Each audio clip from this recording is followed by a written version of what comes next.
So hey guys, how are you all?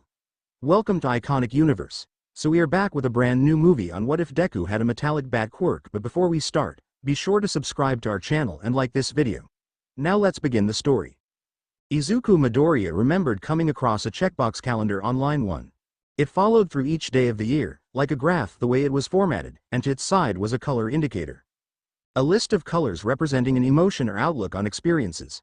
People were meant to fill in the boxes with the color that best represented their day, and apparently it was to motivate them to work on making bad days followed by better days until those were what remained. Izuku decided to download it to his computer, mainly out of sheer curiosity if it could work for him, and for about 3 weeks he got a good sense of how to use it. That wasn't a good experience, by any means of the imagination. Too many of his days ended up mediocre at best, and downright awful at worst. Red and orange dictated almost the whole column of the month of June, and he was about ready to just give it up. It wasn't that he wasn't trying hard enough. It wasn't that he put in no effort to make his days better. No one would let him make his days better. Namely, Kachan wouldn't let him better his days. Not all men are created equal, was a line Midoriya got tired of hearing, because the reality of it was much less dramatic on his life than the spun everyone took on it. For the most part, it was right. People are not created equally. Not in the sense that they all had to be born looking and averaging out the same as a newborn, but that some babies were born with differences. Some babies were born without the luck to grow up healthy from a birth deficiency given to them in their mother's womb. Some didn't get to grow up. Then there were the people like Izuku. Izuku, by no stretch of the imagination, thought he was worse off than the people who were born with illnesses and disabilities, but he was certain everyone tried to make him think as such. Not a day went by that a voice didn't call out to him just to ridicule him. Not a day went by when someone didn't remind him of how useless he was as a quirkless. Not a day went by that Kachan wasn't there to make him remember his place in the world. And he hated to think about that. He hated to think about Kachan's voice, playing in his ears as the two students talked at the end of class, and the one with a quirk capable of generating explosions from the palms of their hands telling the one without a power to swan dive off a rooftop and die and hopefully find a quirk via rebirth.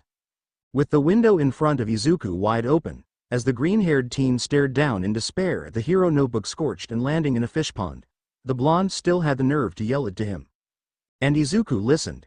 And Izuku rejected. Izuku was, by no stretch of the imagination, smart. He was a capable kid, exceeding in his academics in school and holding positions in the top 5 on every subject with his peers. Even if Kachan was the one sitting at the top of their grades, he wasn't about to start taking any advice that advocated suicide and distraught. The amount of damage that would do to not only Izuku, but his mother and the school and Kachan and the Katsuki family wouldn't have been worth it. So Izuku ignored the voice of Kachan echoing in his ear to take the jump and took the stairs down instead, recovering his notebook for what it was worth and leaving the school grounds to go home. Only he didn't make it home. It seemed death was dead set on taking Midoriya's life and, seeing as how the teen wouldn't take it away himself, sent someone else to do it for him. In the form of a sludge-quirked individual, Izuku found himself suffocating under a stone bridge, trapped in a gooey body with the slime form forcing itself into his body for control. And Izuku cried, as loud as he could with sludge in his mouth deafening his screams and tears mixing into the green liquid down his cheeks. He thought he would die. And the instant he had lost hope, pity entered the scene, shining under the sun in the form of All Might himself, the #1 hero in all the world, and capturing the slime villain in 2 empty soda bottles. Izuku was alive, but struggling to breathe, and several minutes with All Might's assistance to give him air and make sure he was at least mentally okay to not need a visit to the hospital helped him get back on his feet again. He even got All Might's signature in the ruined notebook. But Izuku wanted more. He needed more, and when All Might took a leap to leave, Izuku latched on to his leg and followed. The two landed atop a building, and there Izuku dropped the question of his future into the pro-hero's hands. Can I be a hero despite not having a quirk? Maybe the weight of the question was too much to bear on his shoulders, and All Might transformed in a puff of smoke into a figure not at all tall or muscular or smiling to give hope. His words had no hope to give. No, could summarize the talk the hero and student had, before the two parted ways on a sour note. It didn't hurt, the idea that Izuku could try to become something else that was meant for helping people, like a doctor or a police officer. That wasn't why the no hit him. The no hit him because it was a cherry on the top of the pile of no's he had heard for years, many of which were directed at him with harmful origin and malice. A pro-hero had added himself to the list of people telling him he could not become what he wanted to be, what he dreamed to be, and was better off letting the world decide his place in society. Had told Izuku to give up and submit to the cruelty he faced, even if the hero didn't know that was what he faced. That hurt. Sorrow hung over his shoulders and followed Izuku, or he may have been the one controlling where Izuku walked. He was uncertain himself why he had chosen not to head home straight away, but the universe was supposed to have a plan for everyone. And that day, its plan was to lead Izuku back into the clutches of the slime man. Or really back in close range to it, leaving Izuku to watch from the crowd as it aimed to do to Izuku on someone else, in the middle of a burning shopping district, with heroes on either side standing by unable to do anything to save the boy in its grasp. To save Kachan. So Izuku took control of his body again, and in doing so darted past the crowd and the heroes and straight for his classmate, bully and the monster of a person trying to suffocate the blonde menace. But Izuku could do nothing to stop them and free Kachan. Only for a moment could he stun the foe by knocking them in the eye, but it only lasted for so long before a whip of slime collapsed to Izuku. It never met with the boy. It never hit his skin. But it did meet skin. Specifically All Might's, as the hero stood over the green-haired boy to protect him and, with a single punch, saved the two boys and incapacitated the villain from attacking anyone else on its way to prison. Shame took a minute to step up, fueling the words of the heroes to make Izuku feel such, for stepping into the fray and nearly getting himself killed. For the second, third, fourth, Jesus, time that day, not one acknowledged him for stepping up when the heroes refused to. Kachan took not a single look in his direction for stepping in to help. And a brief glimpse over his shoulder from All Might did nothing to help him feel good about the day or anything he had done. Izuku didn't have to go to the hospital. The first responders to the scene deemed him stable enough to head home with a warning from the heroes to stay out of trouble, and when he left with sorrow, regret, sadness, and anger haunting him. The feelings in his stomach were unsettling to move with, but Izuku didn't want to stop and hurl them into the nearest trash can. He just wanted to get away from everyone, if no one was going to step in to be with him. He could go to his mother, the only person who was on his side even if she didn't believe in his dream like everyone else, but with the way he was feeling and felt he was looking, the last thing he wanted to do was just worry her from the day he'd had. So Izuku walked away, sending quick texts sent to his mom telling her he would be home a bit later as he lied about going around town for a bit to study some heroes on their daily patrols. He walked out of the city, the tall buildings and towering businesses full of people that gave him no sense of safety, and traversed through a housing district beside it. The silence was the most comfortable aspect of his surroundings, but even it was haunting the boy's mind. For a while, aimlessness was all the boy had for supporting company, until a scent and sound washed over him from just a few blocks away. He diverted his attention and direction to the beach, calling out to him, disturbing the silence and unease over his shoulders as he approached. A hollow laugh found its way out of Izuku's mouth as recognition took his eyes, and the beach covered in trash became more obvious. Takoba Municipal Beach Park. He knew the place. Trash occupied the beach more often and in a much larger group than people ever did, enough to the point where people wouldn't visit at all if it wasn't to drop more trash. The place had turned into a dumping ground as the tide pulled up waste that no one made the effort to remove. Or at least a good quarter of it had turned into a mountain of trash, with little specks making their way down either end of the beach. That didn't make it any less abandoned, and it didn't make anyone who lived nearby interested in coming over to fix it. If Kachan was around, the explosive blonde probably would have congratulated Izuku on making it home. Ignoring the taunt he made in the back of his head, Izuku pushed onward onto the beach, easing himself down to the shore and joining the piles of trash flanking either side of him. His bag dropped to the sand behind him, and soon he followed suit, folding his arms over his legs and watching the sea as the sun shone in the sky behind him. The tide was calm, rising lightly onto the shore meters away from him, and the sound of the wind passing it by was calming, soothing, needed. Izuku closed his eyes with a deep breath and relaxed in his seat in the sand.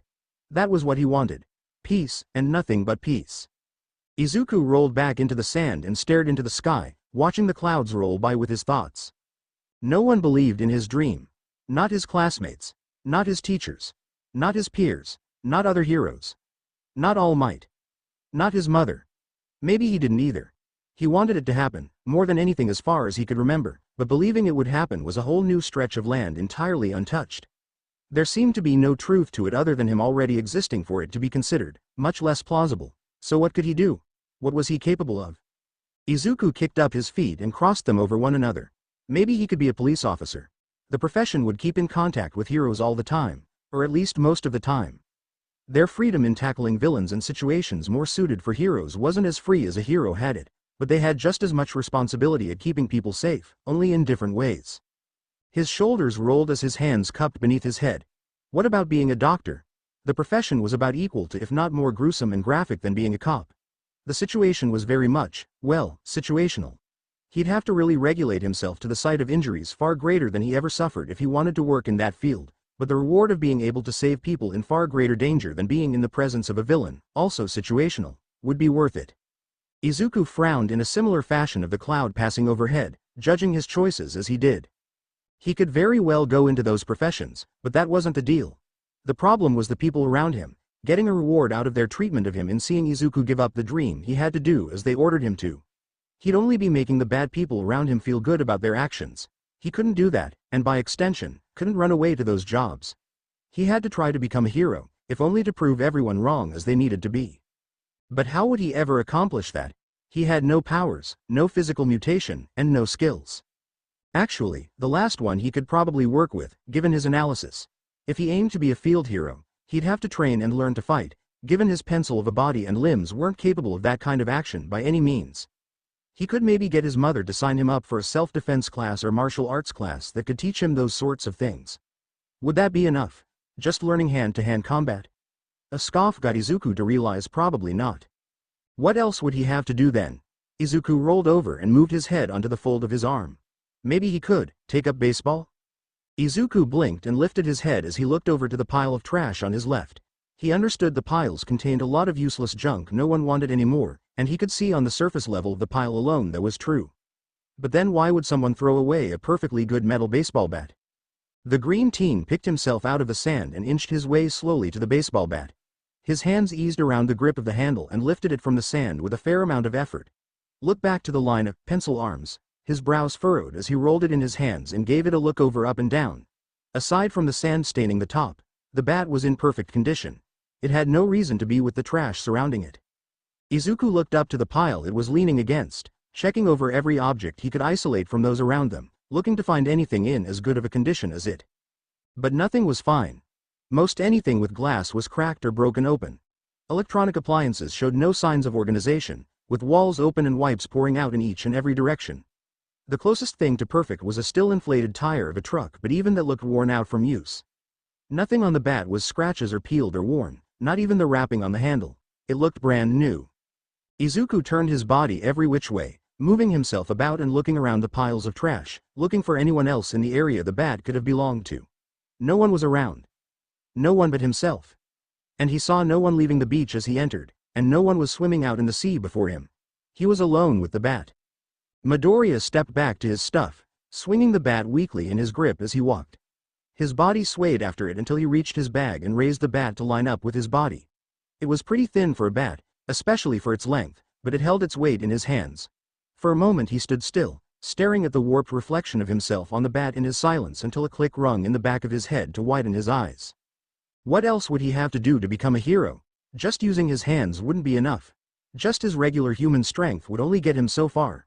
His smarts were good, but they wouldn't always be helpful on the field if his body wasn't there to back up the actions he would have to take. He would need something else, something to help him accomplish more. Could a baseball bat do that? Izuku dropped into the sand again as the bat fell from his hands and he dug them through his back, pulling out a cleaner notebook that he used for class instead of the hero notebook in ruins. A baseball bat. What could he do with it? The object itself was basically used for swinging and hitting in a sport, but so could most anything of its shape and size, say a pole or a stick of wood. And there were weapons like that, poles of metal and wood using in martial arts from what he could remember off of action movies and the heroes he'd studied. They didn't always have to be used for just attacking. They could serve a purpose of blocking and disarming too. He'd seen people use various items made of metal to crack open locked doors, stick between closing doors to allow people to keep passing through, used with restriction in battle to only knock people out instead of bludgeoning them violently. If people could use long sticks and discs to fight people without acting out violently and in unwarranted ways, he could use a baseball bat made of metal. Besides, it wasn't like using a weapon was out of the question to being with. Many pro heroes used tools and objects to fight off villains and robbers and really bad person disrupting peace and lashing out at others. Their powers themselves were regulated and heavily lauded by the governments around the world, but heroes like Snipe with his revolvers and pistols and Midnight with her whip and, when he racked his brain hard enough to remember him, an underground hero by the name of Eraserhead using a tool akin to rope were allowed to fight without known quirks that enhanced their bodies. If they could get away with it, why couldn't he? Izuku smiled and curled in on his book as he wrote away on the bat, and as his mind drifted to everything he thought he would need to do to make his dream of being a hero come true. He had something to work with, now he just needed to make sure it would work. He needed to make sure his own body would work too. He'd have to train extensively. UA's entrance exam would be in March, about 9 to 10 months away, but he could go online and find a workout routine or something to follow to get his body into shape if he couldn't find a fitness class for his mother to let him attend.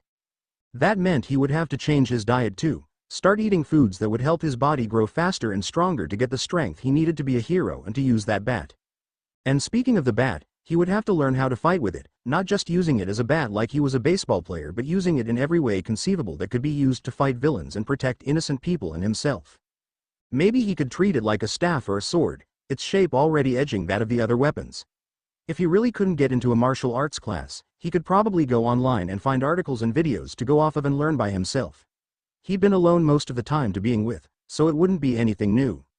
Izuku took in another breath as his back straightened out and he looked to the page of notes he was beginning to make for his dream. He could help but let a smile pull on his lips or his hands from shaking in excitement.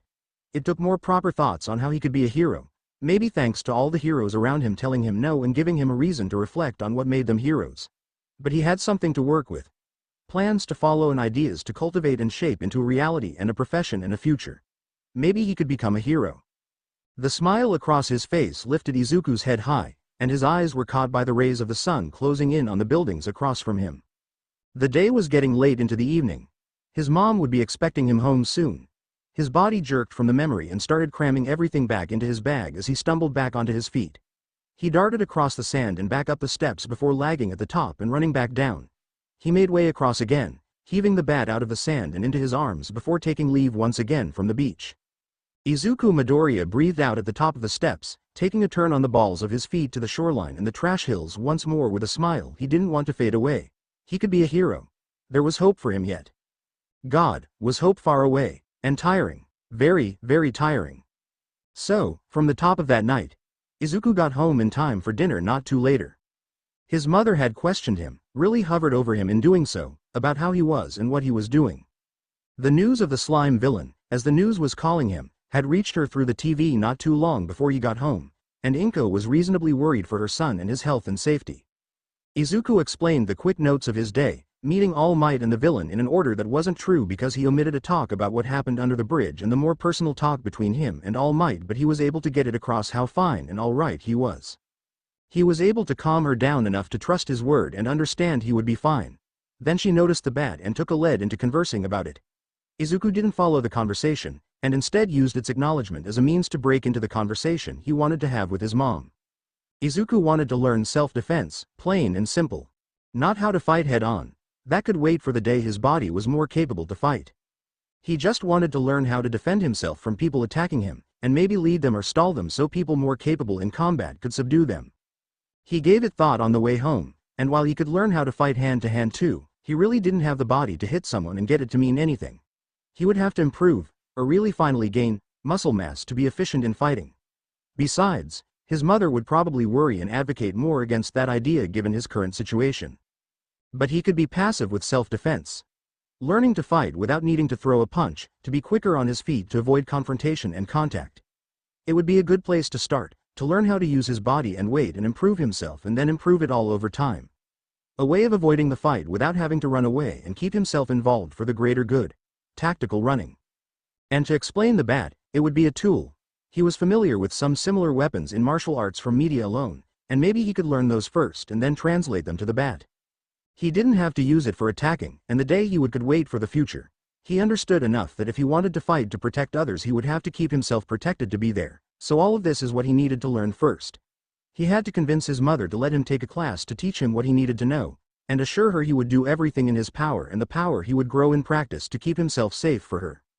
With hesitation and small amount of playing the devil's advocate, Inko complied, but with a few rules. The whole rest of the week would be nothing. They could look around online for a self-defense and martial arts class or school not too far from home, something Inko could afford with the money she had and that Izuku's father across seas was supplying them with. After the incident in the shopping district, and the bridge she wasn't made aware of, the last thing she wanted was to have Izuku going too fast into all this and jumping back into situations like that when he still wasn't ready to take action. Then, after the week of getting everything ready and giving Izuku time to breathe and accept everything he was asking, to make sure he truly wanted to do it all, he could take the class they found a few times a week, just so it wouldn't get in his way of school. He could take the class as long as he wanted to, until he either wanted to quit if he ever got second thoughts or until the possibility the money couldn't keep him attending. He would keep his training only on self-defense, and any combat sparing that went beyond those studies and teachings were to be avoided until both of them thought he was ready. And under no circumstances was he to be using that bat without learning how to wield a proper weapon, and that too could wait if it wasn't a part of his self-defense class. And Izuku agreed to it. To all of it. He wasn't offended by his mother helicoptering the whole ordeal, seeing as how her only child wanted to get into the heroics program and profession. It was a worry she probably shared with all parents with sons and daughters attempting to become heroes. Her worry was warranted, and Izuku didn't want to betray that to her, so he agreed to her terms. He'd take it slow and ease into the whole ordeal before picking it up to keep up with those around him attempting to become heroes. He promised. Izuku coughed into his sleeve, collapsing on the sand and swiping the water bottle from his bag. He took the whole week off from any confrontation and physical involvement that would get him in trouble and danger. Kachan was the only one who stepped close enough to make him feel threatened, but the blonde only yelled at him to back off next time there was danger, and not to butt in when he couldn't do anything. Words Kachan apparently wanted to say following the slime villain's attack but never found Izuku around to tell him.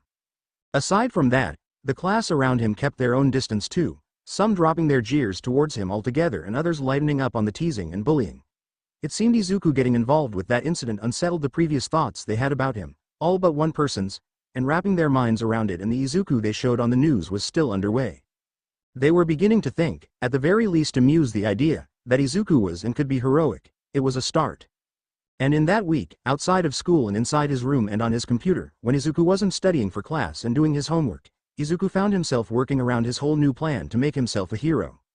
Lucky enough for his mother, and especially himself, there was a martial arts school not too far from where they lived, a place that would take Izuku minutes to reach on the railways. Their training schedule was online too, and they had a block that was 2 hours long in the afternoon, for 2 days a week, that would focus specifically on teaching self-defense. Jiu-jitsu, specifically. It wasn't a class about throwing a punch, which Izuku checked online and found quite a number of videos he could use to practice that form outside of class, but about disarming and pinning opponents. He ran it by his mom. The price of him attending both classes a week was manageable, and the class description fit the bill of what he was looking for and promised to focus on, and the distance from it to their home wasn't an issue. They went to the school later that week, to see the place for themselves and to meet the instructors. Inko, albeit reluctantly, made it clear that Izuku was quirkless and didn't have experience with martial arts prior, but the instructors had no problems with it. According to their rules, emitter quirks were forbidden in class, and any physical mutant quirks were to be minded at all times, with practice for and against those with enhanced physical abilities mixed into the classes if need be. And it wasn't required that Izuku had experience with martial arts, as long as he understood what he was and would be doing. Izuku explained that he did, and the lead instructor kept the talk going a little longer to learn of the whole situation and when Izuku would be attending their classes. The lead instructor of the school asked Izuku directly why he wanted to take their self-defense classes, and within his stuttering he explained the dream and drive he had to be a hero. He explained that he thought it would be smarter not to learn how to fight but how to stop the fighting, something the class description voiced similarly, and that helped draw Izuku into taking it. Heroes did know how to fight, but if he could learn how to do so in a means that was less messy and destructive to everything around them, the better off he would be. And while Izuku was nervous his explanation didn't win him any points or promises, the instructor very much liked his state of mind. He explained that many of the students his school got voiced a similar hope, a few aiming to put it into heroics, others aiming specifically for the police positions, and others learning it knowing their quirks couldn't help defend themselves, especially if they didn't have the license to use them freely out in public. Izuku need not worry about his reasons to join. They were reasonable and acceptable enough for the school owner and lead instructor to give him a pass and offer him a good luck. The price his mother would have to pay for him to attend regularly each month was discussed and worked out, and when all was said and done, the two Midoriyas waved goodbye with the workings of a smile on their faces. The instructor offered them a seat to stay a while and watch the classes going on so he could be familiar with that, but since the class Izuku wanted to take would be the day following, Izuku promised to stop by and watch that day to get himself familiar with it then. He wanted to keep his focus on defending himself before letting it ease into learning how to fight back, no matter how much his mind edged him on doing so. The rest of the time Izuku had that week, he spent online searching up everything else he needed to know about that he thought would be important. The diet he worked out with his mom wasn't anything too demanding on her wallet, which Izuku was just as grateful for. He didn't want what he was doing to be too much for his mother to handle, and by no means did he want her to run the wallet dry just for him and dream everyone was against. And, letting his mother know and understand, Izuku would spend the time around his studying, sleeping, and jujitsu classes running to help get into shape. Nothing too extreme, just a few laps around the block and near his home. However much he could manage a day when he had the time. He kept to running on the days between his martial arts class. And he did run on those days, usually for an hour to just over half an hour around the block of their apartment. It really put into perspective the first few times just how out of shape he was. And when the jujitsu classes started, the same point was made there. Teaching went slowly the first few days, going over just what the martial art was apart from all the others there were to learn, and the practice they had dug a lot into Izuku's head. His form greatly needed work, which was something he could also be practicing outside of class just to remind himself of what he was learning. It was advice the teacher had passed on the first day for those around Izuku who were struggling too. And Izuku personally had to lose his stiffness problem. He was too hesitant to move and act on the small techniques the teacher was giving them. His grip also needed work. Hand and foot placement also needed work. Most of him needed work, but the instructor he had seemed not offended or angry with him at the dilemma. They were understanding of everyone's problems and promised that the more everyone practiced, the more everyone could overcome those problems. Izuku couldn't remember a teacher as pleasant as her since the one he had in preschool. Izuku straightened his back where he sat and worked on controlling his breathing, bringing air back into his lungs. His classmates were also something else. For the most part, everyone was strange to Izuku, though it was apparently normal by everyone else's standards. No one was really rude to anyone else, and people made friends and conversation in and between practices fairly easily. Only one other kid, someone a bit younger than Izuku, was abrasive with their words, but their instructor was by no means pleased with their attitude and promised to kick the kid from the class if he kept his mouth yapping with those words. Izuku really only interacted with one of the boys in his class, avoid the girls because no and the other boys because they seemed more interested in other things than he was familiar with. Mashirao Ojiro was a fairly nice and interesting boy, being the only one in the class with a mutant quirk, given he had a pretty big tail coming out from under his shirt. The few talks Izuku had with him at the start of all their classes made it clear he was there for almost the exact same reasons Izuku was. He was aiming for hero classes too, and for the same UA high school that the young Midoriya wanted to attend. He was pretty nice too, so Izuku stuck to him for most of the classes and practices they did. Mashirao had to avoid using his tail in most of the exercises until one came up specifically for defending with and against it. A lot of the other kids seemed hesitant to spar with him having a fifth limb in the way, but Izuku jumped to the challenge to partner with him.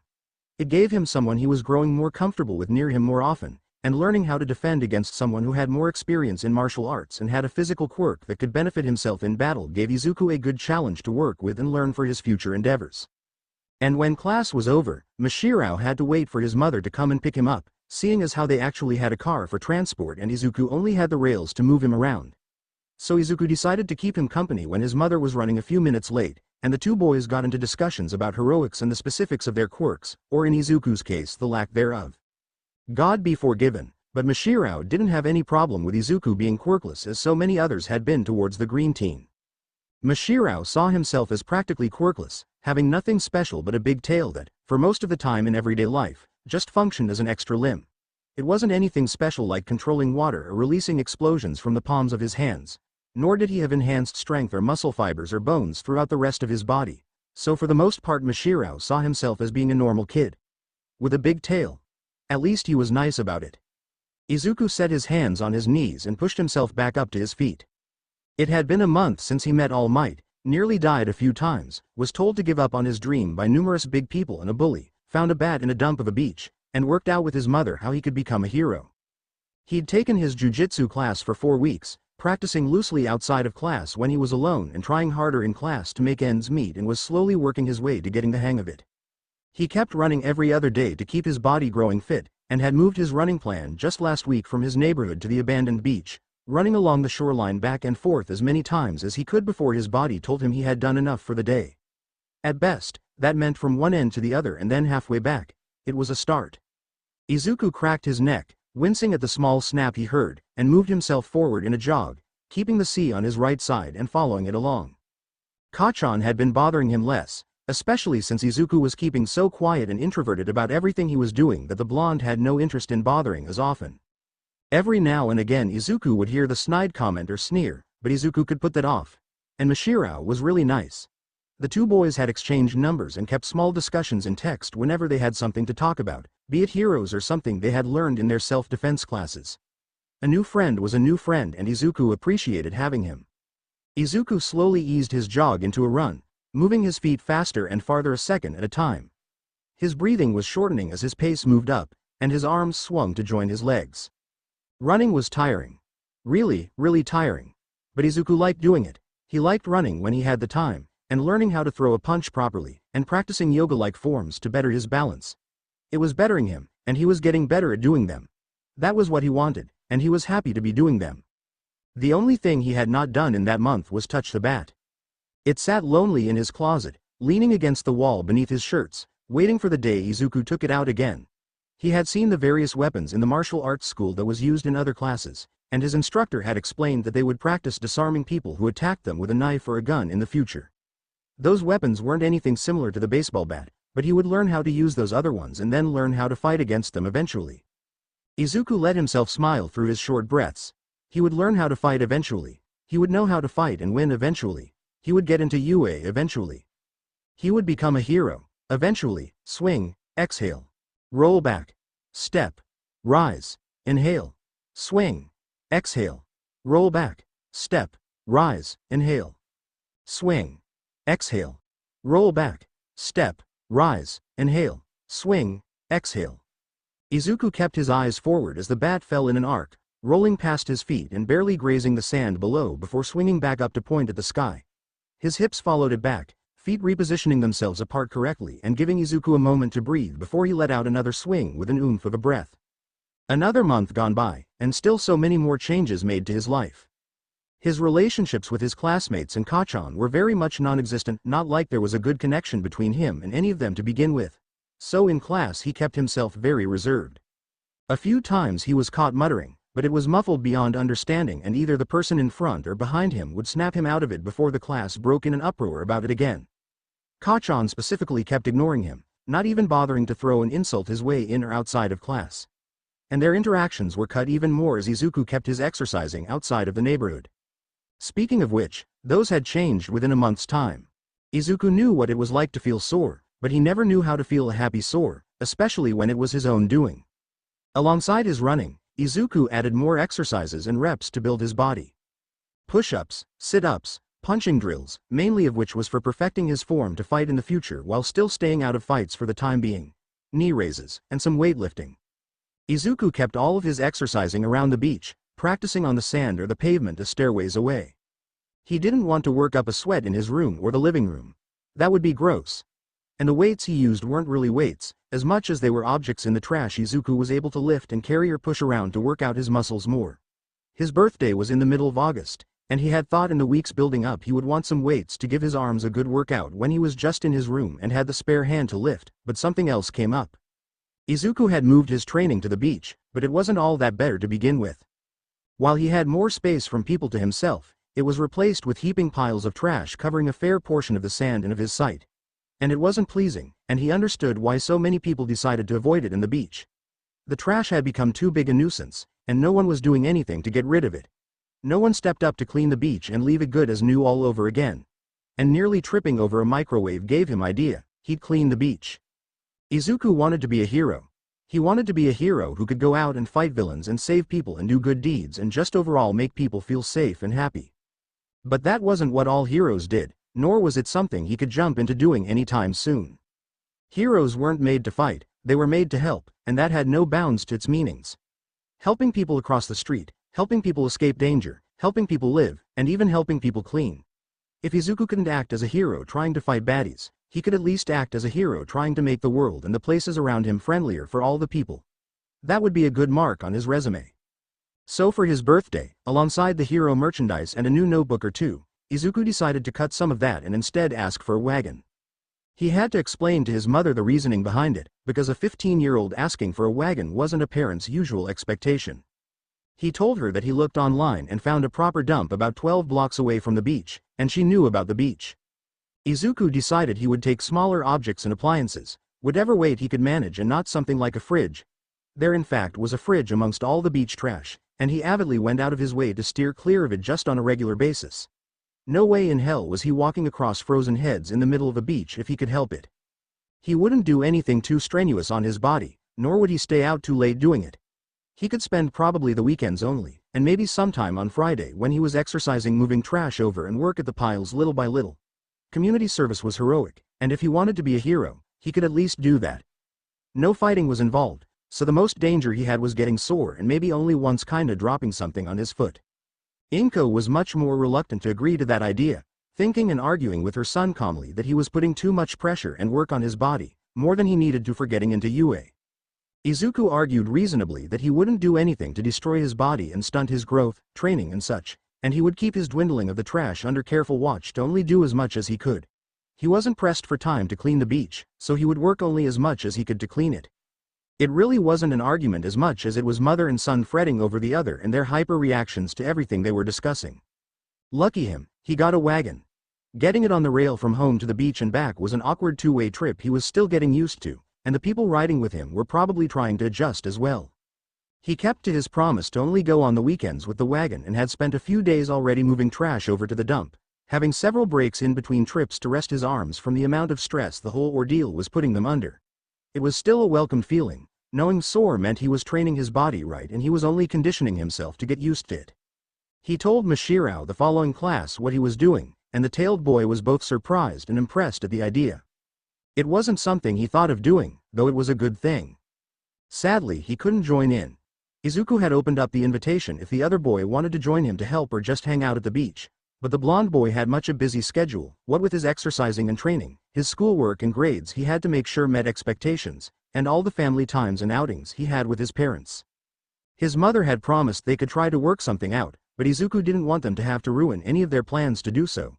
It wasn't too big a loss for Izuku that he couldn't spend more time with his friend outside of the self-defense classes, but it did dishearten him slightly. Izuku swung the bat towards the sand again, giving himself a moment of rest and breath in the middle of his practice. Speaking of the martial arts classes, Izuku was happy to see some improvement in them. He had been just about 2 months in his practicing, and while his body structure grew and improved, so did his performance in sparring. Mashirao could still sweep him off his feet in free sparring and takedowns, but at least in the scripted practice his muscles and joints were loosening. He could flow more freely from a stand to a crouch, was finding it easier to lift someone onto his hip and bring them to the ground. Though the weight was still a milestone he had to overcome, and diverting and dodging punches were fun and becoming easier to react and deflect. His other classmates were the same, if his instructor's words of appreciation to them as a whole meant anything. And the abrasive boy was growing less abrasive, though the small comment of his awesomeness and how much better he could do what his classmates did, would come out in a whisper. He just never went out of his way to try and prove it with the intent of doing so. And while they still had yet to tackle weapons, another gift came to Izuku on his birthday. Permission to use his bat, given some restrictions.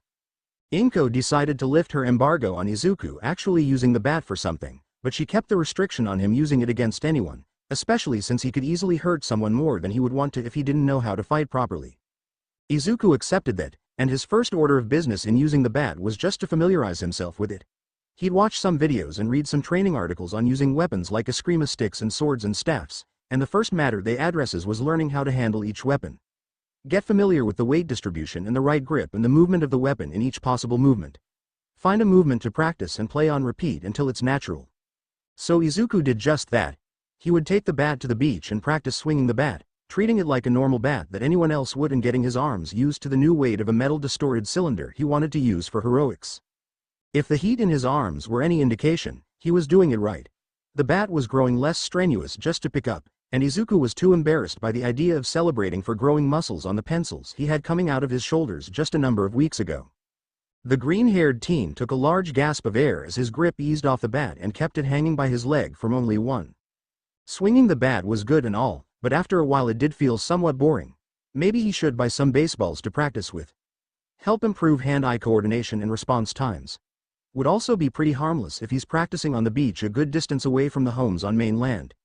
Izuku rolled his spine straight with a slight crack in sound, giving the sea another look and a smile through his sweat before turning away. To find someone watching him. Gah! Izuku jumped back with a spin of his hands, dropping the bat in his hands and startling the boy sitting on the stairs watching him. My apologies, the other boy announced, jumping to his own feet and taking a step down and closer to Izuku. Are you alright? Izuku on his part was recovering fast, placing a hand on his chest as he calmed down with his breath. Why yes, I'm fine, he manages to speak to the taller boy in the blue tracksuit. Why you startled me? I didn't hear you come up. My deepest apologies. The tall boy made his way down the last few steps to the sand and fell into a stiff bow. Izuku blinked, his surprise staying as the other boy continued. I did not mean to scare you. I came out of my way to the beach to confirm what my brother had told me about this place. I had no intention of frightening you with my unannounced presence. No, it's fine. Why you don't have to apologize. Izuku kept his hands shaking in front of him with a smile to match. On the inside of his head, he couldn't help but kick himself. He finally had a friend, one in the form of a blonde boy with a tail, but actually talking to other people outside of him was always a crutch. Especially now that someone had come across his training with the bat. He gulped down what nerves he could and carried on. So you came here because your brother. The other boy shot back up straight, giving Izuku a small jump in his shoulders as the boy turned his attention to the green teen. Right. The taller teen announced, shooting a hand forward in a very flat and stiff form. My brother had told me about this beach before, and the state it had become over the few years. I had never come out here to see it myself before, but now that I do. The taller boy turned his hip, facing one of the trash piles and raising his hand to fix the pair of glasses over his nose. I see why my brother had said it wasn't bringing in anyone's attention. Izuku swallowed again, licking his lips and nodding his head slowly. Why yeah, it does look bad. The young Midoriya turned his head to look at the trash piles with the taller boy. The tide picked up a lot of the trash to begin with.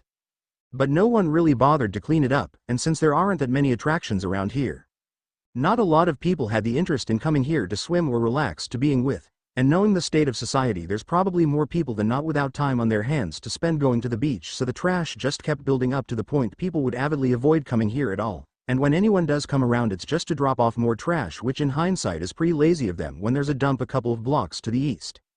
You seem quite familiar with the beach. Izuku jumped in place without leaving the ground, turning his head back to the other boy. Said teen had changed the expression of his face from the slightly saddened face to a different kind of frown that Izuku was trying to decipher. Do you perhaps live in the city here? No, I don't. I live on another edge of town. I've just been coming here often. Izuku could feel the sweat still rolling down his face, and for the life of him he wasn't sure which bead was from the training and which was from his nerves. He turned away from the other boy to his bag in the sand, dropping in a crouch and diving through it to pull out a towel and smother his face with it. Oh. I see you are out here to train? Izuku nodded against his towel instead of giving the boy another verbal response. That stupid stutter still needed work.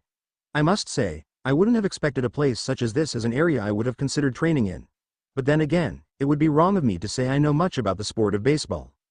A few moments of silence passed until Izuku lowered the towel on his face, just below his eyes so he could blink against air instead of cotton, and turn his neck to the other boy, sharing with him a look of wide eyes full of confusion on both ends. The other boy opened his mouth to speak, but he cut himself short, moving his hands to rest on his hips before he did actually talk. I'm sorry to ask, but did I say something out of line? His tone sounded genuine, just as confused as his look. If you were planning on keeping your practicing private by using a beach that people do not come to populate anymore, then I do formally apologize for having interrupted you. No. Izuku shot his hands out to the other boy before he could bow again, dropping the towel into his lap.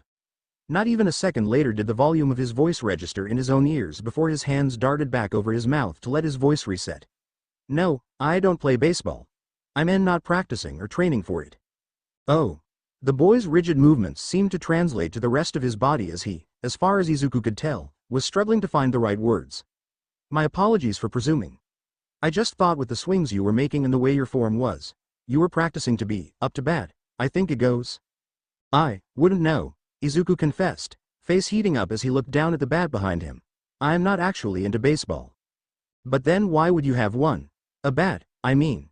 Izuku gulped again, reaching over for the bat and pulling it over to rest by his legs. He breathed a big wisp of air, giving it several seconds to rest in his chest before letting it all back out with words to follow. I'm training to be a hero. The boy continued his curious look as Izuku kept talking. I'm training out here with a baseball bat because I plan on using it to be a hero, so I need to treat it like a tool and a weapon, and like all weapons I should at least learn to handle it first and get used to carrying it around, and since it's a baseball bat and I promised my mom I wouldn't get into combat fighting or anything dangerous again. I thought it would be best to use it as a regular bat and get my body used to its weight distribution and size. Any batter would, instead of going about it like a hero would while practicing self-defense instead of offensive combat. But once she allows it and I've trained my arms more to handle the weight and it feels comfortable in my hands, I'll learn how to use it like a bow staff or a sword to not only protect myself but use it in combat offensively as well. Izuku's voice drifted with the dust in the wind as he caught the boy's eyes again, staring at him through the glass resting upon his nose in a look of shock and surprise. Yeah, his muttering didn't go away, and to his unfortunate luck it never let up either. He could feel his face growing warmer as he ducked it to his chest and mumbled out an apology. Though apparently that didn't reach the other boy's ears as he began talking.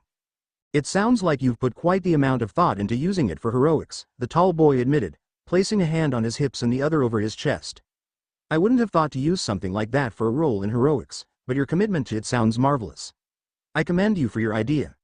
Besides, somehow the boy straightened his posture even higher, I'm looking to go into heroics myself, so I would hope to see you there too. Why, you are? Izuku's head rose slightly to the other boy, looking up to his from the highest point his eyes could roll to. But of course. My brother is actually a pro hero, and I've been learning a lot from him to be able to become one myself and make him proud. I'm going to test to get into UA next year. As the boy in blue smiled with pride to the boy in green, the latter rose his head higher, breathing out the heat building in his cheeks. Why, your brother is a hero? The boy in glasses nodded, taking a step forward and gesturing to the sand before Izuku asking to sit, which the green teen nodded a bit too quickly to let him know he could. My brother in Ingenium. I've only been to his hero office a few times, but at home he's been able to teach me a lot from his own experience.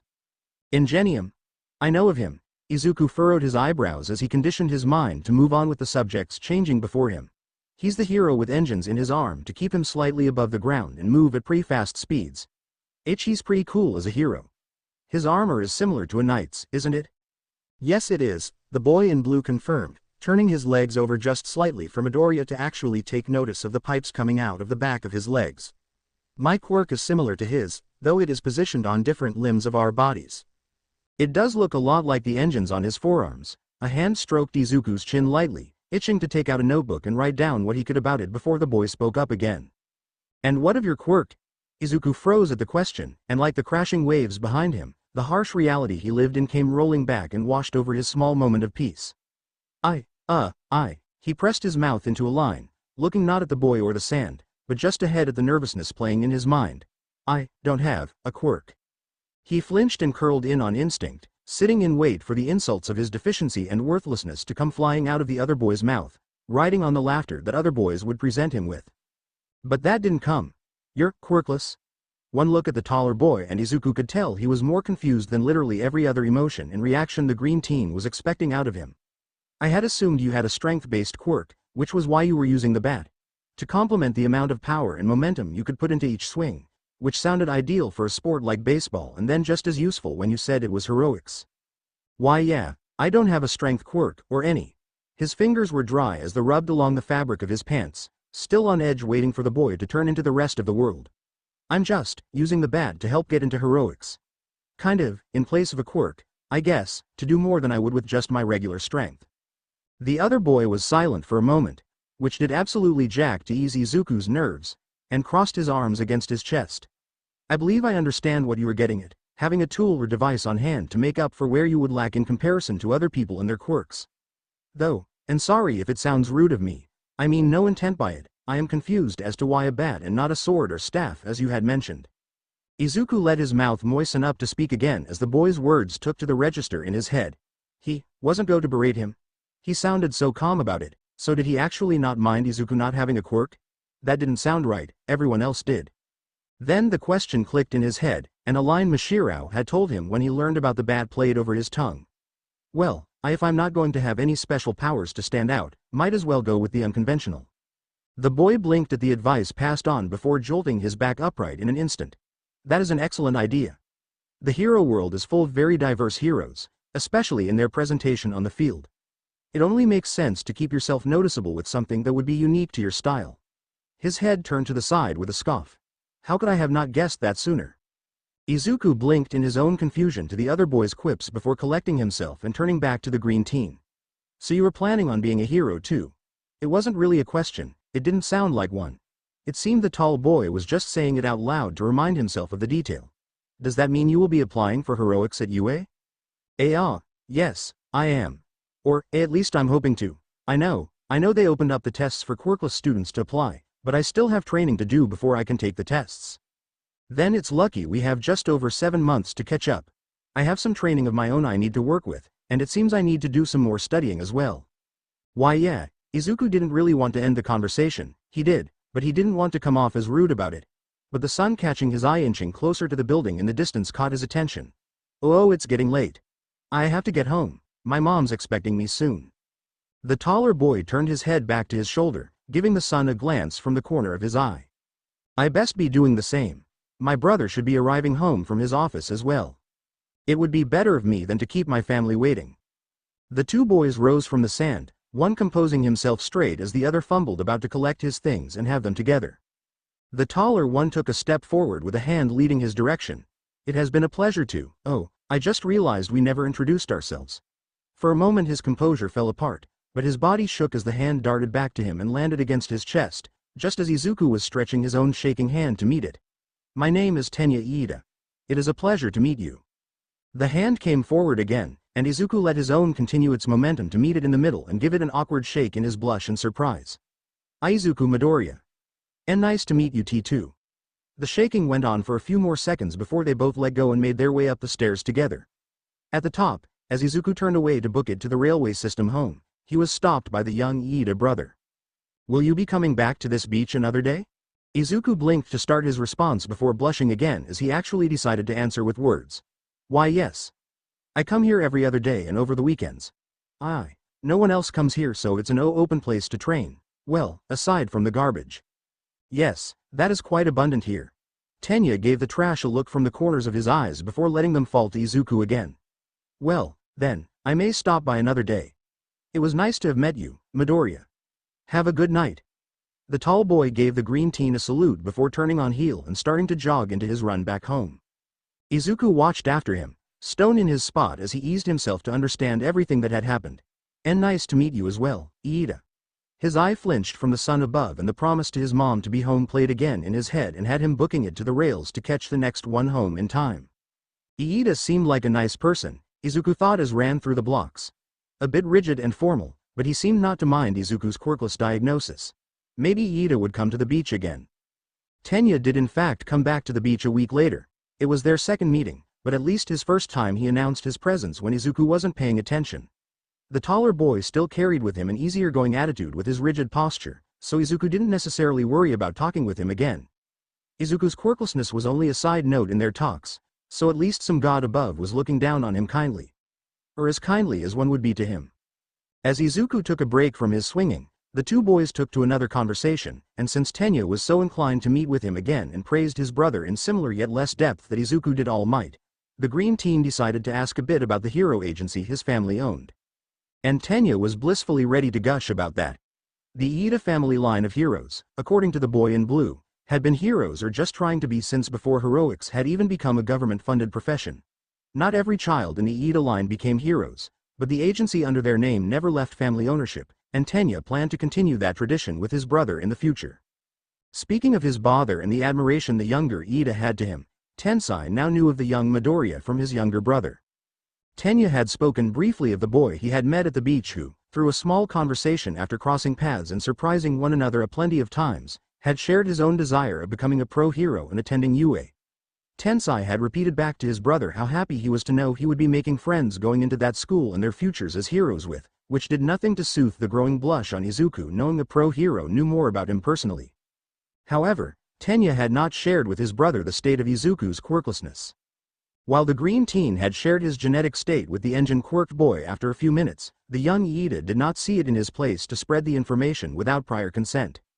People of a similar status were of a very small margin in the population, and Tenya was well aware of how some were treated just online and media, despite never seeing any of it in person. He had no doubt in his mind that Tensai would think no differently of the young Midoriya. Tenya still saw it appropriate to keep that away until Izuku told his otherwise. Midoriya appreciated that sentiment but hesitated going further into that discussion. His mind drifted back to the events months prior, when he had come in contact with other heroes telling him to step down and keep out of trouble for his quirkless genes. He hadn't crossed paths with them again, only seeing their reoccurring feats on the internet and news back home, and it wasn't intentional. Yeah, their words hurt, but Izuku was still trying to defeat those doubts within himself and still become a hero despite the setback he was given at birth. That didn't mean their opinions didn't stick all the same. He wanted to talk with more heroes, get to meet them more and gush how he does in his notebook, but he'd been putting so much forward in his priorities he hadn't the time to find any working in the area. But if Tenya trusted his brother enough to be nice about his lack of a quirk, Izuku allowed him to share the fact when he thought best. Then Tenya took control of the conversation, asking Izuku about what he has been doing for training. The blue teen had only been doing basic exercises to build his body and keep himself in shape, only every now and again practicing with his quirk when his family was overseeing his training. But compared to Izuku's training, his was nothing similar. While Izuku didn't have a quirk of his own, he still had a focus for his training and preparation for the world of heroics that Tenya was not partaking in, and the few tidbits Izuku had given him of self-defense and weapons training had the taller boy invested in learning more details about them. So Izuku, through a blush from the actual interest Tenya voiced, went on explaining what he could of his self-defense classes. Along with his friend Mashirao, he had told a bit about Tenya too, and his plans for training in combat and weaponry. He informed Tenya briefly of the villain encounter that started it all, given his time to breathe since the 2 months the times he was almost prevented from doing so occurred. Now that he thought about it, Mashirao was never told about the incident, and he probably should be, too, knowing the news coverage never mentioned his or Kachan's name. And finding the bat discarded amongst the trash sitting with them at the beach that set the idea in his head. Tenya was very interested in the jujitsu Izuku explained to him, and going over how leg-oriented his own training was, pondered the idea aloud to mix some more hand-oriented techniques to better himself as well. Izuku backed that idea, not seeing any reason not to get better and learn more, knowing it could become of some benefit in the future against villains, but admitted he needed to learn more himself before he could pass it on to Iida, as the taller boy started to suggest. Instead, Izuku invited Iida for a jog and a run, having planned on one to follow his swinging practice because he had decided to mix the order for the day. Iida accepted the invitation, and giving them both a moment to set their things aside that they didn't need, the two took off in a jog along the shoreline side by side. For a time, Izuku huffed his chest high before collapsing forward onto his knees in a coughing fit. Tenya beside him was standing straight with his hands resting on his hips and taking long and controlled breaths. The tall teen looked down to the hunchback of the new companion. "Are you feeling all right, Midoriya?" he had asked with concern, moving one hand to rest above the teen's shoulder. Izuku rose an inch before letting his body hang loose by the hip. "You run too fast. Were you using your quirk?" "I assure you I was not using my quirk. Not only is it against the law to do so without a provisional license, it would have been rude of me to do so in the run I agreed to do by your side." Sorry, you're really good at running." Izuku pushed off his knees and straightened his back again, coughing out each exhale of the air he sucked in. "Well, of course I need to be proficient in such a physical activity, given it complements my quirk." Tenya gave the shorter boy a look over the red face. "If you're having trouble breathing, I would put your hands on your head. Lifting your arms opens your chest so your lungs can take in air better and help you breathe without hurting for air. My brother shared that with me when I started my training." "Why yeah, I know about that. Thanks for reminding me." Izuku did such, placing his hands one over the other and atop his head. "I read that online. The arms like this get the diaphragm to work more. Apparently that's the muscle that lets you breathe." "Is that so?" Tenya raised an eyebrow as Izuku let out an affirmative grunt. "I didn't know that before, either. I don't remember that from biology. I do not believe it was ever mentioned in my own classes." Tenya turned his neck and head to the trash pile they had originated from further down the beach. "Should we head back now?" "Aye, yeah." Izuku gave a small nod before taking slow steps forward back to the mounds of trash, with Tenya tailing close beside. "Do you need help walking, Midoriya?" Izuku heard the worry in Tenya's sentence and gave it a small shake of his head, barely managing from the weight of his hands in his hair. "I'm fine. Thank you, Iida. I don't usually run that much, that was a length more than I usually do." Pauses in his sentence came when he had to breathe again, each time drawing Tenya to focus his worry on him more. The sentence Izuku had ended with added surprise to the taller teen's emotions. "That was, my apologies, Midoriya. You should have spoken sooner. I would have agreed to stopping if you weren't up to running another." No, it's fine." Izuku took one of his hands away from his mess of a hairstyle to hold it loosely facing the boy beside him. "I need to work out regardless. I can't be holding myself back because I don't have a quirk, it's fine." "That doesn't mean you should be running yourself into the ground, Midoriya." Tenya took his own hand across to Izuku. resting a hand on his shoulder to get his gaze over. You would only be hurting yourself pushing your body through what it can't handle. We have months until the UA entrance exam. You don't need to rush yourself in training to hurt yourself before it. Izuku slowed in his pace with Tenya, pulling his own hand back to his side and dropping the other from his head. His head turned away slowly back to looking straight ahead as he gave a small nod with his contemplation. Tenya was right, voicing the same opinion his instructor had given him and the rest of his jujitsu class. You're right, sorry. Can't be a hero if I'm not healthy enough to stand up, can I? I think it's better not to test that hypothesis. Tenya gave the smaller boy one last look before blinking and turning the conversation around. Why is it you want to be a hero, Midoriya?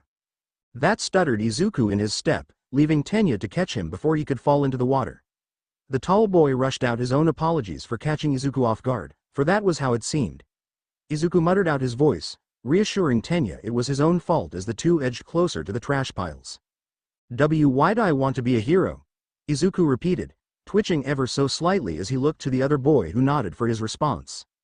We've talked a fair amount about our own admirations for heroes, and I myself have shared with you that my family drive and inspire me to become a hero, but we haven't talked about why you do. I am quite curious to know your own drive, considering the amount of effort you've been putting in to apply for UA. Tenya sent his friend a smile as the two reached their own items sitting between the piles of trash, eager to hear about the other boy's inspiration. But Izuku kept himself quiet, moving over to his bag and easing down beside it. As he tipped the water into his lips, his mind pondered over the question and curiosity from Tenya. Why he wanted to become a hero? That was a question he had put on the forefront of his dreams, back when he had reason instead of muscle to desire the title of a hero. He wanted to be like All Might. Then he met All Might, and his perception changed. Izuku blinked as he turned over to look at Iida. Did I tell you I met All Might? While it wasn't an answer to his question, Tenya straightened in excitement. You have? This if the first I've heard of this. That must have been quite the encounter to meet the #1 hero himself. Why yeah. It wasn't. Not for him. He was my hero growing up. I would watch old videos of his fights, and it really inspired me to become a hero. Izuku's fingers drummed on the water bottle in his hand. I wanted to become a hero because of him, to be like him, but... Tenya let his excitement drop as he did too, resting on his legs in the sand. But what? Did something change? I still want to be a hero because of him, but not because I want to be like him. Now, I think I want to be a hero to prove everyone wrong. Mashirao looked to the green-haired boy hiding under the towel draping over his head. The two boys' hand ended their class, and since the tailed boy's mother was running late, Izuku opted to spend another couple of minutes with the other boy until she arrived. The blonde boy dropped his arm and water bottle against his leg. What brought that on? He asked Izuku. The green-haired teen raised his hands to rub the towel in his hair before brushing it back to rest around his shoulders. Iida was at the beach yesterday. Got to talk more with him and we got to talking about heroes, and then my reason to be one. Izuku turned his head slightly to his friend beside him, but didn't look up to meet his eyes. And that's mine. Huh. Mashirao looked to the top of his friend's head before turning his own to look ahead. I guess that makes sense. You don't sound happy about that though. It's stupid. Izuku rose his head, letting it lean back lazily and stare ahead blankly. The boy beside him snapped his attention back over to his friend, furrowing his eyebrows with concern. And it's selfish. Not really becoming of a hero. Midoriya. Mashirao turned his body a bit more in the chair towards his friends, curving his tail in front of him and Izuku's legs. That's not a bad thing. Every hero has a reason to be one, and you have a good reason to be one. It's rude, Ojiro. I want to be a hero because I want to shove it in everyone's faces that I can be one, if I can ever become one. That's far from heroic, and it's just selfish of me. Heroes aren't supposed to be selfish. But they do make things right. Izuku tilted his head back down to Mashirao and his interjection. The tailed boy hesitated to continue looking at his friend, so he turned his head back away to look forward with the rest of his body. I know I'm probably not the best person there is to talk about these sorts of things, but you have every reason to want that, Midoriya. If everyone has been to you what you've said, and I don't doubt that, then you're doing this for a good purpose. You shouldn't have to be treated like that, no one should, so becoming a hero to tell everyone who thinks that way is wrong. That people who don't have quirks and want to be heroes can become heroes, it's righteous. Mashirao looked back over his shoulder to Midoriya. I'm using that word right, yeah? Why yeah, you are. Izuku pushed his head forward to sit straight upwards. But it's a selfish reason, and I shouldn't be a hero off of something like that. Mashirao let his eyes drop from Izuku's for a moment before snapping back up. Why does Iida? Izuku nodded to assure he got the name right. Why does Iida want to become a hero? Iida, he wants to be a hero to take on the family legacy, Izuku answered, darting his eyes about as the facts played out in his head as a reminder. His brother and parents are why he wants to be one, and he wants to do them proud by becoming one and joining their hero facility. Well, that's a selfish reason. Izuku blinked with wide eyes to Mashirao's straightforward statement. He wants to do it specifically for himself and his family. That's a selfish reason. But it's not bad. You told me he was kind and nice to you, remember? Trying to step in when he was fretting over you. That's heroic. It isn't his purpose, but what he was doing in the moment was what a hero would do, what they should do. That should be reason enough that he could become a hero. Izuku kept silent as he stared back at Mashirao staring at him. Neither said anything for a moment. The young Midoriya still and the young Ojiro licked his lips as he paused his speech. It was Mashirao who spoke again. Just because you want to be a hero to tell people what they've been doing is wrong isn't bad, Midoriya. That's also very heroic. And, personally, I think you're the nicest person I've met. No one's as excited as you are about all this. You're trying your own hardest to be the best you can be, and you're not trying to leave anyone behind while doing so. You fret over accidentally hurting anyone even though we're all holding back and you've gotten hurt instead. You're putting other ahead of yourself, which is, mostly good. Mashirao brushed a hand against his tail, giving another moment of pause to breathe. Why you want to become a hero shouldn't matter so much more than what you can and will do as a hero. Just because you want to do something selfish doesn't mean you are selfish, and it doesn't mean you're a bad person. You're trying to do something right, too. There's no shame in that. Izuku gulped to cut his own sentence, loosening his spine and leaning forward in his seat. In just a few seconds, his stale expression broke as a wet smile took over with short breaths. Izuku looked back up to his friend, blinking apart, water brimming in his eyes. Thank you for that, Mashirao. He spoke to the other boy, his lips quivering as he did. I shouldn't be thinking that way, should I? Probably not, Mashirao responded with a soft smile. As long as you're not thinking of it as just bad. The two took a comfortable pause of silence before the blonde cut in again. And, to that, protecting others, thing, you shouldn't be protecting that, Kachan, for what he's been doing. I know we've gone over this, but, you still shouldn't. Izuku's whole expression and atmosphere broke apart for a second before reconnection and forming into a new one as he shook his hands wildly in front of himself. I'm not defending him at all. I know it's wrong. I'm not saying anything he said was good or right. He should still be punished for what he's done. Izuku's fingers flinched in towards his palms. Same with everyone else who's been rude to you. Why yeah, but, no one's doing it anymore. Keikachan too. They've all stopped. We don't need to bring them into that anymore, and I'm fine, so it's fine. I promise. Mashirao let his stare sit on Izuku before he turned away to sigh. Honestly, you really are too kind something. I'm sorry, Izuku doesn't remember the last time he was impatient. Or at least to the degree he was feeling lying on his bed, staring at the ceiling and idly roaming his fingers around the bat. He doesn't remember the last time waiting for so long really got to him, to the point that he couldn't think of much to do. And that was weird to say out loud knowing the list of activities and chores he could be doing. He could be at the beach, cleaning or exercising or practicing. Or he could be on his computer, studying or watching videos or reading up on the hero news and theories and whatnot. But he couldn't find the energy in him to do any of that, even with how simple they all were. He knew he had to relax in between everything he was doing, but even in that space of relaxation he couldn't find something to fill in the space. His mind could think of the ideas of literally anything to fill in his time, but his body didn't have the driving energy to do any of it. The only thing keeping him awake and not sleeping the day off was his mind constantly running circles with second-guessing. Not once did it decide on committing to an action to fill in the free time he had made in his plans. Maybe bored was a better word for his feelings than impatient. Izuku took the grip of his bat in both his hands and pulled it up to his chest, tapping the hilt against his ribs lightly as he stared at his empty ceiling. It was the only part of his room vacant of any decoration or furnishing and the only thing he could focus on to calm his mind and his thoughts from going everywhere. Was this limbo? Wanting to do nothing but trying to find something to do and the energy to do it, only to come up short and resort to staring at empty space in an attempt to quell the mind of its endless process of decision and dismissal? Izuku closed his eyes, sighing and sitting up in his bed, the bat sliding down to his legs. A hand rubbed over his face to wipe away the existential crisis a blank white ceiling was giving him. Of all the things that was supposed to do for him, that was not one of them. His eyes opened to the wide smile on his wall and in an effort to look away only to find many more gazing upon him. Hero memorabilia was everywhere in his room. Not just of All Might, but most any heroes he could name just off their slogans, as easily he could off their costumes and logos. The amount of toys and posters and figurines and comics and really everything he had of heroes probably built up into the hundreds over the years, just passing a decade by last year. His affinity and attraction to the world of heroics, and the dream of becoming one, had built most of his life growing up. He wasn't sure just how much of it he relied on since he first saw a hero in action. And he couldn't give any of it up. He had grown up hearing the world of heroics was in the realm of impossibility for him ever since being diagnosed as quirkless. People reminded him every week, nigh every day, that a hero was something he could never become. Their words never stopped his fascination, though. No words, no bruises, no threats could turn off his affection to the heroes and what they did and who they were. Not the doctors. Not his mom. Not his classmates. Not the heroes. Not Kachan. Not All Might. In retrospect, he should have thrown out everything he had of the hero when he got home after the villain incident.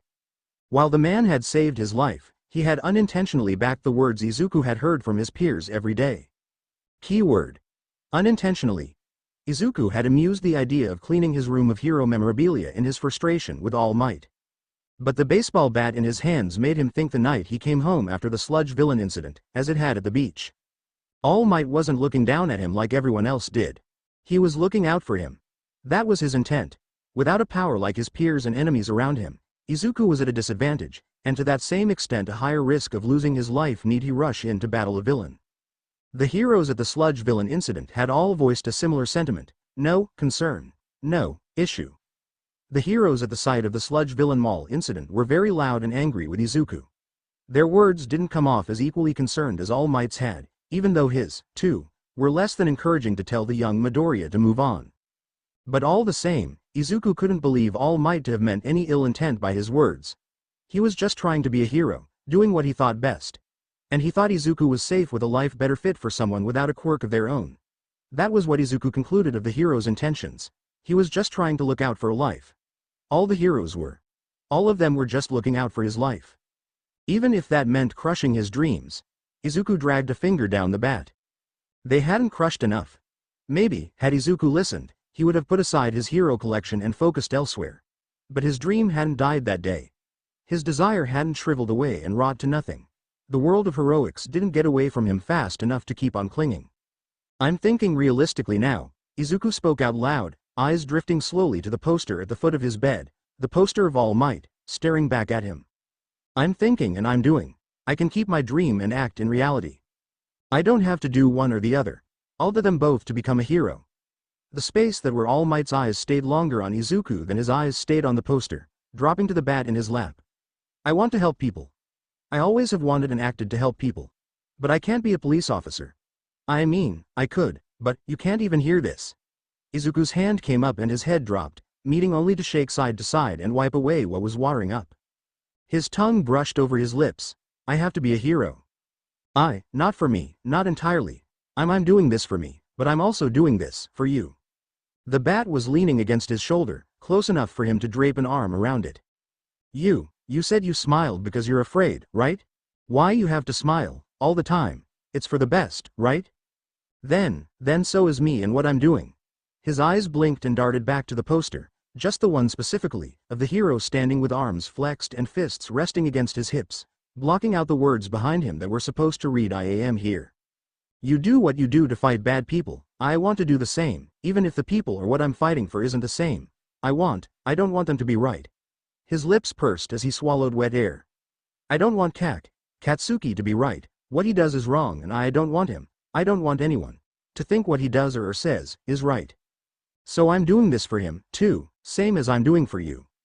His hand tensed and gripped the handle of the bat. To tell you you're wrong. To tell you I can be a hero. To tell you anyone could be. The bat rose from his lap, circling slowly overhead until it pointed an inch away from All Might's face. His eyes did the same, both fierce and fighting back tears. I'm going to be a hero. Just like you. Because I need to be one. I'm not backing down from this. In his words of fire Izuku stayed, eyes locked onto the posters. And then he faltered. Would you even be proud of me? Do I even want you to be? Weekends were lonely for Izuku when he was out of the house. Ojiro he only ever saw every other weekday, and Iida on the days between. But he saw neither and no one other than his own mother on the weekends. He alone moved trash and metal off the beach, dumping everything he could get off the ground in their respectable piles. It felt tedious to do it alone, but it felt reassuring to do all the while, to know at least something was being done right, to pitch in what help he could to society, to be at least something, even if no one was watching. Eyes were always on him when it mattered the least, but it never felt that way when it did matter. It would probably be forever until he had a name of someone for people to even look to. Years, even, by his luck. Until then he had an army of trash to figure out. Izuku circled a fridge with slow steps, his bat guarding the space between him and it. The household appliance was one of the few that stood outside of a pile of trash, so its presence on the beach was always the clearest and the most distracting whenever he came around. He couldn't move it on his own. He didn't have the strength in his body to carry it about. If he hoped to move it on his own at all, he would have to take it apart piece by piece and move it all when it was lighter. Only it smelled really weird and sometimes it looked like it had been moved or it moved and Izuku didn't trust touching it. His bat tapped lightly against the door, pushing against it but making no ground to move it from its spot. Either he would have move it or it would have move on its own accord. Izuku wasn't sure which of the two would happen first, or which sounded more likely. What he did know was how to swing his bat, and with the small devices he practiced with he knew his aim was getting better in that ballpark. Izuku was really proud of the pun. When a minute or two had passed, and the fridge showed no sign of reaction or movement, Izuku backed away with a sigh. With one concern pushed to the side for another time, he would catch that contraption in the act one day. He moved back to the wagon, sitting atop the stairs waiting to move on. He carried on up the stairs, bat in hand, and soon the handle of the wagon was in the other. And then he was off on the streets, scrap metal in tow. Over the near 4 months he spent at the beach, Izuku hadn't made grand changes to the building trash piles it sported. He chose to focus one pile at a time, after he removed the small spills of trash dotting about the sand, of course. For the most part, it was trash through and through. Little to be recycled, most of waste that needed to be thrown away, all until only the 2 mountains remained. Of those 2 piles, Izuku spent his time with one of them, taking what he could manage with his growing muscle mass and loading it on the wagon to drop someplace that wasn't in the way. Said pile had yet to drastically diminish in size, but Izuku could see how much height it had lost. He could tell he was making a difference, even if the results were still very small. The walk to the dump was quiet and lonely. No one had bothered talking to him, passing him by with a careful eye or just watching him from across the street. The houses he passed never had someone coming or going on the weekends, not that he knew why.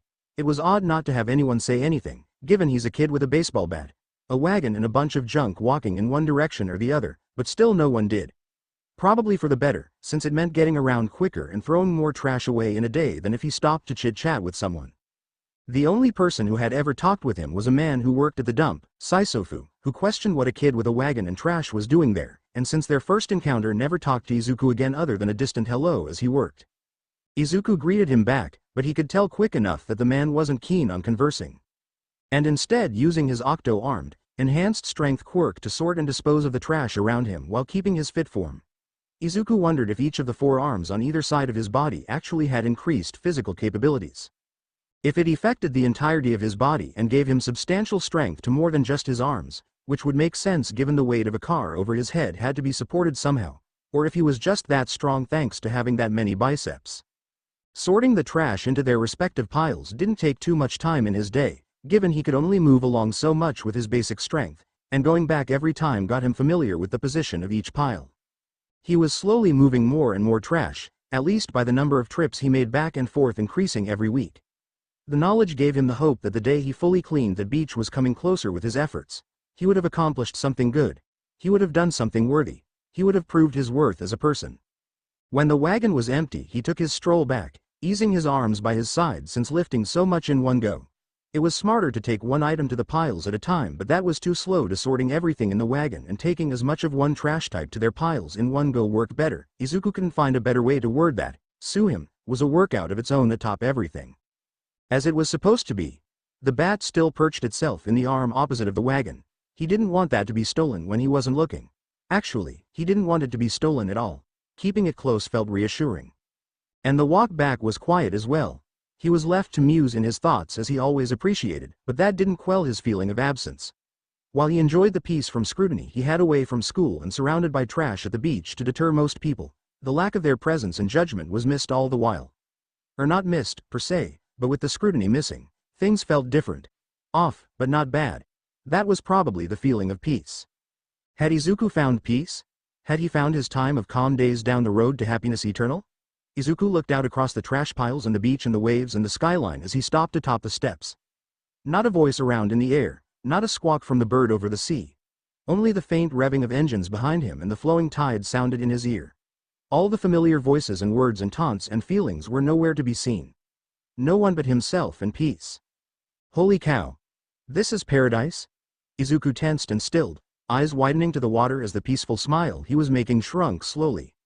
The sound and blow of heavy breathing passed his shoulder from the city behind, and his head turned to look over bat and shoulder to the person standing inches behind him. His eyes blanked on the goggles, pink tentacles of hair and the mouth agape in awe and joy as the girl can confirm, practically looked past him to judge the beachfront he faced, turning head left and right towards each ends of the shore before truly focusing on Izuku. The targets on the goggles bore into Izuku's emerald eyes, one face shining bright with a smile with the other frozen cold with flat lips. The teen Midoriya licked his lips unsteadily as his mouth opened. Hi?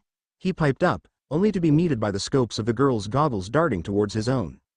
Hi, Izuku. You weren't there so you don't have proof, screamed as he jumped back and away from the teenage girl. Lucky to hit his back against the railing from the sidewalk and not trip down the stairs an inch away. His bat bounced to his other hand, which gripped the object tight as the other hand clawed over his heart. His breath moved out as gasps, heaving his body as his mind caught up to the reality of a person moving to him as fast as they did. The girl seemed unperturbed by his heart attack, still standing and smiling and shining bright in her composure. Her look hadn't even stayed on Izuku, turning and facing the trash now behind him. Amazing, was her first word moving forward. So many parts, so many tools, just left unattended and unused and for the picking. Her feet carried her past Izuku, bouncing down the stairs as said boy paced out his breathing. How could I not have known of this place before? Izuku struggled to keep his eyes following her movements as he stumbled down the steps after her, watching on as she darted between the piles gushing over and prodding various devices and metal craftwork items with her tools. Where the heck did she come from? How long had she been behind him? Did she know who he was? Paradise, this? Was she making fun of him for being here? What was even going on? His eyes closed again, palms pressing to his temple, groaning and pushing his hair around with his fingers. Calm down, Izuku. You're overthinking again. This is nothing. Nothing is going to happen. Everything will be fine. Just calm down. He paced his breathing again, counting the seconds between each before his arms dropped back down to his side to hang with the bat. He opened his eyes slowly again, repeating to himself, just, calm, boobs. Izuku blinked with a blank mind as he noticed the human torso placed before him. He looked to the boots dug into the sand, up the baggy and dirt-stained pants above them, to the wool-stripped tank top, past the human skin poking out of it, to the face in front of his. The goggles of scope sights were no longer at his eye level, now placed further up the head, and in their previous place sat the girl's yellow eyes of the same pattern. They blinked at him and he blinked at them, his stale lips doing nothing to mirror the girl's smile. A hand shot forward, nearly hitting Izuku in the chest had he not flinched and stepped back. The open limb stayed stretched out to him, and the girl's smile stretched wider with it. Hello. I'm Mei Hatsume. It's a pleasure to meet you. The young Midoriya eased down slowly, finger relaxing and bat lowering. Had he lifted it to defend himself? As his eyes darted between the hand and the girl's complexion. Hello. His hand moved to take it in greeting, only it snapped back to the girl's side as she took an almost heroic pose with the hands on her hips. You have no idea how long I've been waiting to meet you, Metal Bat. Izuku blinked in processing the nickname, but Hatsume continued on. You have no idea how long I've been digging through Saisofu's dump for parts for my babies only to find such low-quality scraps lying around his place. Until, just a month ago, I went in for scraps for my weekly project and find a Toshiba M454 stereo VHS cassette recorder still in one piece with a top just the size of a plating my baby needed to be finished. Sure, the internal wiring was broken to the point that it couldn't play any of the videos my parents had from their wedding, but they already have a fully functioning VCR player that I'm not allowed to touch, but that's beside the point. But then, I come back next week, and what do I find? A Ninja brand coffee bar 10-cup coffee maker in near mint condition with its button control system still intact and reprogrammable for my Hydrojet baby's drone mode testing. There's never anything that good with that old man's junkyard. I asked him where he had gotten all this junk from, and he told me this boy about my age has been coming in on the weekends constantly dumping whatever he had to bring with him to the junkyard, but he didn't know any more about the boy, so I had to do some digging of my own. I was going to confront you last weekend, but my parents had to drag me out of town for a convention for a father. So I left behind a camera to watch over the entrance while I was gone, and when I got back the day after, reviewed the footage and saw you. She punctuated the word by pointed directly at the still Midoriya. Towing behind you all this trash early in the morning, but then you kept coming back throughout the day, and then by noon you were silent for a good hour and then came back with spare parts and devices behind you, and I knew it was you. You've brought over some of the best materials for my projects I don't already have back home for the prototypes, and I've been wanting to ask you where you've been getting them all from and why you're throwing them out and not recycling them into something else, but now I know. This place is amazing. Hatsume swung her arms in both directions as she spun on her heels for dramatic effect. All these scraps, spare parts and materials free for the taking to put into use for my prototypes, all thanks to you. She turned back to the boy with the baseball bat. I can get to work on so many of my babies with all this junk. I'll have all the babies I need to graduate and enter UA. Izuku blinked slowly, hand cupping the bat against his leg. She has babies. She's my age. How does she already have? Oh, wait, she's going to UA too? She's using children to get in? He gulped in the air around him for one large breath as his eyes focused on hers. Eyes, and stay on the eyes. I'm not sure I follow. You your babies? Yes, my babies, she announced, stabbing a thumb to the skin of her chest. All my creations are my babies, even in their prototype stages, from my first stage hover boots all the way to my stage 7 grapple gauntlets. My inventions are going to make me the most well-known inventor in and out of Japan, all over the world. Air escaped his lungs in reassurance. Oh, thank God, you mean. Izuku coughed into his hand and shuffled in place. You're also going to UA? Of course I am. It's the most famous school all over the world. Going there puts you in the eyes of everyone who doesn't. What better place to go to than the front stage itself? Oh, Izuku hadn't thought about it like that. UA was well known all over the world, thanks to the amount of heroes and inventors and other famous quirk people over the years who had graduated from there specifically. All Might himself had drawn in a horde of eyes to the school after he revealed his own status of graduation from the hero school. Its students, without a doubt, were the center of attention for all other schools and students aiming to become heroes. If Izuku was accepted in, that would mean he would be a center of attention. That was unsettling. Not unusual, but it meant that he would either be praised for being the first registered quirkless student of the most prestigious school in all of Japan, in all the world when it came to its heroics programs, or the belittlement would only worsen due to his lack of abilities and pace with the rest of his classmates actually striving and achieving the status of working heroes. And that was only if he could pass and gain attendance to the school as a student at all, with his luck. What about you? The voice of the pink-haired girl drew Izuku out of his contemplations and back to the girl, now standing in one of the piles of trash and examining a microwave. You've been hogging all this future weaponry to yourself, so you've got to have something planned for it all. Oh, actually, Izuku licked his lips. I'm training to be a hero. I'm going to UA as well. Hatsume's head snapped so quickly in his direction, Izuku swore he could hear her neck break. You are? She darted out of the pile back to him so fast Izuku only had enough time to realize she was making way back to fold in on himself and stand his ground in hope not to take too bad a hit. Lucky for him she skidded to a stop just short enough not to tackle him to the ground. Unlucky for him. Oh God, she's against me and I can feel them, and oh God, what did I do to deserve this? Why is she so close? Is this the sweet embrace of death? This is perfect then. I'll be going into the support department of the school's programs, which means I get to build, and I get to build for the heroes. You'll get to test out all my babies and perfect them for mass distribution to all the heroes. The sparkle in her eyes were nice to see despite the internal struggle of Izuku's mind not to react to her, because why are they soft and why won't she back away? What's your quirk, Metal Bat? I can make any gadget to benefit and play off your quirk. Just tell me what it does and you'll have it. The feeling of a girl against him disappeared, as did every other feeling in his body as his eyes paused on hers. His quirk, was it worth lying about that? Could he get away with it? Should he try to get away with it? Who's he kidding? He's aiming for the same school as he, and he'd only get away with the lie if he failed the entrance exam while she passed, but holding that up for 3 years together, and letting her know half a year in advance because of this beach and his actions to clean it up. No way could he do that. Quirkless. His lips curled together and his eyes blinked back to life as he let the words sink into her ears. I'm quirkless. He could see the second her sparkle faltered, and he continued to watch on in surprise as the shine of her eyes grew with her smile and posture. You are? That's perfect. He shook as she shook him, hands gloved and clasped to his shoulder as she talked. If you're quirkless, then that means you could benefit from nearly all my babies. You can use them to their fullest extent because you'll have nothing else to rely on to do their job. You can be the mascot to show all my beautiful babies to the world to know who I am. Because I have nothing else to rely on. Was that an insult? Am I insulted? Hatsume released Izuku and left him to shake in place all on his own, marching past him and back up the steps with a cheer. This is going to be fantastic. I can feel it. As she reached the top, both teens turned around, Hatsume facing down the steps and Izuku facing up. Machamp says you come by every weekend. Then I'll see you next week.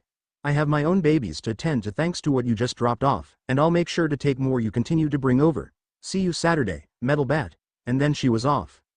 Midoriya stared still at his wagon at the top of the steps, sitting alone. His fingers fiddled with the handle of the bat and he blinked ever so slowly. I didn't get to tell her my name. His eyes came closed as he sighed out the tension of his body and fell backwards to the sand. Izuku made sure to smack his hand against the mat as he came down. The sound bounced off the walls, but no one really paid it any mind. Everyone was in their own drills, and hearing his classmates hit the mat rung in his ears too. Mashirao kept his grip on Izuku's arm to help him back up, both stumbling back into their stances as they moved again. Izuku threw the slow punch, intentionally as instructed so, and Mashirao parried it away. The back of his hand followed Izuku's punchback and the tailed boy's foot shot forward. His hand wrapped under the green boy's fist and his foot behind the other boy's, and the two limbs moved in opposite directions back towards the center to push Midoriya back to the mat below their feet. As Izuku's foot swung up, his fist rolled back, arm bending at the elbow now pressed against Mashirao's shoulder to trap the shorter boy in his hold. His hand hit the mat again, and a gust of his breath went with the sound of the slap. But he smiled anyways, signaling to his classmate and friend that he was fine. Mashirao smiled back and pulled his friend back onto his feet, and the two took to their stances again, ready to carry on their practice. Stop. The two boys stilled before Midoriya could throw another punch, and so did the rest of their class. Each on took a stiff and tall stance, turning to face their instructor as she looked out to each of them from the edge of the mat. After a minute of pause, she nodded. 2-minute water break. Each of the students bowed from the waist, a quick few seconds, each sounding off with a, "Thank you, sensei," before returning their heads above their shoulders and walking off the wad to get a drink. Izuku stayed in place, softening his breath as his hands drummed his noggin lightly. His eye dragged along the floor, counting the pieces of mat that made the flooring they trained on. His thoughts rolled absent-mindedly in his ears, the most recent of notable events on replay. Curls wrapped around his fingers, her voice and demeanor and proposition and promise, demand under review. A mass bumped into his side, drawing his eyes down to the fluff of blonde hair shaking beside him. He followed the stem of flesh it stood atop behind him, trailing back and around to the boy it belonged to, staring at Midoriya and motioning him along. Izuku smiled back at his friend and followed the tail along as it curled back to his owner, making way to the corner of the room. "You feeling okay there, Midoriya?" Mashirao questioned, watching his friend as his hands worked to uncap his bottle. Izuku did the same, turning his head with his body stuck in place. Yeah, I feel fine. Why do you ask?" the green teen responded. "You didn't throw me down too hard, Ojiro." "No, that's not what I meant." Mashirao leaned back against the wall, sipping his water for a moment opposed to his friend's longer gulp. "Did anything happen recently? You seem a bit spaced out, I guess." "Oh, Izuku stared at the wall instead of Mashirao as his jaw shifted to the side. Yes, but it wasn't anything bad. It's not any of that." He waved a hand with wrist in place between the two boys. "Stuff, I promise. Just weird, I guess." Ojiro flicked himself back to his feet, tossing his bottle to his tail and using that to place it on the ground. "Define weird," Mashirao went on, lifting his chin up and flattening his lips. "I know it's different for you than it is for me." Izuku almost, spat out his water as his head jutted forward and placed his water bottle back on the ground, crouching after it to recap it. "Oh, all right." Izuku wiped his jawline clean as he followed after his friend and classmates back onto the mat. "I just, met someone. Overt at the beach." "Oh, you did? That's cool. Did Iida meet them too?" Mashirao took into a fighting stance again, doing as their instructor told them to continue their takedowns and falls. Izuku did the same, bringing his hands up with dancing fingers in front of his face. "No, Iida didn't meet her. I haven't been seeing Iida on the weekends. He's only coming over some days on the week. He even told me he was there when I wasn't, last week. Thought the shoreline was still a good place to go for his running routine." Mashirao approached with the punch this time over, and Izuku followed through to dodge. His hand and foot moved in opposite directions, taking place and hooking around Mashirao's fist and foot respectively, and then pushed back towards the center. But Izuku took it slower, taking his time to drop Ojiro carefully as to not drop him where it would hurt his tail, and at the same time working to position his partner's elbow against his shoulder to ease the takedown. Ojiro did his part, falling with it and using his tail as a spring to slow his fall and shift his body to fall safer. Mashirao voiced his question for confirmation, receiving a nod from Izuku as the green boy helped him back to his feet. What was she doing at the beach? She followed me there. Izuku let Ojiro's hand go as the boys found themselves both on their feet, backing away slowly back into their stances. Remember what I'm doing there? Cleaning up. Yeah, well, apparently, she found out I was. Apparently, she's a mechanic of some sort, and a lot of what I was dropping off at the dump that wasn't trash or completely broken was still useful for her to take apart. I think. Mashirao punched again, and the two boys flowed through their practice again. You think? Ojiro asked as he was lowered to his back. We didn't exactly talk. She kinda just came over and ranted and left. Izuku crouched after Mashirao until both were on the ground, the former on a knee. I barely remember everything she said, but I'm pretty sure she said she was a mechanic. He rose to his feet, pulling his partner up with him. Apparently she's using the junk to build prototypes of sorts. I can't remember what any of them were called. Sorry. It's fine. Not sure I need to know them anyways. Mashirao raised his fists back to his jaw. So, new friend? Not entirely. Izuku's form faltered for a moment. I didn't so much as talk with her as listened and waited for a chance to speak. But she left before I could even give my own name, and I still know hers. I don't have her number like Ida's or yours, and I don't know where she lives or even the general area. For all I know she goes across town to that junkyard and lives nowhere close to it for me to find her again until Saturday. Mashirao stepped forward with a punch, drawing Izuku's attention back on him and into the hand drills once again. So, Ojiro continued on, you're looking forward to see her again? And not really, no. The green teen almost fell with his partner in the takedown just to hide the blush of suggestion. His friend's wiggled eyebrows did nothing to help. It's not like I hated her or I do. And that's not to say I like her, but I do, it's just.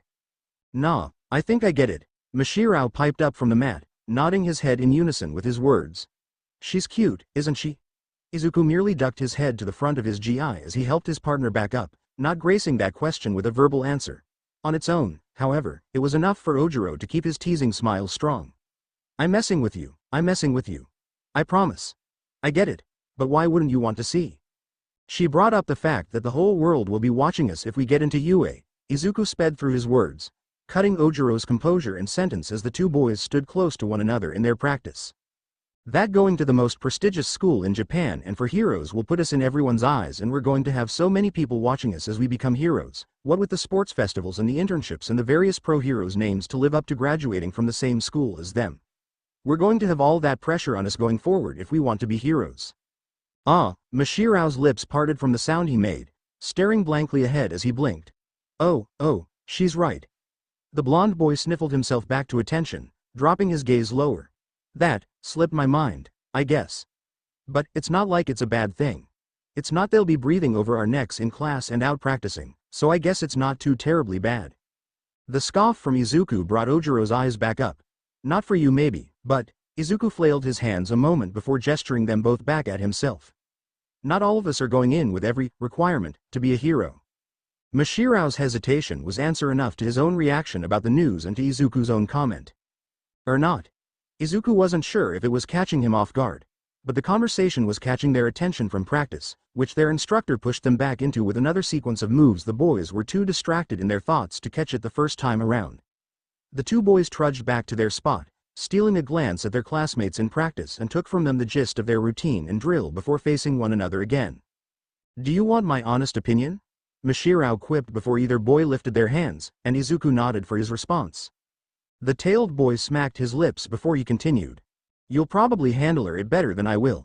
The look of disbelief Izuku was giving him must has been both obvious to see and expected building up to the speech he had. Look, it's easy to tell between the two of us who is going to get used to everything he sets his mind to. You jumped to the beach head on. You usually go gung-ho in this class every time we move on to something new that, honestly, if you want to be seen in the light by people as a hero, you'll barge into that challenge without a moment's hesitation. Probably be the first person out of us and whoever we get as classmates to take on a villain without pause. I mean, yeah, knowing people are going to be keeping tabs on you is weird, but you do that already with heroes. And you still need to show me one of those journals. You said you have stuff on Taikwareta and I want to see those. Mashirao stabbed a finger towards his partner almost accusingly, getting a small and scratchy laugh out of the green boy to make them both smile. If there is anyone who can go into the spotlight and take it for himself without giving it a care, it would probably be you. You. Izuku rose both his fists, stopping them up to his chest to clench tighter. You really think that? Yeah, don't worry too much about it, Mashirao added, tacking a pat on Izuku's shoulder as he closed in. You'll figure out what to do. Izuku didn't know what to do.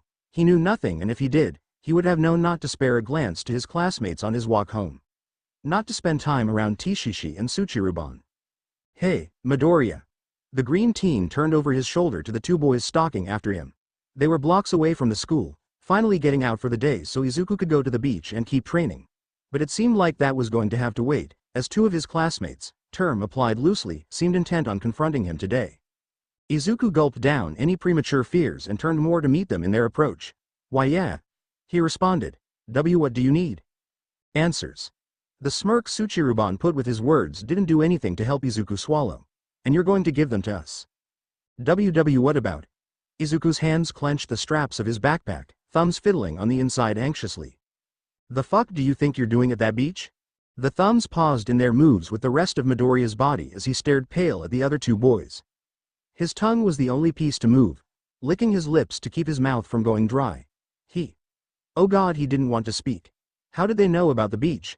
It's so far out of their way. Izuku knew that much. He'd seen them usually take the opposite route after school, so he assumes that meant they at least lived further that way, even if home wasn't their first stop. Izuku swallowed his stutter down for the moment. What do you mean? What do you think I mean? Tsuchiruban tapped a knuckle to his head, making an exaggerated face Izuku assumed was meant to mock him.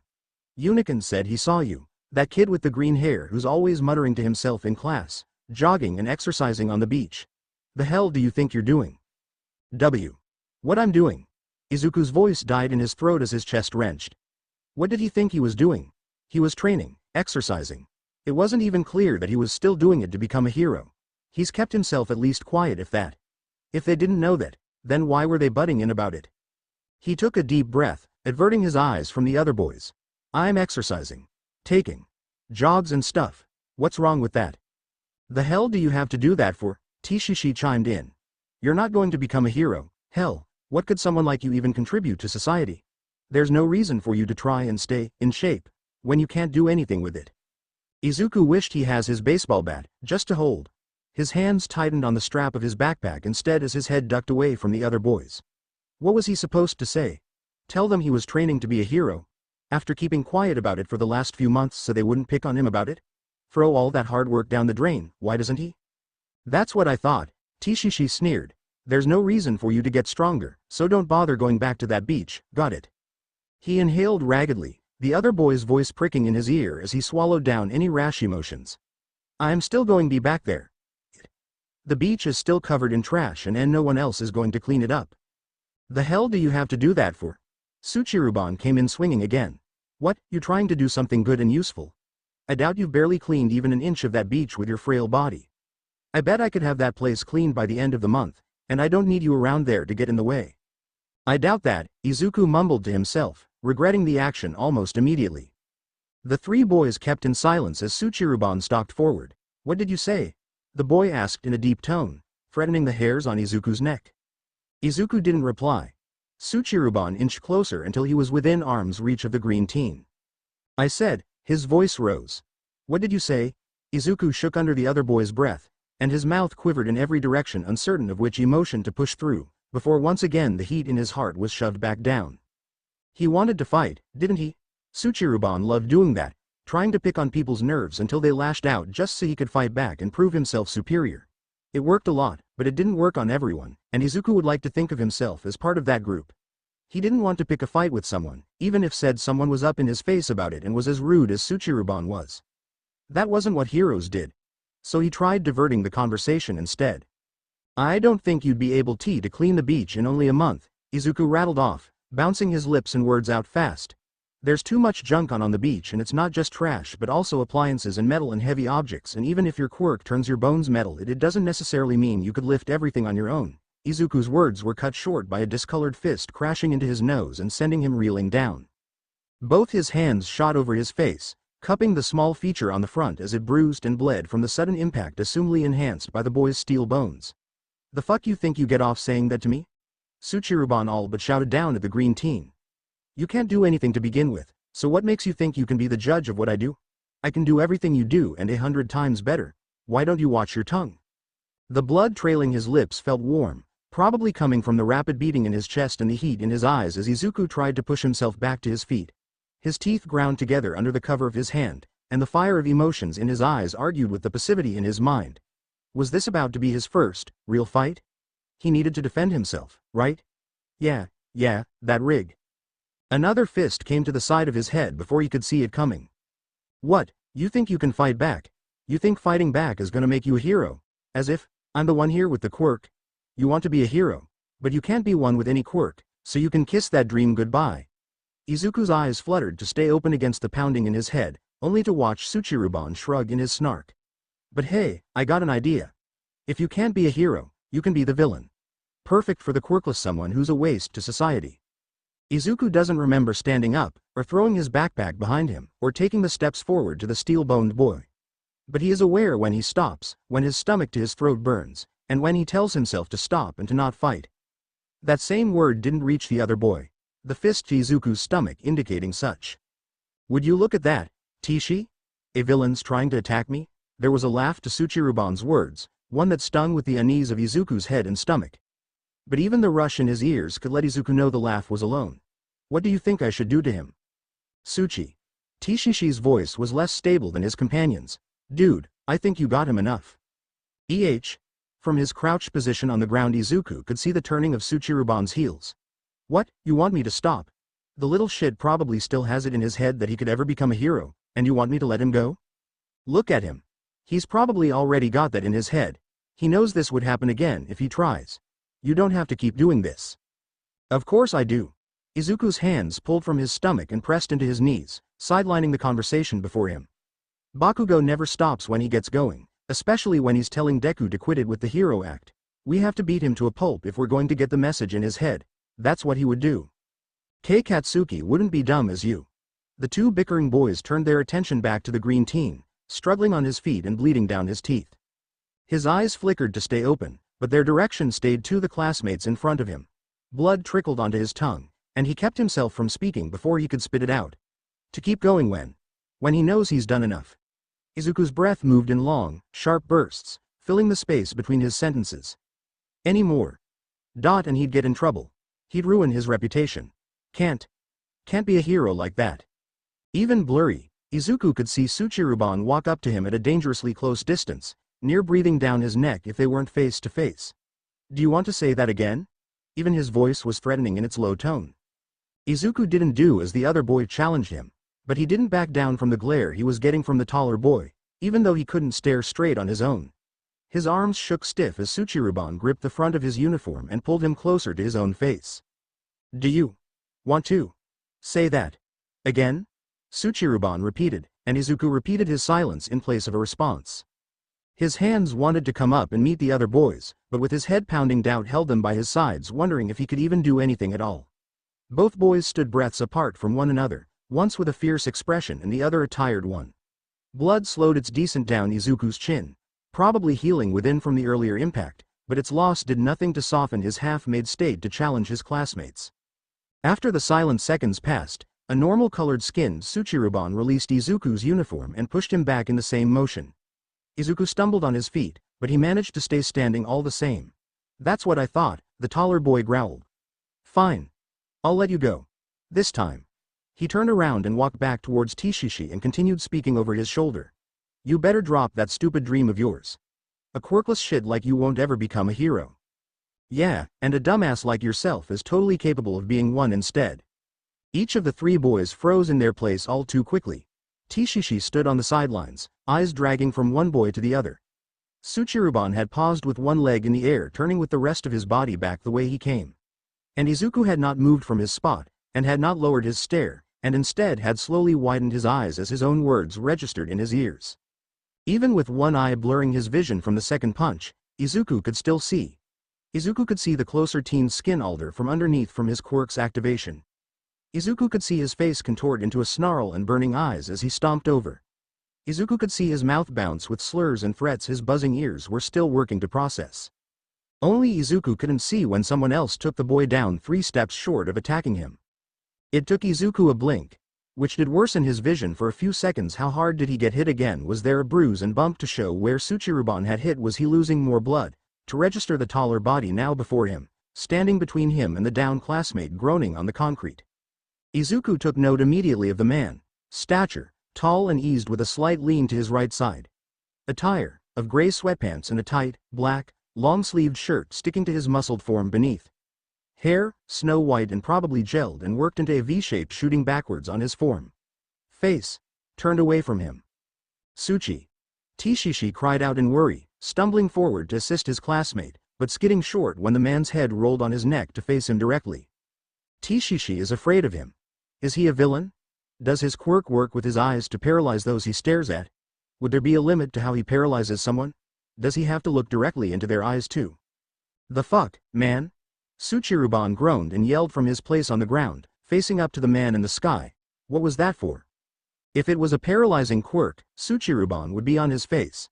He would have tripped over in his momentum. Paralysis wouldn't have reversed his motion. Does he have a speed quirk then? He took Tsuchiruban down fast, and he may have done something in the instant to stop Tishishi in his tracks. Speed quirks of that caliber are unheard of though. I didn't see him move a muscle. What could he have done? You were picking on a kid, the man spoke, and Izuku started taking more tabs. His voice wasn't that deep, so he wasn't that old in comparison to what Izuku thought. It wasn't gruff or scratch as though he meant to intimidate.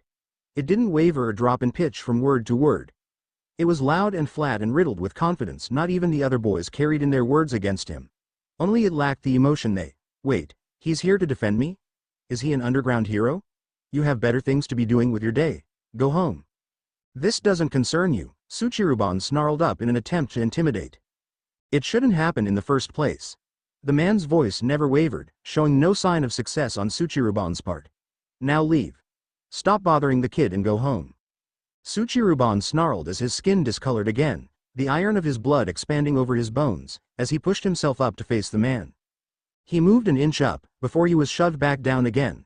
Like his entrance, the man moved too fast to see it all happen, but Izuku could assess what he did as the man's hands trapped Tsuchiruban's arm to the ground by digging his own fingers into the concrete, placing a knee over his chest, and holding a knife hand by his ear aimed for the teen's face. Izuku couldn't tell from Tsuchiruban's expression if he saw it either, but the fear across his face was obvious enough because of his position. You're bothering me. A shiver rolled over Izuku from the dry words of the man and the watering eyes of the teen trapped below him. The air around them had changed, and Izuku was no longer sure the man was there just to help him, if at all. Do you not want to go home? But Izuku acted as thought the man was there to help. The threat woven into those words got him to step forward. Izuku stumbled in his step, but his approach was still made in intent, and the scuffing of his shoes against the gravel garnered the attention of the man just slightly to tilt his head in Izuku's direction. Not enough to show his face but enough to hint his attention was on the green teen. Don't hurt him. His voice was slurred, nausea and fear doing their best against him, but they came out audibly all the same, please. The man turned his head more, showing Izuku half of his lean feature and yellow dotted eye that made the left side of his face. Izuku blinked, and the man did not. Nothing about his gaze felt threatening. It looked more puzzled than it did fear-inducing. The man said anything to follow, and it seemed neither Tsuchiruban nor Tishishi had any courage to do something of their own, so Izuku continued. It won't solve anything to hurt. Him too. The young man kept his eye trained on Izuku for a moment longer before looking down at the kid beneath him. With a sigh either of exasperation or need, the man rose to his feet, sliding his fingers out from the road and removing his knee from the boy's chest. With a swipe his hand gripped Tsuchiruban by the collar of his shirt and effortlessly tossed the teen into his friend further to catch. The two boys shivering and gulping looked back to the man as they composed themselves. Leave. I don't want to see your faces again. They did. Izuku watched in slight amusement as the boys contemplated yelling their responses, but the two kept to themselves as they turned and ran off around the block. He and the man stayed still, watching the corner in wait for the two boys to come back around with company, or to steal their stomachs and come back with their own will to stand up for themselves. They did neither. The man turned around to face Izuku, allowing the teen to take in how he looked. Yellow eyes, young facial features, eyebrows to match his hair, and an expression on the verge of doubt and disbelief looking at Izuku. "You do realize your nose is bleeding," he commented flatly, prompting Izuku to wipe a finger across his upper lip.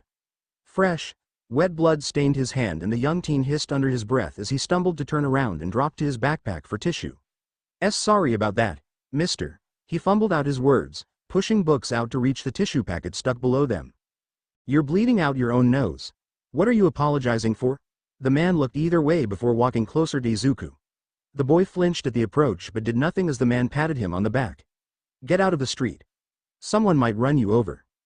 With a moment to notice, Izuku was doing just that and dumping the contents of his bag about. The boy blushed and stuffed the tissue in his nostril and pushed books back into his bag.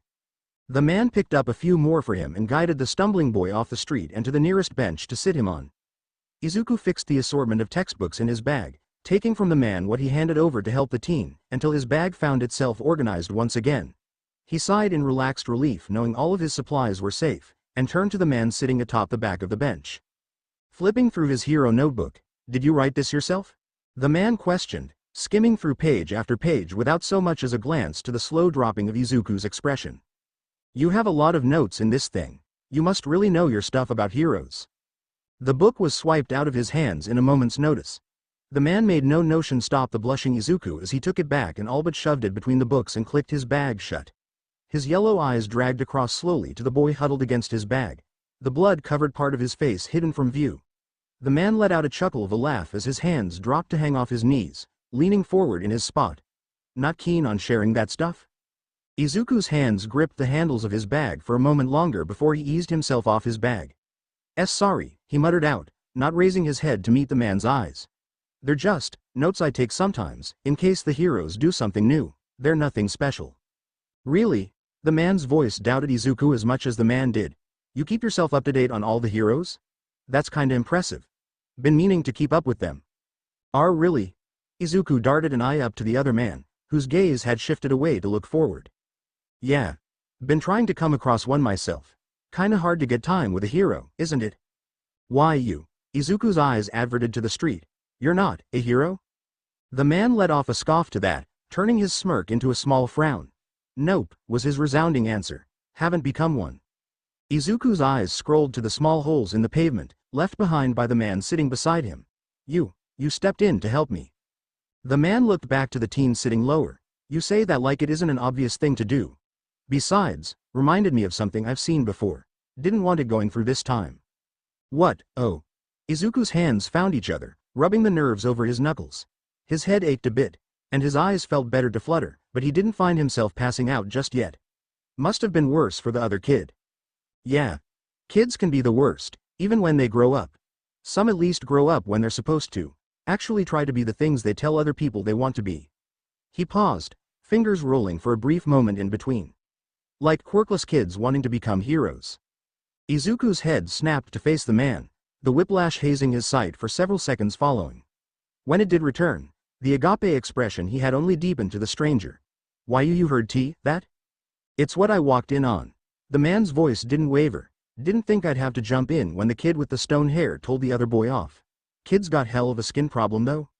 Izuku blinked past his confusion, like the man has spoken past his quirklessness. "Why, Tsuchiruban. If you mean the kid that was punching you, yeah, that punk." The green teen curled inward at that, dropping his gaze momentarily. "It's his quirk. Iron skeleton. He uses the iron in his blood to coat his bones, turning it from the element to the mineral. The skin coloring makes sense, since he's affecting his blood as much as he is his bones when he uses it." "He actually tell you all that?" Izuku shook his head to the man's question, a bit too fast for his head to be okay with before it fought back against him. Izuku flicked his head from the pounding on his brain, attempting to push it aside. Not hard to figure it out after hearing the name and seeing it a few times. "Figured it out all on your own? How long did that take?" 8 minutes. Izuku cupped one hand in the other, blinking until he only saw one of each. Name helped a bunch.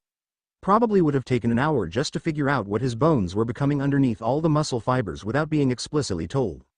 "Well damn. I probably would have done that." The man's gaze averted again. So why did you tell me to stop? Izuku licked his lips with a nervous shiver, but the man continued on. Did you even try fighting back? They did say you wanted to be a hero. Heroes usually fight back. I know. Izuku's fingers dragged further down to his wrist, circling for a secure hold. I didn't think it'd get to that.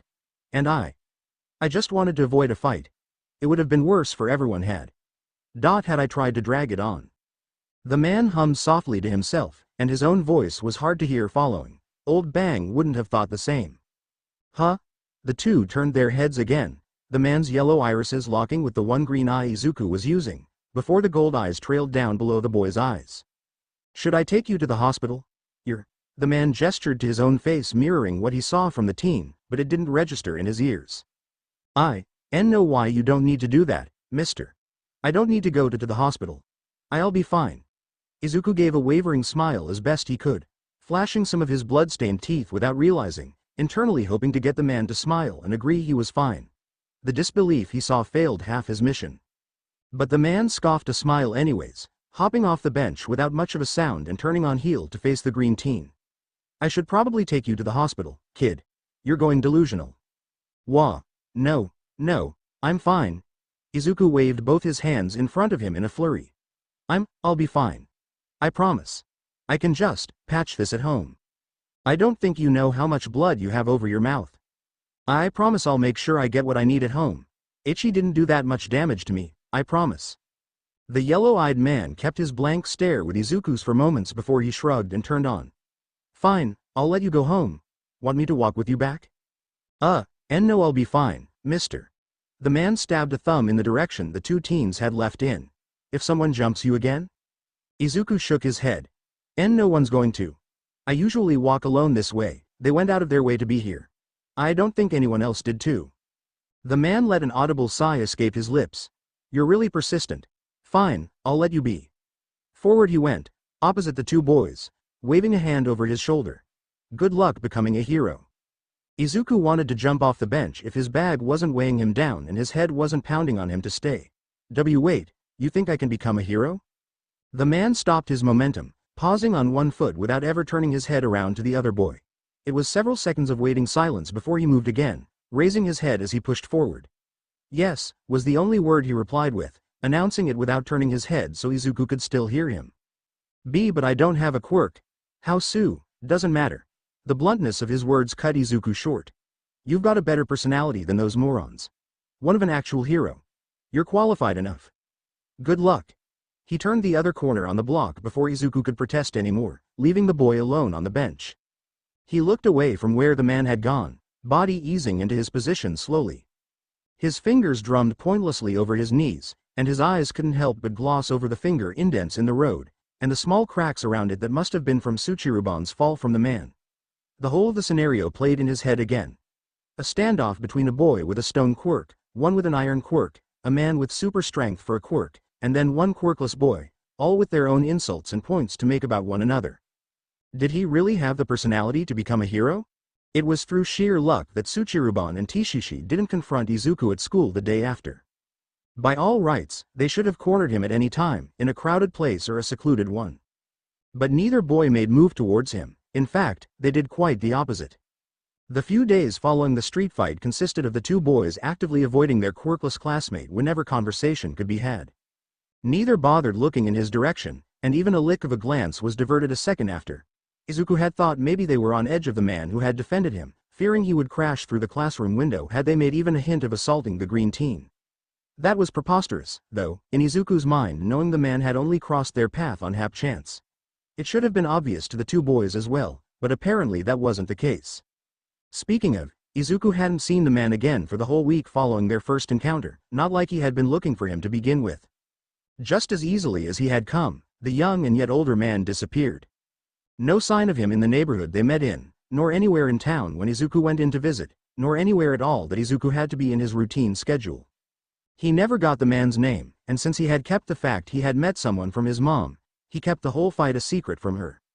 Using the cover of a villain attack that had happened in town around the same time, and he was hurt in the crossfire but sent home by paramedics on the scene deeming him without a concussion or any cranial damage, which he hoped he was right about and was lucky she took it at face value. In its place, he didn't really have anything to go off asking other people if they've seen him around. Though the thought of that man and his actions and words lingered in the back of his mind, Izuku chose to drop any hopes of chasing him down to continue on his path of training and bettering himself. It was his first fight since the incident with the slime villain, or really the first real one outside of his self-defense classes, and he still had ways to go. Every punch Tsuchiruban landed, his mind screamed at him to throw one back. But Izuku knew fighting as they did would solve nothing, so he chose not to instead. He argued throwing up his arms to push away the blows and move around the other boy to avoid fighting as he had learned in class, but not wanting to get in a fight was why he took the first hit, and the roaring in his ears made it hard to concentrate on the two that followed to have any hope of defending himself well enough. If Izuku wanted to be a hero, he needed to fight. He needed to stand up for himself. He needed to be level-headed. Anger had been building up in him, or at least a heat Izuku called anger to keep himself understanding. Frustration targeting himself to boot, displeased by his lack of improvement in all the time he had. Disappointed in himself that his convictions were getting him nowhere. Izuku knew, he knew, better than that he, just like everyone else before him, needed time to get better, more maybe than they believed it would take. He knew starting much later than the kids around him meant he was behind, and to catch up he couldn't do it in one day. He was smarter than to believe he would be anything to compare to his peers. But the back of his mind grew impatient anyways and gave Izuku the added task of keeping face forward, and keeping his attention where he wanted it to be and nowhere else. The distraction was probably the reason Izuku didn't duck his head when he was slammed against the wall. Izuku gasped out his breaths from how his head bounced off the brick as he stared level with the steel-boned classmate of his holding the collar of his uniform. Tsuchiruban. You've kept your mouth shut until now, so I expect you to keep it that way right now, said classmate growled as he cut off Izuku's words. That didn't stop him, though. I expected you to do this sooner, the green-haired teen retorted. Gee, guess we set the bar too high. Tsuchiruban shook Izuku by his collar, cutting his sentence short again to prevent biting his own tongue. I've been wanting to all goddamn week, Tsuchiruban continued on, but I wasn't going to let some twerp like you ruin my reputation in class. Your reputation as being a blockhead in class, even beating out Tishishi who should have had that on lockdown thanks to his quirk alone. Izuku wanted to comment and share the snide remarks the classroom around him has made about one another, but he decided to, metaphorically, just to keep his word, bite back his tongue on speaking that aloud. How would I ruin your reputation? By running your fucking mouth, was the hissed response his spoken words received. The last thing I needed you to do is spout to the class that your bruises were from me and that you didn't cower back like the weakling you are. Or of that fucking nobody guy who tried to step up and defend you. You're lucky you didn't say shit to anyone, right? Does it look like I did? Izuku could hear the touch of snark in his words he didn't intend, but it must have been potent enough for Tsuchiruban to slam his head against the brick wall again. His own hands shot up around the other boy's wrists in an instant, holding on to them more than attempting to pry them away. Look, I don't even know who that guy was. I never met him before that day, I never got his name, and I haven't seen him since. I don't care about him. It's your face that I have to see every day, not his, so it's your mouth that I have to make sure stays shut. Oi. The boys froze in their standoff, the call out of another snapping their attention from the other to the newcomer. Down the hall stomped the voice's origin.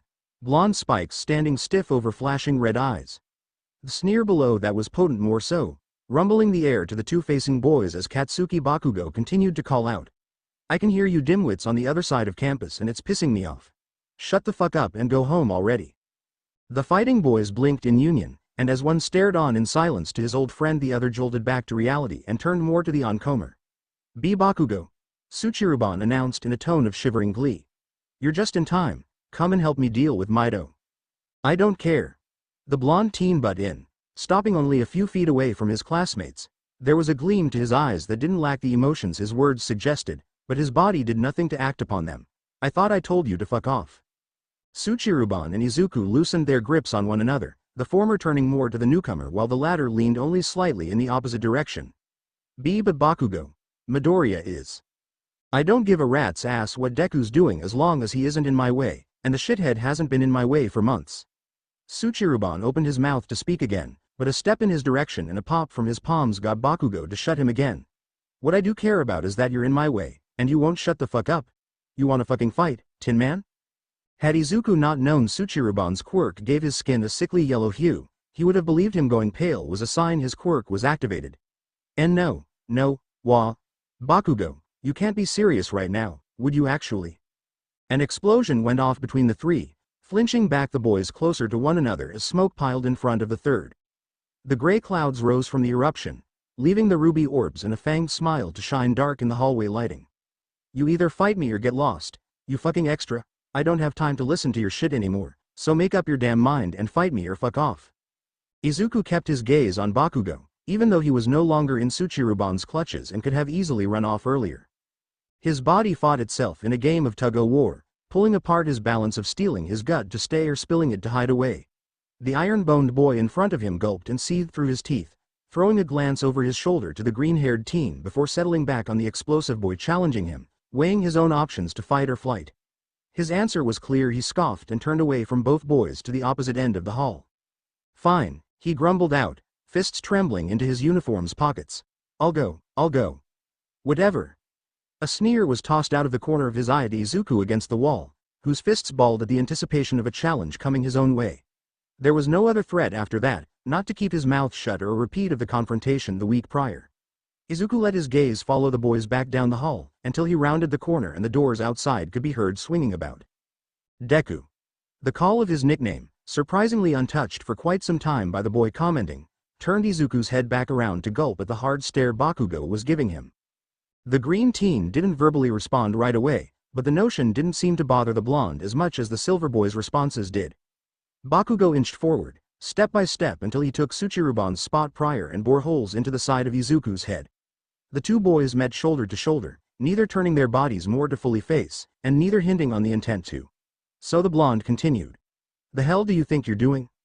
Sharp and to the point, just how Izuku remembered his voice being, but little to no sting backing those words further.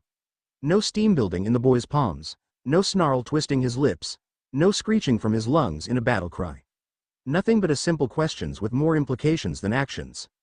His green eyes faltered from the red higher than his, only to check the thin line of the boy's mouth. No pout either, very out of the norm, before flicking back to meet the taller boy's gaze. Nothing, was the more than hesitant reply Izuku mustered. Bakugo felt colder than Izuku remembered him being from previous private encounters. No loud, boisterous noises from his mouth or his hands, no wild swings of his arms, no singeing of his body or his surroundings. Now, Katsuki was stone cold, imposing, shadowing, threatening. Keep it that way, was the flat response Izuku got for his own word, watching on over his shoulder, and Katsuki took down the hallway, bag swinging over his shoulder as he sauntered off. I don't want you getting in the way of me becoming a hero, or getting into UA. If you know what's good for you, you'll give up now. It was before the turn to the door that the blonde looked back over his own shoulder, a singular red dot glistening dim to the green boy. You'll never be a hero, got that, Deku? Izuku dug his nails into his palms at the hissed accent put on the insult, but said nothing as Katsuki took the turn and disappeared from the hallway, leaving the Midoriya child alone to his own thoughts.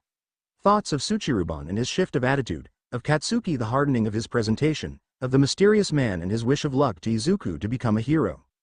It's not worth it, was what he ended up muttering to himself, turning his attention from the empty hallway to the filled backpack by his side. He shuffled through the contents, aimlessly counting the books and utensils before securing it over his shoulders. Katsuki, he blinked, only for a moment, to realize the difference in the sounding of the names for the blonde boy, before pressing that thought down for another day and continuing forward on his own path. If Midoriya thought of anything as dangerous, his focus would solely be on Mei Hatsume. Izuku could list the amount of times his life felt genuinely threatened. When he was young, his child mentality feared fights with Bakugo, and calling them fights paint Izuku in a better light than he actually was, would go a step too far, but as they grew up and nothing changed beyond the norm, the reoccurring worry was squandered. The first time he handled scissors he nearly impaled himself, only really cutting along his side and freaking both himself and his mother beyond what they thought they could mentally handle. It wasn't until the two-timed meeting with the slime villain that Izuku felt his life on the line, but both times the #1 hero of the world came in to spare him a tragic fate. Since then, nothing in the month following aimed to use his life as a bargaining chip. Until Mei Hatsume nearly threw a fridge on top of him. It was an honest, to God terrifying, mistake on the girl's part. Izuku knew that much. It was their third meeting, by Izuku's counting, and he could eye with the only confidence he had that he had a good feel of the girl and her personality. The phrasing of his musing took a minute to sink in before he melted into a stumbling and stuttering mess, feeling the need to apologize to Mei on his poor choice of wording in a sentence she didn't even hear. The pink-haired girl's love of mechanisms and the physical labor of breaking and building was the most striking detail of her personality, second only to her over-the-top actions and booming voice whenever something caught her intrigue and passion. She was fast, on her hands and feet, with and without her gadgets guiding her around. Izuku noted her hover boot prototypes spewing steam with each sharp turn around the trash piles, and especially when scaling said piles. She was surprisingly athletic and capable of dynamic maneuvering, and what she lacked in physical strength she seemed to make up with having devices and other babies of hers bother with the heavy lifting. All she seemed to deeply care about was getting what she wanted, making what she got into what she dreamed about, and giving it to the rest of the world. Simply put, she was kind. So he understood entirely that having her Octo-Drone .5 attempt to carry the broken fridge off the beach for Izuku's sake and bouncing it around in the thin, whip-like arms of the drone only for it to fly out and nearly clothesline Midoriya in the face was a complete accident. And Izuku was pretty sure he saw the angels waiting to take him plastered on the freezer door. "Sorry about that, Metal Bat," Hatsume yelled atop the shorter pile of trash, down to the boy hunched on his hands and knees clawing at the skin, shirt and jacket covering his heart. "My baby was using the sensors to distribute the weight better. Did ya get hit?" Heaving and breathing cut his response short, opting to recollect the air he had almost lost the feeling of in its entirety. When he had gathered all he required, he pushed himself back to his feet alone with great effort, even relying on his bat to help prop him on his way up. "I'm fine, just what would could he use?" That meant terrified and on the verge of a panic attack but didn't come off as rude or overdramatic. "Startled, is all, I guess." "Okay. Good. If it wasn't for the sweat of workout and worry already pouring from his hairline, Hatsume might have seen the sweat drop Izuku gained from her careless nature. "Can't have the presenter of my babies fall into bad condition. I let you off the hook for the bruises last time, and I'm not letting you get away with more next time. Ya hear?" Midoriya felt nothing but God-given thanks for the workout he had just finished to help mask the rise of blood of embarrassment and praise on his face, even if his arms wrapped around his head quick enough to hide it when it began. "Oh, that reminds me, Metal Bat." A space parted between Izuku's arms for his eyes to peek back out to the girl towering above the trash. "I need a design of your hero costume." What?" Lowering his guard, Izuku brushed past the red still plastered on his face to focus more on the girl above.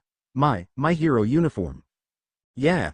Despite his better judgment, Izuku did push forward to help Mei down the pile, watching her bounce as she went level after level to his, nearly becoming an obstacle as she barreled past him and landed safe on the sand. "If you're going to become a hero, then you'll need a uniform to work in. I bet you I can make tons of gadgets, tools, weapons and adjustments to your costume to keep up in the field with the other heroes. All I need are some basic blueprints and I can get started on crafting anything you need." He chuckled something unsteady, fiddling his fingers on the handle of his bat. "I don't have any idea what I want for a hero costume, actually." A lie, actually. Knowing the previous iterations and drawings he made for his hero uniform existed and waited in his hero analysis notebooks back home, but were no longer meeting his appeal and were scrapped all too soon. He was still looking for a substitute to send in when he applied for the school in only a few short months. "Then you better get to it then." Mei lifted a fist to the air, slapping her other hand on her bicep to keep the arm from launching out her shoulder. "You won't be taking the world by storm in that green tracksuit. A proper hero needs a proper attire." It was without hesitation that she jumped to the refrigerator, calling her drone back over to haul the appliance in the air again. Izuku shrugged off the upper of his jumper, folding the jacket over his non-dominant arm as the other twirled his bat, whirling the thoughts plaguing him, questioning confidence and probability. "You think I can become a hero?" "Dunno. You haven't tried yet." The burst of her nature vanished in a second, the wind behind it gone to stop the windmill of Izuku's choice of weapon. The green boy blanked, locking vacant eyes with Hatsume's perpetual smile. "If you're any good at it as I am building, then you'll probably become one. You'll have to prove yourself first, then get into UA with me. You ready for that, Metal Bat?" "What?" But Izuku's hands shook in front of him and his lips tugged down at the corners. We have 4 months until the entrance exam is open for participants and I have so much I still have to learn. I mean I've barely practiced at all with my bat as a weapon or a tool I could use in battle or for rescue miss. That's not the energy of a hero, Metal Bat." Izuku flinched back as Mei darted up to his face once again. "If you're gonna be the first quirkless hero telling off the public with nothing but a baseball bat and the clothes on your back, then you're gonna have to go in without even the slightest hesitation, got that?" Izuku gulped, averting his eyes every which way and making sure to keep backing away to keep her body from getting any closer to his. Don't worry, I get that. That doesn't sound like the commitment of a hero to me, mister." Thank the heavens above. Mei backed away from Izuku, hoping on a broken washing machine and striking a pose with a hand to the sky. A long finger pointed to the clouds and sun above. I need to hear you shout your desires to the heavens. Tell the world you're going to become the next greatest hero. Izuku did nothing. Bat clutched tightly against his chest and eyes blank as they stared at her. Come on. Say it with me. I'm going to get into UA and become the greatest there is. Hatsume, please, you don't have to. That doesn't sound like the voice of a future hero, Metal Bat. Her interruption cut through his words as fast as she could walk. Come on. Say it with me and prove that you're going to become the next greatest hero. I'm going to get into UA and become the greatest there is. Izuku swallowed, eased his bat into his left hand and rose his right to mimic Mei's, minus the standing finger and with his own elbow bent. With an elongated inhale, he repeated, I'm going to get into UA and become the greatest there is. That's not high enough in energy, Metal Bat. Mei shouted back, flinching Izuku a step away. Say it with energy and pride. I'm going to get into UA and become the greatest there is. He took another, deep breath, eyes closed, chin dropped slightly to his chest. I'm going to get into UA and become the greatest there is. Louder. Her command straightened his arm closer to a solid line and lifted his chin to the pile of trash he couldn't see behind the lids of his eyes. I'm going to get into UA and become the greatest there is. The clang of her foot stomping on metal echoed on the sand, louder. He inhaled, puffing his chest and raising his fist higher with his head following. I'm going to get into UA and become the greatest there is. What are you going to be? Her shouting dug the nails into his palm. I'm going to get into UA and become the greatest there is. I said, what are you going to be? His body clenched at her voice, and his other arm rose with the bat shaking in his grasp. I'm going to get into UA and become the greatest there is. What are you going to be, Metal Bat? His heels dug into the shoreline, his other arm bent out to his side with the bat raised slightly over his head, his right arm bent again but with a fist tighter than he had ever tightened before. I'm going to get into UEI and become the greatest there is.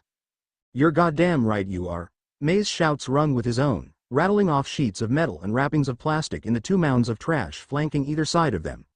You're gonna go in there and become the greatest hero there is, ain't Shaw? His eyes shot open with a spark and his teeth clashed in a growl. I'm going to get into UEI and become the greatest goddamn hero there is.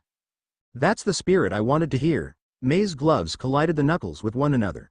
Are you ready to become the next star hero in all the world, Metal Bat? You're fucking right I am.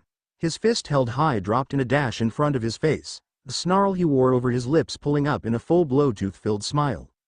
Then give me the schematics to your hero uniform so I can make it the best hero uniform it could be. There was a fire building in Izuku's lungs when he first muttered the sentence Mei wanted him to repeat. With each repetition, the flame grew, and it grew and burned throughout the whole of his chest and then through the whole of him until he could feel it on the outside. Within 3 seconds of processing Mei's last sentence, that blaze was gone in its entirety. I still don't know what I want my uniform to be, though, he admitted to the still triumphant standing girl before him. Ah, come on, Metal Bat. Her smile never ceased, even as her head fell to the side with what must have been a sigh in the middle of her sentence. You've been at this for months now, like you just said, and you don't know what you want to look like to the public. You need to have some idea for a uniform. Well, I did, but I can't really use any of them anymore. He didn't know if his mumbling could still be heard by her. And I don't really know what I can do that goes well with this. He raised the bat weakly for emphasis. Not planning on becoming a professional baseball player and using an altered uniform of whatever team you're signed onto?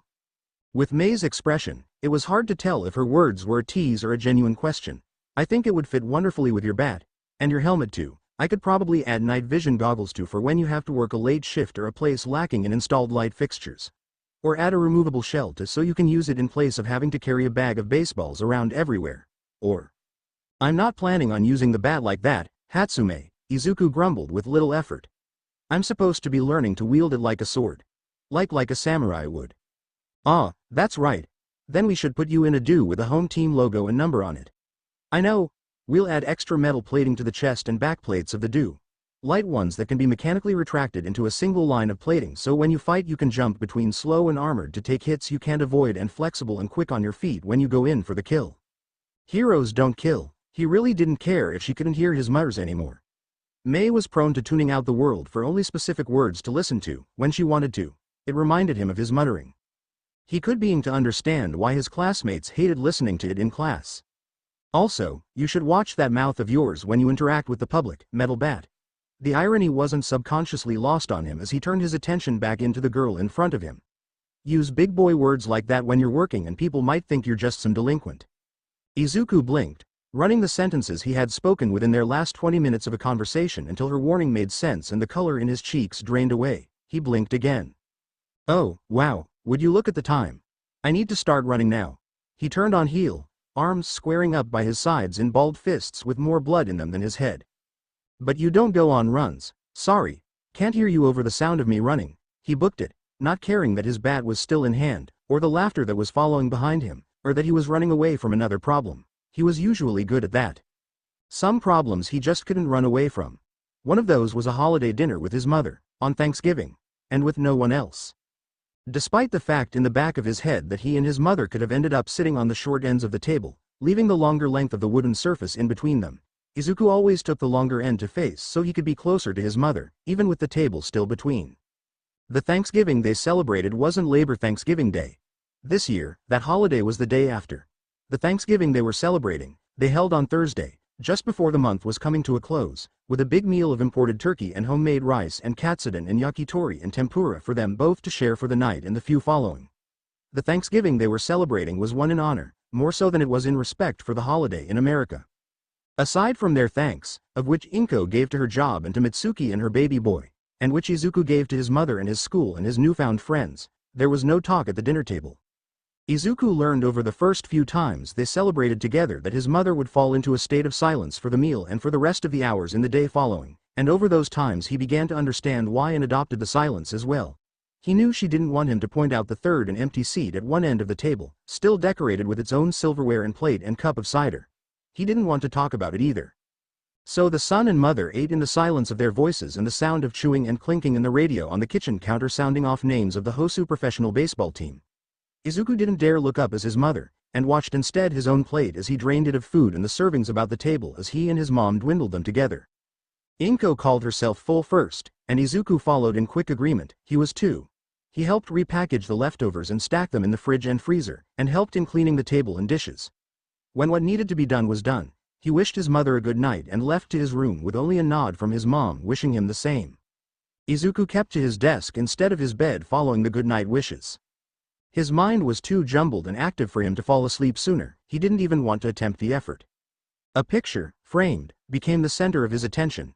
In the middle of all the dust collection hero memorabilia and pristine school-related books and tools, was a picture of his family, mother, father and son, the last one they took together. Back when he was only 3. His hand shot up to the frame and flicked it forward, dropping the photo to face his desk and lie flat against the surface, out of his sight to work out of his mind. He pulled his recent journal of his heroics writings, though it wasn't exactly about the heroes he watched. More aptly named Hero Future, he had made the journal specifically for himself, centered around himself. The occasional entry of a new or old hero in the news made a page or two in his entries, but he added on ways he could learn from them regarding the world of heroics. Moves he could adapt into his own set, offices he could join when he gets the option to, legal reasons and people's perception regarding tools and weapons used by heroes, etc. He flipped through the pages until he came to the empty ones and held the book open on the first 2. His free hand shuffled through the stack of pencils, and his mind replayed the words. Just think about a hero costume. Just think about a hero costume. He flicked a pencil out of the pile, gave the tip and once over to make sure it was sharp, and brought it down onto the paper. And did absolutely nothing. He sat there for a minute, and then 2, and then 3 before he gave up with a sigh and threw the pencil into the lined paper. It had been a good 2 weeks since he talked with May about the designs of his plans for a hero uniform, having used the last Sunday to avoid the topic at every second and sentence he could. But no ideas had jumped into his head. He didn't bring up the topics with Tenyura Mashirao yet, and he was almost certain the 2 boys would have theirs planned out in advance and probably even have some pointers for him. But the little cubic inch of his brain that nagged him about how often and how long no one but his mother had been there for him sprouted the idea of working on it all his own. The inspiration had to be something he took notice of. The whole design had to be crafted the way he wanted and imagined it to. Every inch of layer and pocket and design and tool had to be from him and him alone, without any feedback or opinion from an outside source on the matter. He didn't know why he listened to it, but he found solace in the truth it presented despite the argument he had made that he had people sticking their necks out for him now. He just didn't know how much he could trust them, or for how much longer he could.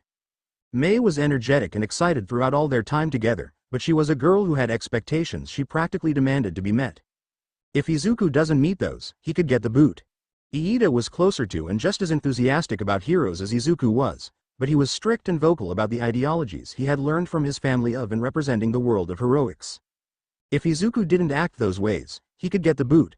Mashirao was a great partner in learning how to fight and had a simple approach to answering Izuku's questions and dilemmas when presented, but everyone had their limits, everyone got burnout. Whenever he reached his over Izuku's problems, he could get the boot. It sounded almost a stretch beyond reality, but it happened with everyone else, so why wouldn't it happen with them too? Izuku flipped his notebook shut, threw on a jacket and twirled the bat into his hands, told his mom he was going to go out for a short walk and that he would do his best to stay out of trouble, even if he was bringing the bat with him, and took to the sidewalk in the pink glow of night. He mumbled to himself as he walked, spinning the bat in his hands and letting it be his center of attention and topic. The bat was probably going to be the center of his uniform, he had no doubt about that. Only he didn't want to dress up as a baseball player. That was too tacky, wasn't it? Heroes could have some out there costumes, he knew that, but he didn't want to be that. It would probably stand out more if he kept his look to something simple, like I've always looked. Apparently, he grimaced in his head. The idea of a samurai uniform popped in his head more than once, given the general techniques he was learning were going to translate to how he handled the bat in their place, but one to resemble the ancient uniform would probably be too bulky and, once again, too overdone and overcomplicated. There was a more modern, more professional attire he could use, one he'd seen in practice videos and back at the dojo, but that wouldn't mesh well enough with a weapon of a baseball bat. He could alter the uniform, find a way to combine the modern samurai clothing with an attire that went with the baseball bat, like the player uniform, only, yet again, the idea was too tacky and complicated, and painted the wrong picture that he was into baseball. He was not as invested in the sport as he was heroics. With the internal debate at the forefront of his attention, Izuku had failed to notice the man walking behind him until a hand fell onto his shoulder. The contact set off alarms in his ears, and Izuku's first response was gripping the bat tight with both hands and spinning on the balls of his feet with the bat swinging with him. With a single hand in the bat's way his momentum was stopped, and Izuku parted his feet to better his stance not to fall from the sudden stop, only to meet his green eyes with the gold ones looking down at him. For a moment he could see a glare to them, but they too filled with recognition upon closer inspection. Oh, the white-haired man, the same one he had met and stepped in for him, breathed out in surprise. It's you, kid. Oh, am I? Izuku jumped his shoulders in his surprise, but bit back his tongue remembering the man's name was something he didn't know, nor how to address him as such a stranger. Hello again, sir. Still jittery, huh? The older man quipped, gently pushing away the bat aimed for his shoulder. You should watch where you swing that. Could really hurt someone if you aren't careful. Put quite the power behind it too. He shook the hand that had caught its impact early, whether for show or honesty that someone of his strength could feel the power Izuku put behind his swing, the younger boy didn't know. Sorry about that, Izuku hastily apologized. Had thought, you were trying to attack me. I get it, the tall man waved the apology away with tongue in hand.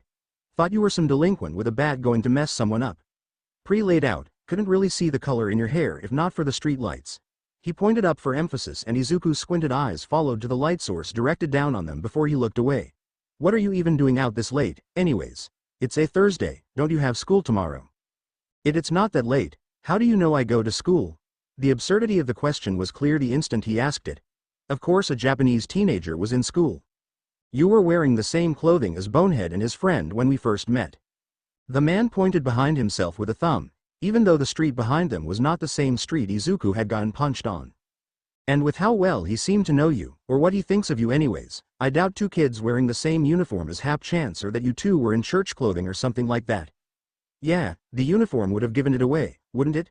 Same for the backpack, now that Izuku thought about it. Had someone thought of him as a choir boy and that would have been more concerning. Izuku spun the bat by his side. Okay, but I'm just out for a walk, right now. Needed to think, and being in my room wasn't really helping me with that. Too much shit or not enough shit? The unnamed name chuckled to his crass words, and Izuku with him. Too much. Way too much. Izuku shook his head, looking down and away from the man before him. It's too much of hero stuff. Shouldn't that be a good thing? The man lifted his gaze and turned, giving the street a look over. Do you want to keep walking, or is it getting too late for you to stay out? Izuku looked out as well, and took note of the lack of warm colors on the horizon and tile rooftops replaced with a thick, dark blue with the specks of white sprinkled about it. I should probably head back, Izuku admitted. Mom would freak out if I stayed out too late, and I told her I would only be out to walk for a little bit.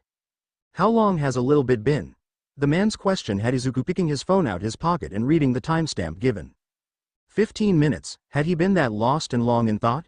It felt shorter than that, for sure. You've only been out for 15 minutes and you're heading back now? A white eyebrow raised with the man's following question. Yeah, well, my mom can worry sometimes, and it is better I don't press it. Is it worry or is it helicoptering? Izuku gave the man a puzzled look as he walked past and back in the direction of his home. The white-haired gentleman sighed, audibly. It's an English phrase. It means a parent too overbearing and controlling on what their child does, basically. Oh, no, she's not like that. Izuku thought to stop to explain but found himself pressed forward as the man stepped to follow. He turned his head away to hide his embarrassment of the collision. Mom is. She worries a lot because I can get in trouble and danger a lot, and I am her only son, so I'm really all she has to be overprotective of. Well, I can agree that you get into trouble a lot, given that trigger finger of yours with the bat. The red on Izuku's cheeks only grew hearing that. Speaking of which, what the hell is it even for? I thought you were into heroes. I don't remember anything about sports. Were you actually on your way to take someone out with that? No. Izuku let his free hand disappear in a flurry of shaking between his face and the man's. The bat is what I'm using to become a hero. Really? Izuku nodded, thought faced forward and away from the man to see his facial reaction. His words were more clarifying, which he appreciated. Man, you really are one crazy kid. Trying to take the world by storm, aren't ya? Izuku only nodded again and said nothing. His mind wandered to the right as he turned left on the street corner, and he looked back over his shoulder to the man with white hair. We never introduced ourselves, you know. His voice drifted as his eyes met the man's golden ones. They looked so empty of emotion and only carried the sign of life behind them. You're right, we haven't. There wasn't any surprise or excitement or any emotion behind the man's words. Izuku flinched and nodded. Guess I should learn your name, then. Be better than just calling you kid all the time, wouldn't it? Why yeah, Izuku coughed into his shoulder, tucked the bat under his shoulder and stopped to turn and face the man with him. My name is Midoriya Izuku. It's a pleasure to meet you. Midoriya, huh? All right. The man kept his gaze on Izuku for a minute longer, not saying a word until he broke his silence with a hum, as though debating whether he shared anything at all. He ended up doing so. I'm Hunter. Hunter. Izuku let his name roll slowly off his tongue. That's a very English name. Yeah, you can blame my old man for that, Hunter scoffed. He took a look around the block. We at your house or something? Oh, I live just down here. Izuku pointed down the block, though not directly at the apartment complex he called home. You don't have to follow me all the way to the door. I should be fine the rest of the way. Thanks for, walking me home. Hunter blinked at Izuku before looking around again. Guess I did. Don't mention it. His hands slid to rest on his hips, fingers slipping into his pockets. Yeah, I'll let you walk the rest of the way. Have a good night, kid. Midoriya. His face contorted with the closest expression without becoming a grin Izuku had ever seen. Got to remember that, don't I? Try to stay out of trouble. And keep practicing your swings. He turned his back to the green boy and walked back the way they had gone together. For a kid with no quirk, you sure have a lot of power in those arms. Make good use of it. Izuku watched in silence as the man, as Hunter, left and disappeared around the corner of the next stop sign. The bat swung out from under his arm and landed to be cradled in his other hand. He ran his thumb over the scratched metal, taking its own beatings from the ones it delivered in his practice against trash. Hunter caught it with ease, just as he had pierced pavement with his bare hand, so the man was strong. Did he really believe Izuku was getting somewhere with the bat too? He turned and walked down, back to his apartment mute, listening only to the distant sound of the car's lanes around him, birds whistling their babies goodnight, and the tapping of his shoes distracting him from his thoughts. Izuku gave the video on his phone another look over, watching the man on it stop around from stance to stance, performing his practice technique for what must have been his 100th time to have as good of form as he did. Izuku studied the way his arms moved and paused, swung without throwing or limping. Izuku watched as his head moved with the neck, ducking and dipping and leaning and stretching to pose with or dodge the sword in the man's grip. He watched until the video ended and plopped the device on his bag before taking to the stand and starting off as the man did in the video, and copied the performance as best his memory could remember. While Izuku deeply enjoyed his classes with Ojiro and Sensei Ti and the rest of his self-defense class, they rarely worked on weapons. Some training was used, because some people did use knives and guns and clubs and the works, and it was a good thing to know how to disarm and turn the power of their enemy against them until someone of authority could arrest them, if they themselves didn't have the power or position to. But more often than not, people were committing acts of violence with their quirks. Their physical, attached body parts and the powers that came with them. Judo and karate and all other martial arts were from a time long before quirks came into the lives of humans, and had barely adapted to catch up given the sheer diversity in everyone's looks and abilities. So really the techniques had to either be cut or transformed to meet expected standards as best they could, knowing no one could ever learn every ability out in the world to counter. Because of that, weapon training and sparring was bar minimum in the class activities. Izuku's classmates were taught how to use their quirks, in theory instead of practice, because Ti did not have a dojo built to withstand all forms of damage, while Izuku was taught instead how to counter his classmates. How to strike faster and where to strike fastest to throw off his opponent enough to try and get close to throw them down and then get away. Given, his classmates didn't like it when a quirkless kid showed them up in class, even when practicing moves for the first time, and he was supposed to be the one showing his classmates how to defend themselves. Ti didn't like their attitude about it either, so at least Izuku had a second backing in class on his performance. But nothing could get them to use and teach more weapons in class, so he had to cover that ground himself.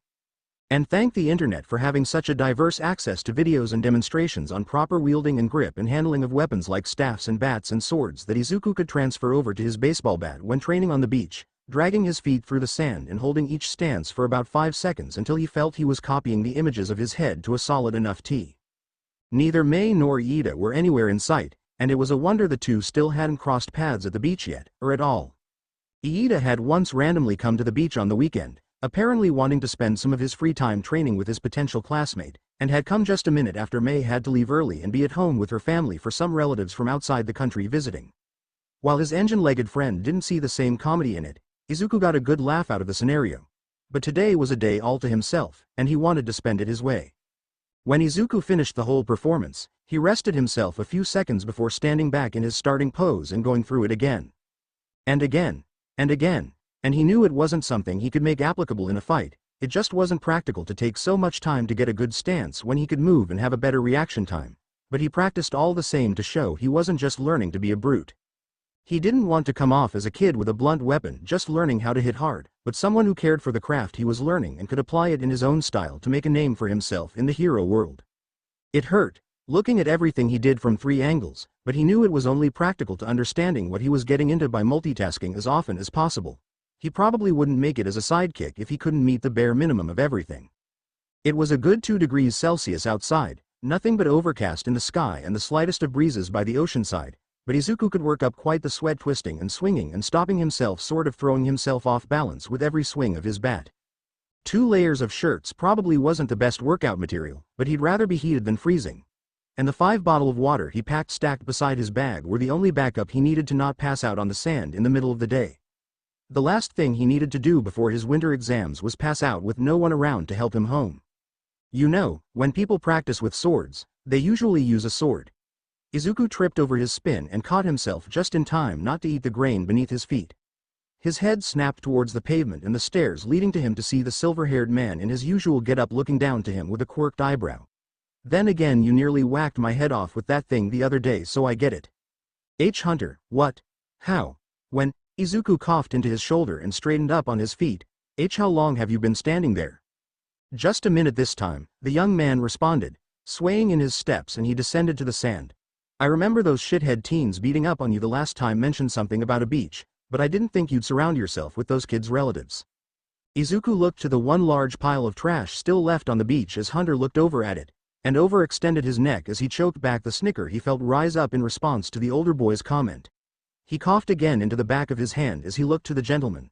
I don't think they'd appreciate hearing that. Shame, that doesn't bother me in the slightest. Hunter walked on in stride as he got closer to Izuku and ended plopping down on a broken washing machine a few feet away from the green-haired boy. So what are doing spending your time at a beach like this? The boy under question rolled his shoulders as he looked over the empty space of sand to his side, stretching out for quite the while. I'm, practicing what I can for the UA entrance exams, since my self-defense classes aren't exactly teaching us how to use weapons to defend ourselves. He smacked the bat lightly into his palm. And sometimes cleaning up the beach to do what a lot of other people won't. There used to be a whole other pile here trailing to the other end of the beach when I started. Hunter looked down the stretch of sand before him, and the boy, virtually cleaned of trash and scraps minus what must have been some recent littering. He hopped off the broken machine and walked around the rest of the still present pile, looking down to the small but present sprinkle of junk reaching to the opposite end, and whistled as he turned back to the boy. "You cleaned all that up? Wasn't that like 2 months ago?" No, I started long before they brought it up and you saw that." Izuku didn't really want to talk about the other boys and the fight they had back in his and Hunter's first meeting. It didn't settle in his stomach in the right way, and he didn't want to lash out as his chest told him to. "And I've had some help. There's a girl who apparently likes reusing trash and making gadgets out of them. She's going to UA too, so she's been taking some stuff for herself while I throw out what's left. Makes it easier when it's all we do in the afternoon some days. It's quite hard to move what I can, sometimes." "That's pretty impressive, kid," Hunter commented. His lips curled into an ever so slight smile. "Planning on getting this place renamed so everyone knows not to litter on your beach? I'm pretty sure people would think twice about trashing what belongs to a kid swinging a metal bat left and right." Izuku sputtered out as he waved his hands and head to the older boy. No, I don't want to take any credit like that for doing this. I'm just trying to use this for training.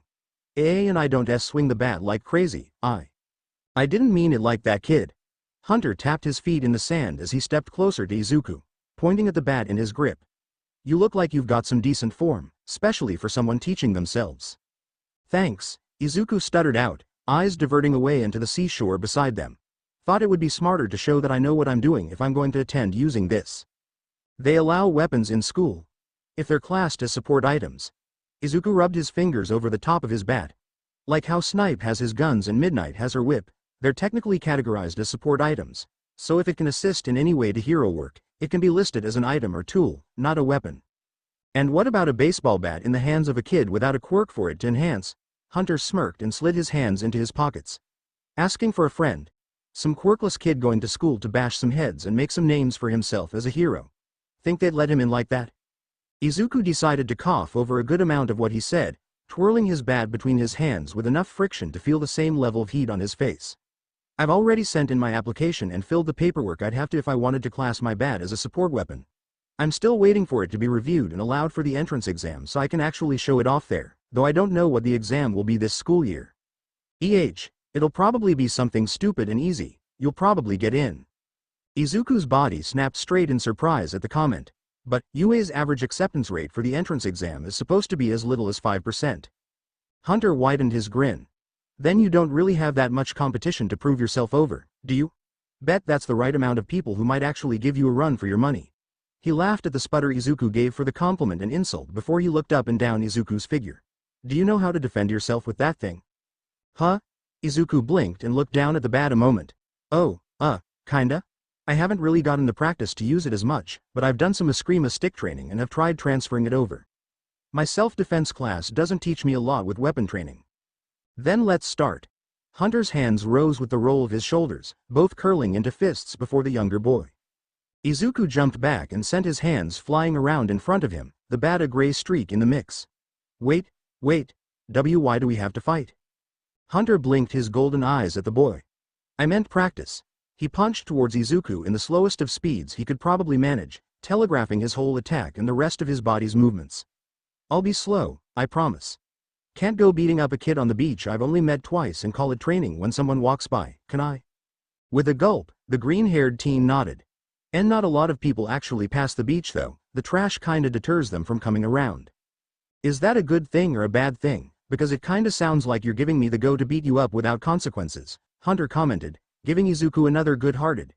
Izuku assumed laugh before easing his stance to look less battle-ready. "Come on. Let me help you practice. Got nothing better to do today." Izuku lulled over the offer a moment before accept, because he really couldn't see a problem with letting Hunter help him train. He'd practically done the same with Iida and Mei, and silently wondered if the beach was just where he had to go to keep making friends with some underground magical being watching him that he didn't know about, and Hunter had been nothing but a genuinely good guy the last 2 times he met him, so what harm was there? So they practiced, Hunter taking it slow with his strikes, allowing Izuku to show his various counters and blocks and parries so he could make it out of a fight relatively unscathed and even get away if he got pressured. Only Hunter didn't seem so impressed with it, and with a moment to explain why, Izuku couldn't really feel bad about Hunter's frown directed his way. Hunter argued that, if Izuku was supposed to train to be a hero, he really needed to know how to fight back. Dodging was good and all, but it was only going to get him backed into a wall if he didn't apply his own pressure in a fight. So Hunter had him go through the motions again so he could see where and how Izuku moved, and once they had gone through them all again, Hunter added revisions. He stopped each move short of Izuku throwing their bodies around, or really mimicking how to do so, and helped Izuku move his arms and the bat in a motion that would strike the person he was fighting. He didn't have to whack them hard, Hunter noted just that, but he could at least make the contact to either throw them off their game enough to get in a second stronger hit to try and knock them down or out, or he could just make that first contact his strong blow. When they had gone through each move and each added strike to the front or sides or head or back, Hunter started punching faster, slightly enough that Izuku could still move to counter but forced him to keep up and keep form in their mock fight to really show off what the older boy was teaching him. Izuku had to say, he greatly appreciated the help and time Hunter was giving him. The white-haired guy seemed just as pleased watching Izuku counter as fast as he did and kept commenting on the control of his strength every time the bat made contact with his free-to-block hand. It was probably because he wasn't surrounded by other kids with their quirks who had to learn their own styles of adapting to the fights that he had the sole focus on just fighting and not how to counter specific quirks his classmates had. And he only stopped once his arms felt so tired he didn't want to swing anymore. It was probably the most vigorous training he had done with the bat ever. Hunter didn't seem anywhere close to as tired as Izuku felt, but the older boy sat down beside him in the sand all the same. He rubbed and eased his own hands as Izuku worked to filter in some air, but he watched Hunter ease away the pain and wondered what quirk the older boy had. His hand had pierced solid concrete, stayed strong against the whack of iron, and even forced down a boy whose skeletal structure had been nearly completely covered in iron. He had to have some sort of a strength-enhancing quirk. The muscles forming his back, the ones Izuku could see through the skin-tight shirt, made it obvious enough he was pretty strong, but he wondered just how strong Hunter could be. Maybe his quirk was a regular enhancement of power, given his physique was quite natural and basic despite the coloring of his features. Or maybe they were indicators to a metal-esque quirk like Tsuchiruban's, and the man just had the control over it to keep it from showing a physical change when using it. Izuku knew a few heroes and villains who were recorded admitting to that kind of training, just so they could get the upper hand in confrontations. "You really talk this much?" Hunter piped up, a raised smirk and eyebrow pointed Izuku's way, sending the boy into a blushing and apologetic mess for his disturbance. It's fine." Was about as loud as the waves, so it almost blended right in. He looked down at his hands and showed his pink palms to the other boy. "And don't worry about me. I can handle the hits just fine. You're strong but not that strong that I have to worry about it. But I can tell you'll get there one day." Izuku only blushed more to the praise and hefted himself up to sit instead of lie on the sand. "You seem to know quite a bit about fighting," he commented, eliciting a nod from Hunter. "My old man taught me how to." He didn't sound too happy saying that, or look too happy either, if his glare to the ocean was any indicator. "'S been useful. I don't see him anymore." And beyond that Izuku didn't question anything else about it. He knew fully well how touchy the father subject could be for himself. Hunter was probably in the same shoes. So he moved on. "Thank you." Hunter took a second out of his glare to the distance to turn an eye over to Izuku. "For helping me. For teaching him. Thank you. I'm sorry I'm taking time out of your day to be here. You didn't have to offer that." Midoriya.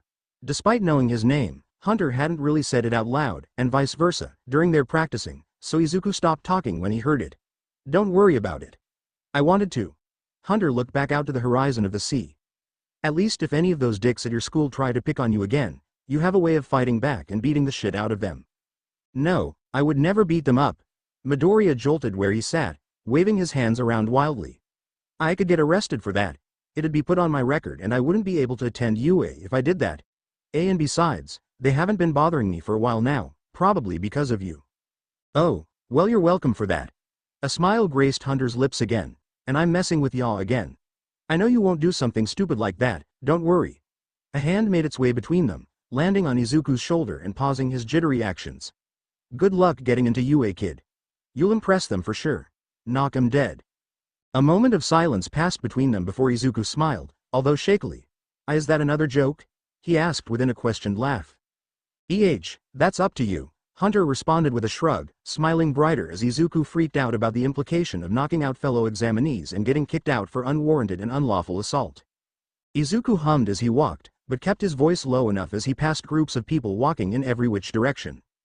Tokyu Plaza could be quite the busy place over the holidays, and while he wasn't one to enjoy being crowded by a horde of people he didn't know, he swallowed the courage to go out more and get something for his mother for the holiday season coming up. It was the tail end of his last week of the winter exams, and he and the rest of Japan were moving into the week of break, so he knew he had the time to work and get something fast for her. He wanted to get something for the rest of his friends too, but he was sure it was probably too late and too heavy on his expenses to get Ojiro, Hatsume and Iida a gift as well. As much as the allowance his mother gave him was helpful when the times came around, it wasn't a bottomless pit. He didn't have that kind of luxury and he was sure he shouldn't have to worry and more than he already did because of it. They hadn't gotten him anything either, so they were probably keeping it a family thing for gift giving, and he was fine with that. It only left him with the question of what his mom wanted most. Izuku swerved out of the way of another group of adults, tightening the twisted arm grip on his bat so it didn't lean out and whack someone else. Maybe he could get her something for the kitchen. No, Aunt Mitsuki was already doing that. She'd called him a week ago to look in the kitchen for the mixer they were using, one the Bakugo mother was aiming on replacing for them. In return, his own mother was considering a few different decorations for the backyard patio the Bakugos had. So that ground was already covered. Maybe there was a painting she would like, or a picture they had she would like framed. But where was the space in their apartment, amongst all the other photos they had? Nowhere but waist height on the walls, that's where. So that wouldn't work for her or him. Izuku took a moment to look up the mall to the layered crowds of other people and the stores past them for any ideas. On the inside, he wondered how many of the civilians were just heroes on their free time, but he knew that thought could wait for another day. A toy store that wouldn't really appeal to her, a clothing store that probably wouldn't impress her, a candy store he could probably just pass later for something that couldn't really match the appreciation he really wanted to show her, a jewelry store that. Actually, that could work. Izuku knew his mom liked to dress up. Not doll up, but dress up. Treat the days as thought the father of the family was still around and about to take her on a date, but instead celebrated it with her son. And Izuku liked to indulge in those days, dressing up a bit himself and joining his mom treating a night in like a night out. Izuku just knew he couldn't say that to his mom, who in her best attempts did what she could to convince Izuku it was just a tradition from his father's side of the family she wanted to keep up. He stared at the store's sign, looked through the windows on either side of the entrance at the contents inside, and took a step forward to go in. And before he could even snake his way through the sea of people to get there, he saw the one face just out in front of the store staring back at him. Katsuki had almost walked past the store without seeing Izuku approach it, but saw the green-haired teen not a moment too soon. Izuku said nothing and moved nowhere under Katsuki's watchful eyes, standing like a deer in headlights from the ruby gaze. And Katsuki didn't say a word or move an inch when he saw Izuku notice him. The two boys stared at one another in their own thought bubbles of pauses. Izuku panicking for a brief moment that the boy had appeared only to bring him lower than the thoughts of his father could, and Katsuki looking both confused and as normally unhappy to see Izuku as said boy in question knew him for. With every passing second, the worry bubbling in Izuku grew and grew. Katsuki didn't take one step his way upon seeing him, and usually his pause of silence meant his rage was building, and that only meant a worse time for Izuku. But instead of the blonde teen rushing the other boy, Katsuki scoffed and turned away, sulking down the direction Izuku had come in the store without ever looking back at Izuku over his shoulder. And Izuku watched him stomp away, each breath pushing out the stress worry he had built up. Katsuki hadn't approached him, hadn't said anything to him or called him anything, didn't make a big scene after all the ignoring they had given each other in class. Izuku didn't know which god was looking down on him, but he thanked them for the luck to get out of that unscathed. With the blonde boy now gone, Izuku tiptoed his way through the crowd and into Jewelry Eve. At least inside, the crowd was small enough for him to deal with without having to push his way past others. The first thing he did was circle the island of jewelry in the center of the room, aligned with earrings and necklaces and rings and hairpins that had his eyes bouncing from left to right in search of the best for his mother. There were a lot of crab-decorated pieces, ones meant for the Cancer zodiac that he could probably get her, but they were all designs she had on other pieces of jewelry the Bakugo family had gotten her. There were blue gems too, her favorite color, but no design to them was anything meaningful compared to the zodiac designs. No, he needed something else, probably something she had less of and didn't involve some memory of his dad. "Hello, sir." Izuku did not almost jump out of his skin as a woman walked up to him, dressed in the same colors as the store's walls with a pin holding the sign's name on the left of her shirt collar. "Is there something I can help you with finding?" Letting himself catch a breath, Izuku responded, why yes actually." He looked back to the table, eyes flickering about from stand to stand before landing on the rack of necklaces in the center. "Do you have any necklaces of?" His free hand roamed past each one, taking into account the designs of each symbol and outline. "Bird? Oh, or parrot specifically?" He turned back to the employee. finger dangling behind a necklace to push it forward as emphasizing his item in question. Want to get it as a New Year's present for my mom, and I think she'd like the design. The woman looked back between him and the necklace he was using as an example. He knew it was of a mountain, so she wasn't looking at him like he was crazy. Thank all the gods. Before nodding with the smallest of smiles. We might not have one of the parrot, but I do know we carry iconography of avian creatures. There was actually a rack of them this morning that people came in and out for. She pointed over and across the table, and Izuku followed her finger to the empty bar against the wall. We should have more in the back to restock. Let me go check for you. Thank you. I'll wait right here. Thank you. Izuku's head turned back to the woman before swinging to the table beside him in his own shoes. Why couldn't he just talk to people while looking them in the eye? She nodded and turned away to the door in the back of the room, leaving Izuku to stand there somewhat awkwardly and look back at the table as if he was actually looking for anything else. His eyes instead lifted a bit and looked around the room, surveying the other people around him. A man and a woman, most likely a couple, were testing the looks of necklaces around the woman's neck. Beside them, two guys, probably also a couple, were doing the exact same test. He looked past them, turning his neck over the several other individuals, and two clerks bouncing between them, all probably doing what he was, though probably not all for their mothers. The other side of the room drew closer into his sight, and by the time he had given the room a full 180, his gaze landed on one waiting on him. Izuku froze under the girl's stare, unflinching as his eyes caught her own, and took no time in looking her up and down. Given her height and growth, she was probably a young woman already. Maybe just reaching 20. Her dark hair was nothing but a large plume of a ponytail, adding on another half-foot of height, he assumed. Her onyx eyes shared the depth of color in her hair, and matched the intimidation of her unflinching stare towards him. Her attire was neatly elegant, almost businesslike with her skirt and her blouse. Izuku's eyes flicked away from her for a moment before drawing back to her stare. Her stare was far more intense than he would have liked, and what he would have liked was an explanation as to why she was even looking at him. He did the process again, and she seemed to catch on to just how weird she looked to him, and snapped her whole head away. A blush on her face he assumed was of embarrassment. He could feel the same heat on his own as he looked away again. He was happy when the, he assumed, clerk returned with necklaces folded over her extended fingers, moving his attention away from the pretty girl who'd been staring at him to the quirk use in front of him. She gave him a welcoming smile he hoped he returned convincingly enough not to look nervous, and she presented the row of jewelry in her hand to him. These were all I could find out back, she informed him, looking over the line herself. Are any of these to your liking, sir? Izuku snapped his eyes away from her, suppressing the urge to ask about her quirk and focusing instead on looking over the options he was given. All of them were birds. Though there were only 4, their designs were vastly different. A dove he wouldn't get, a crow that didn't really click as appropriate, a peacock of vastly different colors changing under the light, and the perfect design of a parrot with the same color-changing gems filling its outline. This one, he told her, plucking the necklace from her fingers and resting it in the palm of his hand. She'll like this one. Thank you.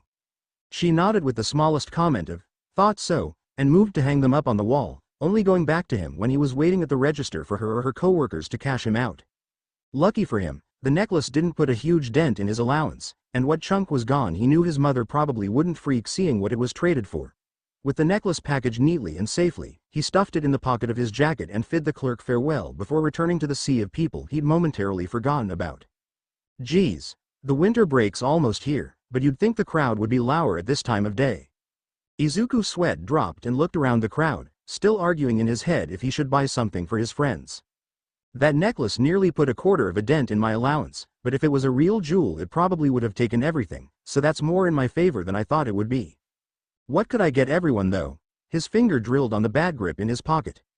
Ojiro did mention he was into the Genkoya comic series. I could probably check to see if there's something similar being sold around here. Iida, what does he like? He just talks about his family and hero work and training all the time. Yeah, maybe there's some Ingenium merch here I could get him. I doubt he wears much already, but I still need to see him in a tee. Does he have regular tees? Yeah, I'm definitely buying him one. A rising figure caught his eyes, and Izuku looked over his left to the man standing above the crowd, probably on a bench, probably looking for their friends or something. May would build herself anything, so I can't buy her something like that. I'll have to buy her something that isn't buildable, maybe something woodwork or knitted. Let's go with something woodwork. Izuku shook out the thought of buying May clothing and looked around again. Maybe a little sign for her workshop when she graduates or that she could put on the door of whatever room she has at home. Would she even like, wait. Izuku looked over the sea of people and noticed a fin sticking out of a collared shirt and a crowd. Oh my god, is that Gang Orca? Oh my god, that's Gang Orca. He's actually here. I've never gotten to meet him before. I wonder what he's like as a civilian in person. Bang. Izuku stuttered with the crowd and turned to the origin of the gunshot as they did, looking at the man standing above the rest with some pistol in his hands. A few reactions and cries were ringing out over his voice, so whatever he was saying was inaudible to Izuku but not to the few resounding gunshots and shouts that must have been some sort of goddamned war cry because everyone was now running. Okay, Izuku, time to move. Only problem was the crowd around him was reacting faster, already bolting past and against him. He found himself shoved back into the jewelry store as the sea of people kept running by. Hey. Izuku snapped his head around and to the clerk who'd helped him in his hunt for the necklace. He checked his pocket just to make sure it hadn't fallen out, and eased his shoulders feeling it still there, shouting above the screams before them. What's going on out there? Was that a gunshot? Izuku nodded feverishly. I couldn't hear what they're saying, but I think they're villains. He looked back to the crowd still running past, and flinched with them as a roar went out and the ground shook. The bat below his arm became unwrapped, hanging in front of his legs. There's no way we're getting through this safely. It'd probably be worse to try and run with this. We can't go this way. Is there a different way out we could take instead? A different clerk nodded her head, turned and pointed at the door to their back room. There's an outside entrance this way we can take. She led the small group within the store towards it, Izuku taking one last look at the dwindling number of people before taking long strides in his steps to follow, the voice in his head urging to help lead them out to safety. But when the door opened, bright orange light beamed through the crack, and an explosion blew him back before he had the chance to shout out. Yayorozu Momo was grateful to her tutors and teachers for helping her excel as well as she did in school. She probably wouldn't have the free time to go out if she wasn't so confident in the exams. Given she was actually homeschooled, her parents had the connections to link her with the exact same coursework as any girl her age in the Aichi prefecture, with less of the bothersome interaction of rich preppy girls' schools were supposed to be riddled with in her area. She didn't believe it for a second, but she could at least make more interactions outside of school too. It didn't hurt her to go out every once in a while. It's why she decided to visit Tokyo for the day. The district of Tokyo was farther from her home than her parents would probably like her to be without a chaperone or guide to take her around, but going along had a good benefit to it, and that was avoiding everyone who surrounded her. The business partners of her parents, their children, or any other kid around her age who knew half the talk about her family were far from the ideal populace to interact with. A lot less of their talk had to actually do about her and not her 11 family name, and it so got bothersome after a while that going out without any big indicator of her family's power or presence was the most relieving feeling in the world for Momo. Tokyo Plaza wasn't a bad place to visit, if not a tad too crowded for her liking. The hectic and unorganized sea of individuals was a heavy change of pace for her to be around, but it did feel more freeing than walking in a set packed in sync. And little to no one recognized her, so she could at least get away with window shopping and traveling up the many floors the building had. Realistically, according to those around her growing up, Momo didn't need to shop. Her family could either order and ship whatever she needed to their doorstep or their delivery entrance, or she could make the smallest of tool with her quirk. She'd practiced with it enough to memorize the elements and materials of 32 different common and workplace utensils and objects, and among the list of greater tools, devices and objects she was memorizing for her UA entrance exam, she considered it a victory to still remember the little things in the midst of it. Momo had educated herself on the inner workings of the economy, and her own health and physical limits, to know she couldn't just make everything she needed with her quirk, however. She wasn't going to try to, either. The idea was but a flimsy business model that would end in more demand than she could supply. Her family, and herself when she was old enough to take care of herself legally, would have to let the world provide her with the essentials and the entertainment and whatever else she could get her hands on. There were many stores in the mall Momo was unfamiliar with but had one or two somethings that caught her eye, and could probably convince her family to buy. She took notes of their names, designs, offers, locations, and the order of importance to pass on to her parents another time, always stuffed the notebook back in her bag, and continued on from shop to shop until she was satisfied. Her aimless strolling and genuine interest led her to a jewelry store on the first floor. Momo didn't consider herself a big fan of accessories or jewelry. She owned many that her parents had gifted her, but she really only wore the earrings every day. She didn't hate jewelry, but she didn't see it a necessity the way her mother did. Her mother wasn't a pro-hero, just like the father of the family, so Momo's viewpoint of accessories wasn't a judgment of her mother's, just oriented by a different point of view. That didn't mean she was going to turn away from the shop. Maybe they had a design of earrings she could get, or maybe something for her own mother's collection. Momo knew the store wasn't anything high-end or upper-class oriented, but that didn't deter her. She cared more about the designs being offered over the material they were made from. She knew her mother would too. A few caught her eye. Several numerical designs, others of birthstones and zodiacs that symbolized all the members of their family, a few of natural objects and imagery that could play off her mother's quirk. She would have to note the store on her way out, just so she could give another look over its selections and make her final judgments. She turned down the assistance of one of the clerks, stating she was still looking around and taking everything in, and that's when she noticed him walk in. A boy, probably somewhere in his early teens given his height and softer features, dressed in rough and wrinkly clothing and with a baseball bat tucked under his arm. His hair was disheveled and his eyes looked vacant in space, almost uncaring for his surroundings. In layman terms, he looked like a delinquent, and with the weapon in his arms, a dangerous one at that. Momo did her best to hide the rolling up of her sleeves, leaving more room of her skin to generate a weapon if needed. She knew that she couldn't use her quirk legally in public, but she knew of the self-defense laws that had followed the heroic laws and knew well enough she could make something to fit that bill in time. At best, she knew how to catch people off guard and tie them down long enough for someone else to intervene and arrest him for the ruckus he was about to make. And at a small store too. Momo was still trying to understand why he chose to take into a small store in a heavily populated mall, but she gave the benefit of the doubt that he was just that desperate. She continued to watch the boy as he circled the center table of the store. While one hand stayed stuffed in his pocket holding onto the bat, his other darted in front of him, leaving only a finger out to point and move from necklace to earring to ring to bracelet, counting what goods he could probably get away with once that bat came flying out into his hands. His eyes moved faster than his finger, taking note of what he didn't point at. After a whole lap his hand came up to cup his chin, and Momo noted he looked a mix between confused and frustrated, most likely not finding what he had hoped to in the collection the store offered. He looked ready to move, either out the store to take something with him as quickly as possible, and Momo only held herself back from stepping up when one of the store's employees approached him as she had Yayorozu minutes ago. The black ponytail-haired girl could notice a level of comfort on her face, probably for the same reason Momo did about the green-haired boy, but she kept quiet on the side as the boy and the clerk chatted. Apparently he was looking for a specific necklace, and for his mother too, just like she was. So Momo now knew why he had even entered the store.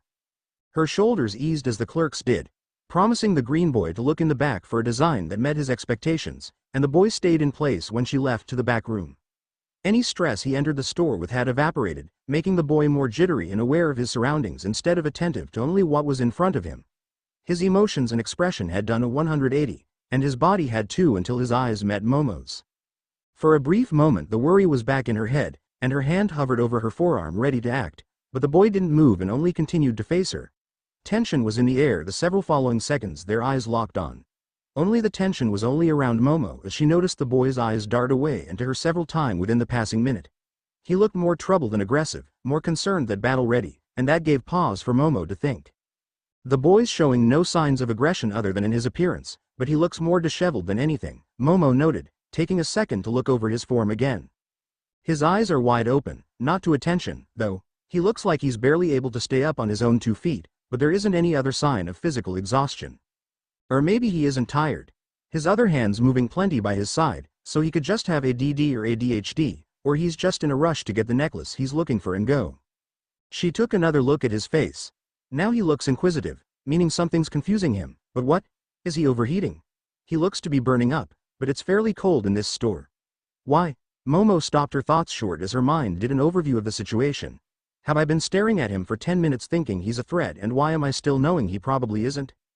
Momo's head snapped away from him, and from the corner of her eye she could see him to the same. Both hands came up to her face, one to unroll her sleeve and the other to pat down the red forming on her own face. She could understand if the green-haired teen was but weirded out and embarrassed having seen someone do nothing but stare at him. She'd felt the same before from other people, though over time she learned a glare back would deter most everyone, and could only hope he didn't approach to question her about it and make the situation worse. She's just on edge, being somewhere new and alone, thinking because of her status as a member of a famous and wealthy family in the hero marketing business someone would be out to get her, she told herself. That train of thought brought down her blush with the shame that followed. Someone who was most likely just some civilian teen, she'd just gone and assumed them as a threat because of how they looked. She knew heroics was all about being aware to her surroundings, but it was a meek excuse for what could have dissolved into an unnecessary fight. Not something becoming of a recommended student to UA's heroics program, but she vowed to work on that attitude and that mindset then and there before the new school year came to be. When she looked again to the boy, he was already choosing a necklace from the small selection the store clerk returned with, making his own way to the register and parting ways with the employee as she went back to return the necklace. He paid for the jewelry and walked out of the store with it packaged and in his pocket, not giving the store or Momo another look as he headed back into the crowd bustling through the mall. Momo gave a sigh of relief, holding herself back from following to apologize, thinking it would only worsen the awkwardness of the scenario more than it already was. She could only hope that if they met again, there wouldn't be any problem in explaining herself and clearing her name of any unease she left him with. But with him gone, she chose not to dwell on the matter any further and moved on to her original task at hand of finding her own mother a present. That was, until a shot rang out through the building. Momo didn't move a muscle, acting as a stopping point as one of the clerks backed into her, watching the crowd outside the store book it like a herd running from the following gunshots. No one else within the store decided to follow the crowd, and Momo had to agree it looked too hectic to run into. And the green boy with the baseball bat was a fine example of its problems, spitting him back into the store with a stumble. The clerk beside Momo stepped forward, but the boy had already caught his footing before he could collapse on the tile. Instead, the woman called out for his attention. Hey, what's going on out there? Was that a gunshot? The green-haired boy nodded feverishly, his left hand patting at his pockets. I couldn't hear what they're saying, but I think they're villains. He looked back to the crowd still running past, and Momo looked with him. The bat below his arm became unwrapped, and the Yaoyorozu child wondered if he had brought the bat for something like this. It was highly unlikely to be the case, but given the situation, her own presence, and the usual bodyguard her parents liked to send her with, she wouldn't be completely surprised if the boy was just another hired muscle in disguise. We can't go this way. Is there a different way out we could take instead? A different clerk towards the opposite end of the room spoke up. There's an outside entrance this way we can take. Momo looked back to her and the back room door she was pointing at, and the people in the store began swarming after her. The clerk to her side took ahead of Momo, and said girl gave one last look to the green boy speed up to the door himself, leaving her with little time to react as an explosion followed the opening of the door. For her own part Momo got off lucky, being the furthest from the door as it blew open and barely being knocked off her feet. The clerk in front of her only stumbled back against her, sending the ponytailed girl down to the floor just to keep the employee from cracking her head on the floor. And being the furthest back, Momo got to see the clerk closest to the door get blown back into the woman and gentleman following behind her and sending all three of them to the wall opposite the back entrance. She saw the two couples and the third clerk opposite the room from her collide with each other and slide away from the blast. And she saw the green-haired teen fly back, sliding across the center table and threw all the accessories on it, and the roll on the floor back to the store's entrance. Momo flinched at the scrape she felt on her elbow, but she knew she could produce the bandages to get that covered up and not have to worry badly about it. Same could be said for the ringing in her ears, but that would go away eventually enough. The clerk on top of her swayed, dazed by the blast, and Momo chose to attend to keeping her awake and making sure she was physically stable. Next time I tell you to put in earplugs, put in your fucking earplugs. Momo flinched back and slid away an inch as three men sauntered through the busted doorway. The one in front of the three sneered over his shoulder and the bags piling on his arms to the man behind him. We don't need to hear you bitching over your hearing problems if you start them yourself. The man the first was complaining about was slapping a gloved hand over his ears in quick succession. Yeah well the blast to get inside the building wasn't this loud, he snapped back. Next time tell me your quirk is louder on the smaller objects, plode. The third man with steam rising from his palms snickered at his companion's complaints, flicking small cones out of his ears. It's 'cause we were in a smaller space, marker, he chided his colleague. Sound just had more to bounce off of. Not my fault you weren't listening to us. Just shut up and grab more shit, you two. The man in front shifted the bags over his left shoulder to his hands, tossing the empty sacks to his partners as they began shuffling the store's jewelry into them.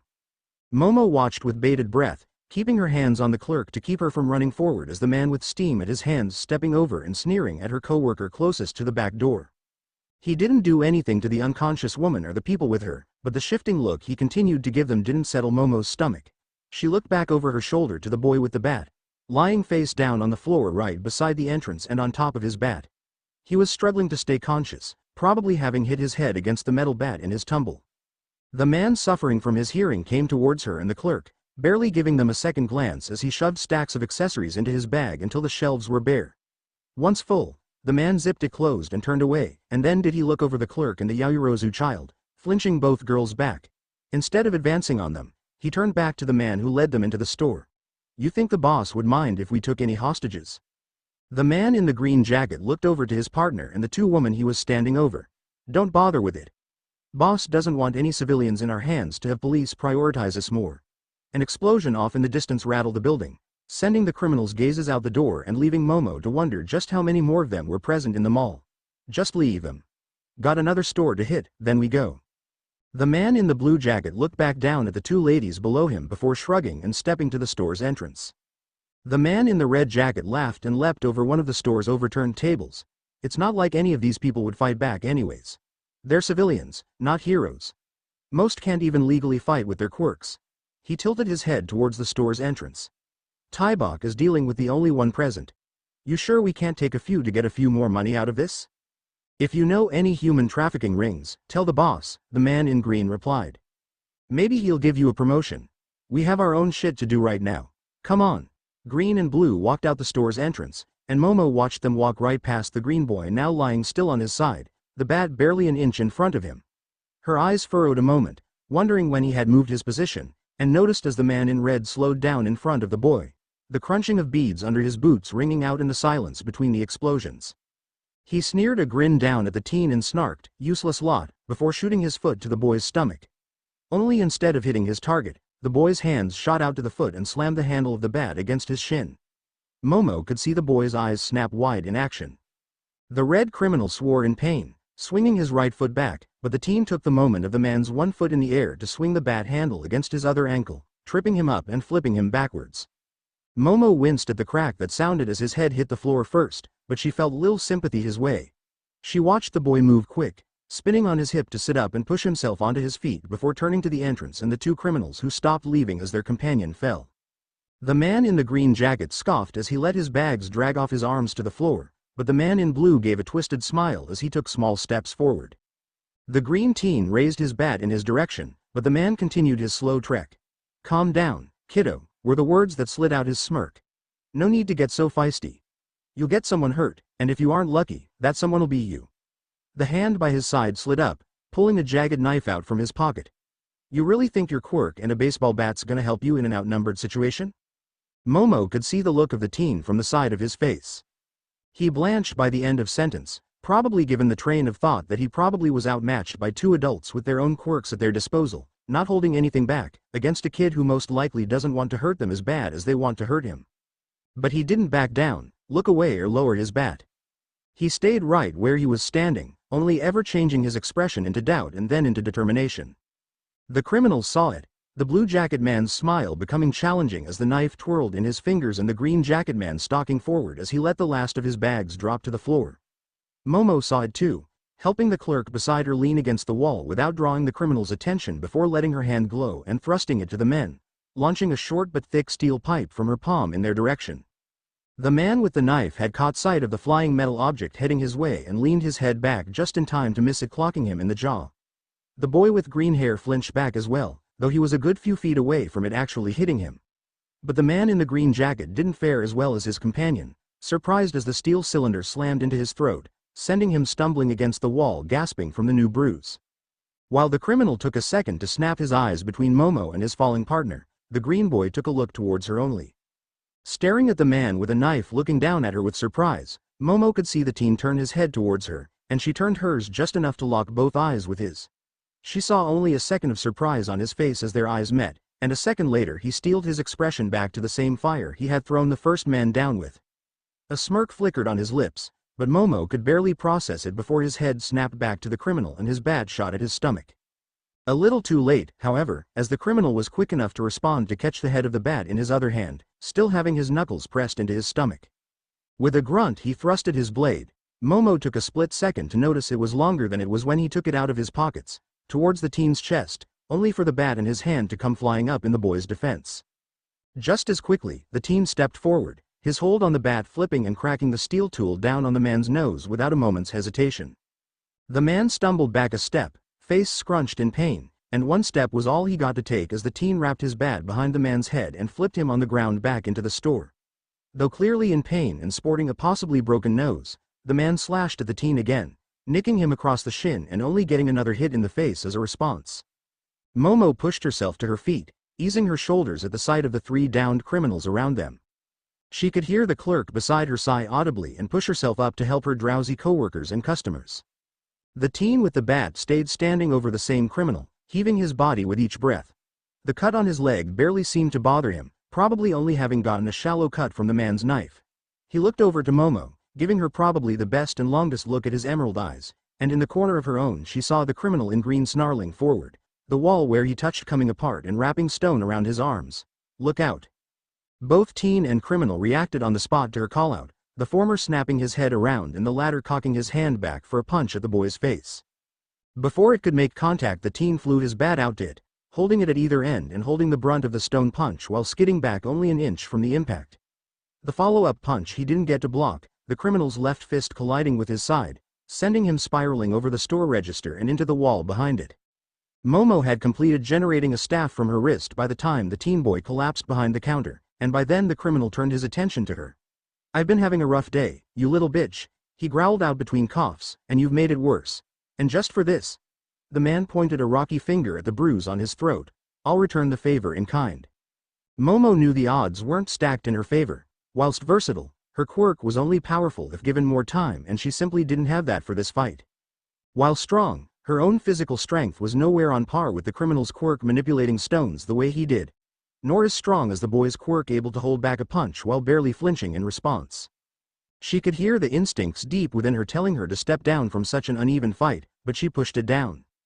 She had already hesitated when the men first arrived and made their threats, and she hesitated to step up and help the teen who'd just thrown his life on the line to stop them even when they weren't a threat to people.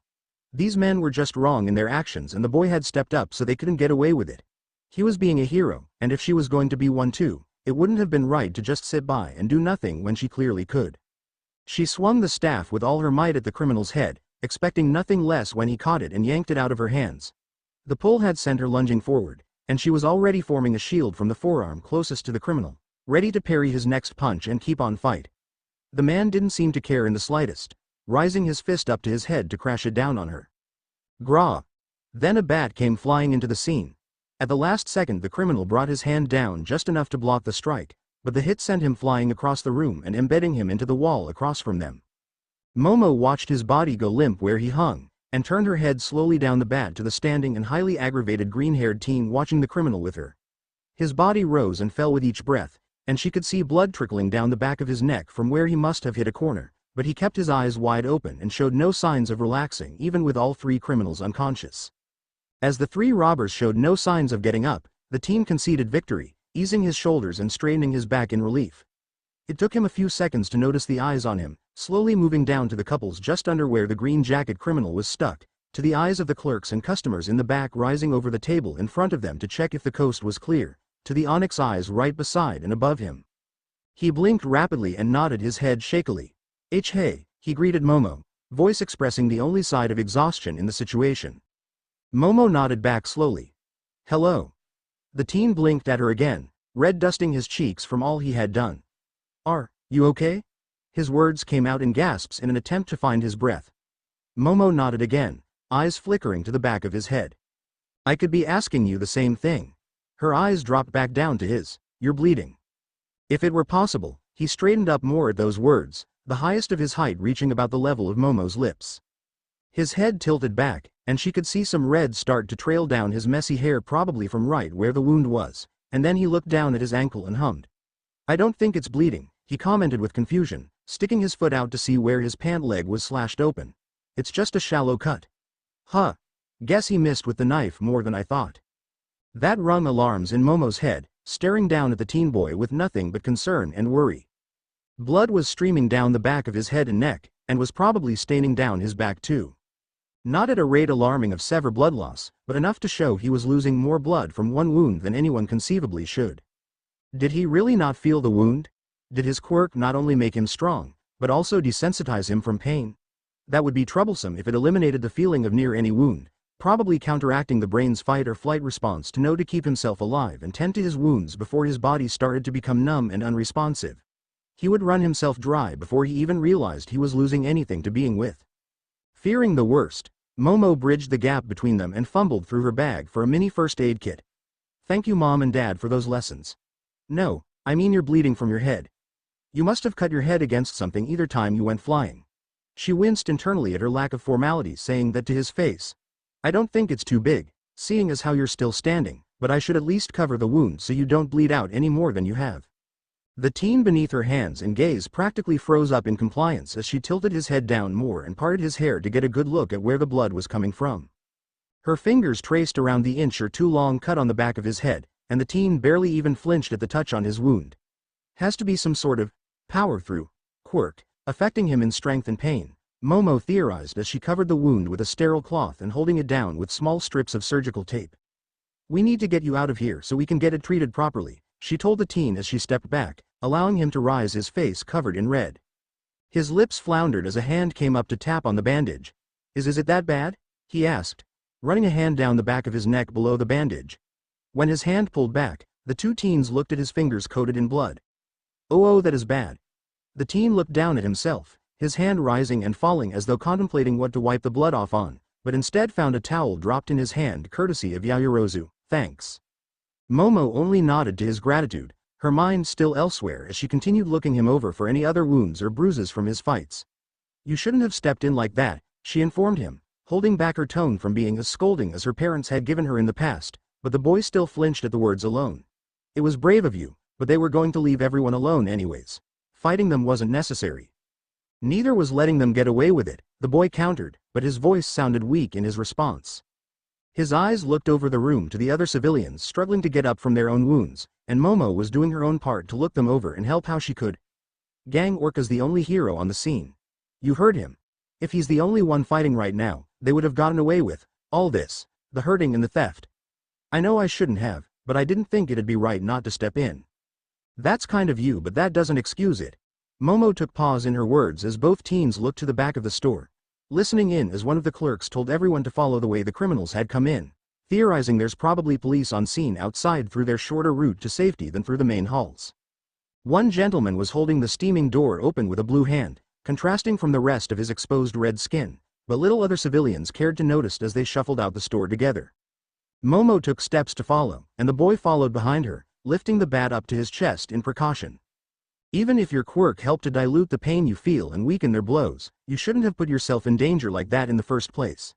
The boy made no response to that, and Momo looked back to his flat and confused expression directed to her. Was he surprised she was able to guess his quirk, because Momo knew it wasn't that hard to analyze someone's quirk with such blatant presentation within a fight to act as though he was walking away unscathed. Wait, what? The teen's response paused Momo's train of thought, staring down at the boy wondering if he was just unable to follow along or what knowledge he had of his quirk didn't include his ability to negate his reactions and feelings to pain and wounds. Did his quirk not cover pain tolerance? Daddy? Both teens stopped before they even went through the back door, turning their heads with one last clerk and the man holding the door open to the store's entrance. Before their eyes was a child, who knows how old, gingerly walking through the abandoned and littered mall's hall, hands cupped at her chest as she looked at her surroundings. Shit. The boy in front of her muttered, and though slightly vulgar Momo had to agree with the sentiment. The two teens power walked their way back towards the store's entrance, catching the eyes of the little girl who looked frozen in place. Before either could make it out the door, a figure walked into frame, right beside the little girl, and both teens and the adults behind them bolted into cover and hiding. Momo ducked behind the short end of the clerk's counter, looking back at the two worried faces from the adults attempting to hide behind the far back table without letting the door close. She presumed they saw the assault rifles the man was carrying, too. Hey little fella. Momo cursed under her breath as she looked around the corner of the counter, seeing the teen boy hiding stiff behind the pillar of the store's front entrance, and beyond that a criminal with two automatic weapons seemingly taped to his arms and hands looming over the child in the hallway. The little girl looked up to him and began backing away, slowly but surely. Calm down, kid. I ain't gonna hurt you. These are just for show, I promise. Momo didn't believe the smile under his eyeband for a second, even as he rose his arms and kept the guns pointed away from the child. Another explosion rang the building, turning the criminal's head the other way to look at the explosion and commotion at the other end of the mall. The young girl's body shook as she fell off her feet, and Momo could hear the small whimpers she made in response to the violence. God, how Momo wished she could rush over and get her out now. The villain looked back down to her, the same fake smile still plastered on his face as he spoke. Usually kids are crying right about now about stuff like this, but you look like you're trying to hold it together. Pretty brave kid. The little girl looked up to him as he acted like the gun was able to cup his chin. Thought. Tell y'all what, girly. I thought I heard something go down over here, and if you can help me find out where, I'll get Shaw right out of this mess. How's that sound? The kid made no motion or sound of agreement, instead looking back over in the direction of the jewelry store and locking her eyes on Momo's. The teen girl could see the worry and fear and the cry for help written on the child's face, and she hated herself for not being able to run forward and provide that. Only she had little idea of how to fight someone with firearms equipped with only herself and her quirk, and if she approached the situation wrong she could end up getting them both hurt. If she was going to save the kid, she had to think about the situation a lot more calmly than she was at the moment. Momo's eyes darted up to the other teen facing her way and looking right at her. She could see the same conflict in his own eyes, along with the white knuckles around the handle of his bat. He looked more indecisive than she felt, and she worried he would still choose to run forward, even with his wounds. She did her best with her expressions to try to tell him off from the idea, but with his continued struggling expression, she couldn't tell if it was working or not. She turned her attention back to the gunman to find him gazing in surprise at the man stuck in the wall and the two unconscious on the ground, and Momo hoped she was fast enough when she turned away behind the counter not to be spotted as well. She could hear the movement of his guns, and she wondered a moment if it was a part of his quirk to control them so freely. Thanks, kid. Wait right here for me, will ya? Momo cursed internally again, already using her quirk to generate a shield from her other arm to give to the teen with her. If she couldn't handle the gunner alone, maybe with this boy and his quirk, whatever it was, would be able to take him down together. When another explosion shook the room around them, Momo turned round the corner of the counter to face the other teen. To her surprise and horror, she got to see the other teen as he turned round the pillar and bolted for the gunman and the girl. Izuku would have liked to say his actions were specifically reactionary.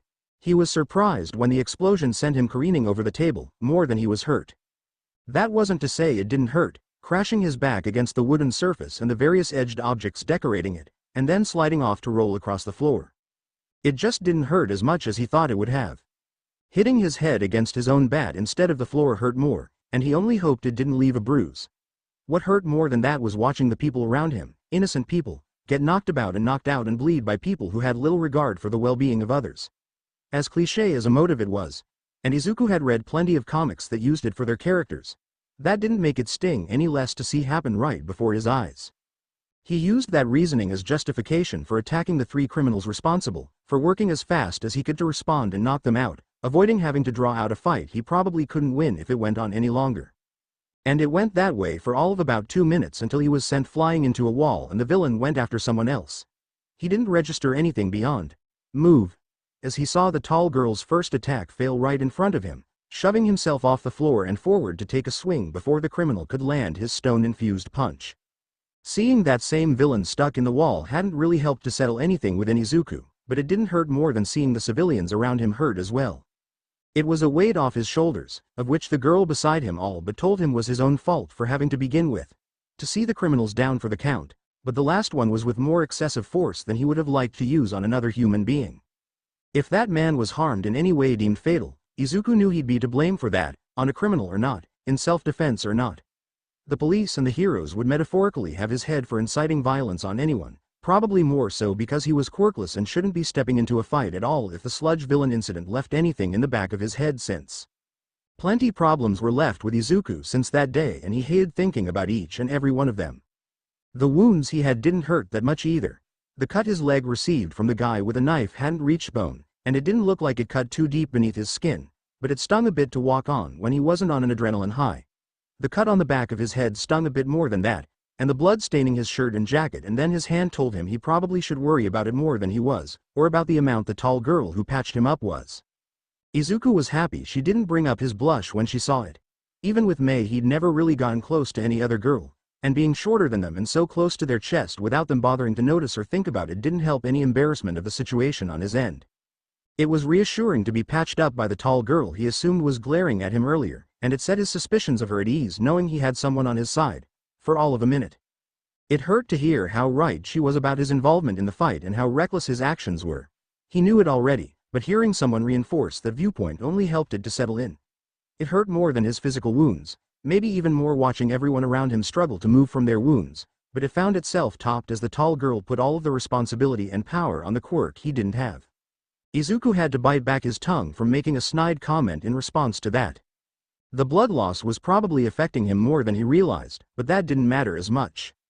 He had done nothing spectacular in the fight that he could think of that could have been explained by quirk. All he had done was fight with his own strength and push through with his own power, and yes, it was a bit surprising to see that last guy get knocked back so easily, but Izuku credited that to his own strength and all the training he had put in at the dojo, at the beach, and more recently the past 2 weeks with Hunter stopping by the beach to spar with and teach him. And despite doing his quirkless best, all the credit is given to the thought that he has a quirk, and not himself. The reminder of that worldview made his blood boil, but for the sake of not making an enemy out of someone who had tried to help them fight and stay healthy afterwards despite their opinions, he held himself back.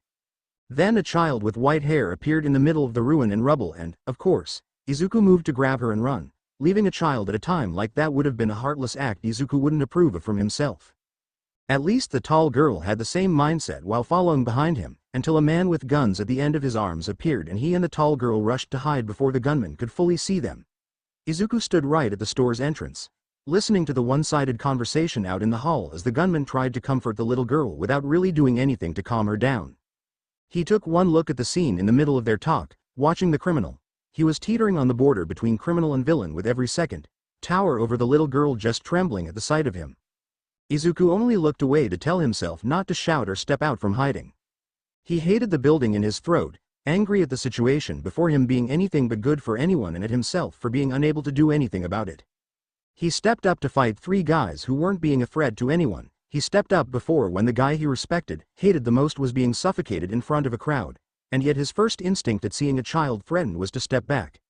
Not approach in their defense, not work something out to keep them safe, but abandon them in the face of danger, simply because the other guy had a gun. What else was he to do? Get shot, standing over the bodies of the gunman's companions out cold from their fight. Get the kid shot or taken hostage as a knee-jerk reaction from the criminal seeing a challenge approach. Get taken hostage himself, or the girl behind him instead, if the villain had any plan or idea of what to use a civilian as in their endeavors. Everything wrong. Izuku could think of reason that hiding was better than fighting, that in the end it spared less, but there shouldn't have been anyone to spare in the first place. Then his eyes caught the tall girl's, and he could see it, the anger, the self-deprecation, the conflict of reason, the want to just be a hero unrestricted, in her too. He wasn't alone in his desire to step up and help, despite the situation at hand being stacked against them. As much as he wanted to be a hero, so did this girl. Izuku could respect that despite the one flaw he saw, because nothing could overshadow someone's heroism even in spite of situations. Not to him. So when the building shook from Gang Orca's fight, Izuku hoped the gunman was distracted by it as he was the first time in the criminal's selfish attempt to make sure his work wasn't going to be halted by the fight, and wasted no time in spinning on the ball of his foot and bolting it towards the girl. To his luck, the gunman was distracted, just long enough for Izuku to step right on in before he was noticed. With the bat in an underhand hold, he swung it forward, whacking the gunman across the stomach and sending him stumbling back. But Izuku wasn't there to fight, he was there to get the girl out, because that mattered first and most. So as the criminal was coming out from the shock and sting of the hit, Izuku scooped the young girl in his other arm, brought her to his chest, and kept running forward into the department store right across from the jewelry store. The gunman grunted and spat on the floor before turning after Izuku and the girl with a snarl. "You little shit," he roared, and the last thing Izuku saw over his shoulder was the man aiming both guns in their direction. Izuku swerved to the side and hit the floor, shielding the girl with his body just in time as the bullets went flying over them. Izuku winced as he crawled forward, the young girl fumbling against his chest with her cries and her flailing limbs below him, and bullets ripping through shirts and jackets above him, as he did his best to keep himself and the child from being hit by a single one. He pressed his bat into the ground as an extra limb, helping to lunge him forward and further away from the line of fire, until he was hiding behind a wall and the gunfire stopped. He would have liked to say his troubles stopped there, but the young girl in his hands was still putting up the struggle.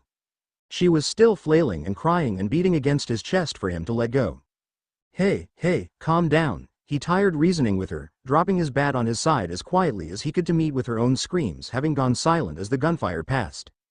Izuku could hear the clicking of the man's guns, probably getting ready for a second run. Calm down, I'm not gonna hurt you."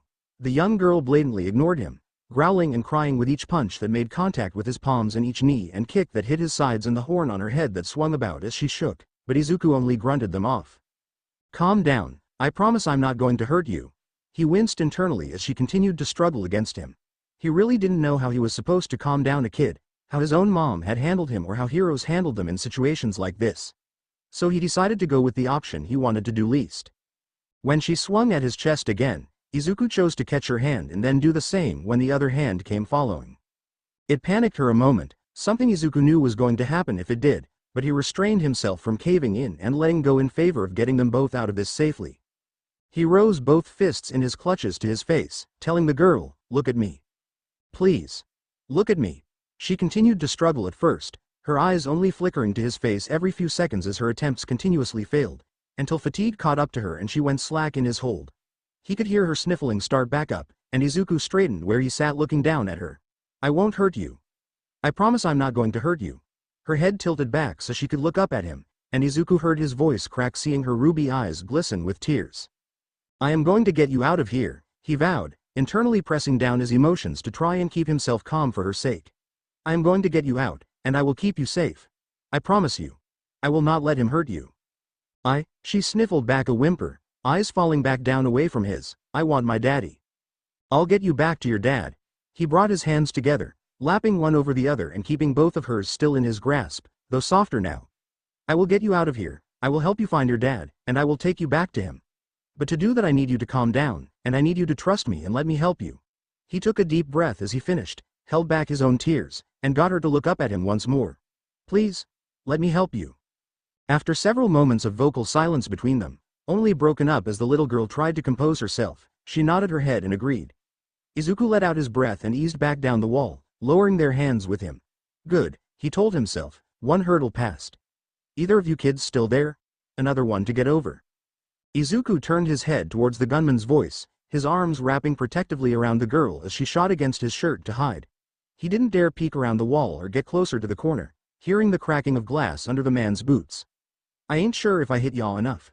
Wanna make sure I get the job done, keeping my partner focused only on his fight. Come on out and make my job easier, will y'all?" Izuku could feel his arms shaking at just how lax the man was about what he was doing. He turned his head back to the kid in his arms, finding her looking right up at him in her own fear, and he worked to keep his emotions in check again. He was hoping a bat across the stomach would have sent the man puking out his lunch, but it seems he didn't hit hard enough for that. Now the guns were aimed at him. How was he supposed to fight that with a baseball bat?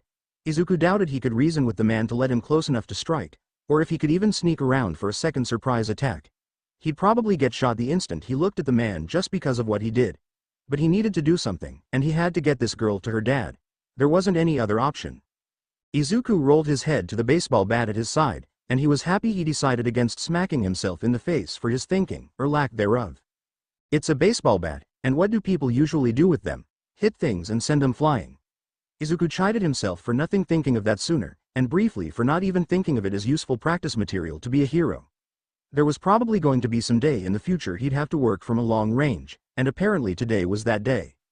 He turned his body away from where the gunman was approaching from, if slowly enough to be threatening, and tried to put the little girl on the ground. The instant she felt his body distancing from hers, she panicked and clutched tighter on his shirt with a whimper. Izuku looked down at her with his own worry. Hey. It's okay. It's okay." He kept his voice low to a whisper, hoping the man's own movements and sounds would keep him from hearing. "I'm not going anywhere. I have an idea, but I need to put you down. I can't carry you into harm's way, okay?" He stayed crouched in front of her, doing his best to softly sit her down against the wall even with her holding onto his so tight. "I'll stay right where you can see me. And when I'm done, we're getting out of here. Okay." He held onto her hands again, not trying to pry them off but holding them close despite his words. He wasn't going to try and force this part. She let go of him, albeit reluctantly, and her wide and glistening eyes stayed on him the moment he let go of her. He reached over and picked his bat up slowly, making sure not to clack it against the floor and wall. "Cry out if, bleedin' out, kiddos. I'll make sure to finish the job." Izuku ignored the gunman, looking over in the opposite direction for anything he could use as a ball, and to his luck found an aptly sized chunk of the ceiling lying close by. Gang Orca's fight was helping him out quite a bit against this guy, and Izuku noted to thank the hero extensively if he got to see him by the end of this. He crawled over and swooped the stone into his hand, and rose up against the wall looking back towards the approaching gunman. He only had one shot at this. Dash out, toss the rock into the air, hit it at the man and hope it hits him where it counts to buy him more time to knock him out. Just don't get shot, Izuku. He took one deep breath, looked down at the little girl beside him again, nodded to her. He hoped the action calmed her down enough so they both felt he had this, and took one big step forward into the open. Immediately the gunman was in his sights, and Izuku in his. The smirk on the man's face seemed to dip with aggression, and Izuku turned at the hip to toss up the stone and whack it at him. The same time the man rose his guns to shoot him, and a bang rang out in his ears. The gunman cried out in pain and dropped to one knee, and Izuku froze a second time in the middle of a fight that day, surprised to see the man's leg bleeding out on the floor. That surprise went away as the man shot his head up with a snarl, looking back over his shoulder where the bullet came from before looking back at Izuku. As fast as he could, the green-haired teen let the rock fly out his hand and he clocked it in the man's direction. And Izuku saw one of the man's guns rise in his direction, and he responded immediately by dropping, twisting, and slamming into the wall in front of the little girl before bullets were fired again and a crack and a scream sounded off in the middle of it all. The gunfire was short this time around, though, barely lasting over a second. Izuku still took several more seconds after it had all gone silent to crack open his eyes and look at the terrified child in front of him. His eyes flickered up a moment, looking at the cracks in the wall feet in front of him where bullets had dug themselves before turning his attention back to the girl. "Are you okay?" he gasped out, sighing in relief as she nodded her head in silence. The girl only made a sound of worry as Izuku winced, pushing himself up. He looked back over his shoulder and saw the gunman unconscious on the floor. He sighed again as he crouched down and wrapped an arm around the girl, giving her a moment to hold on tight as he picked her up and staring moving out the store.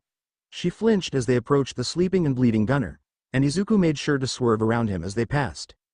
Izuku looked both way down the mall's hall for any signs of more criminals before speed walking across and back into the jewelry store, greeted by the sight of the tall girl, the clerk, and the red-skinned man still present.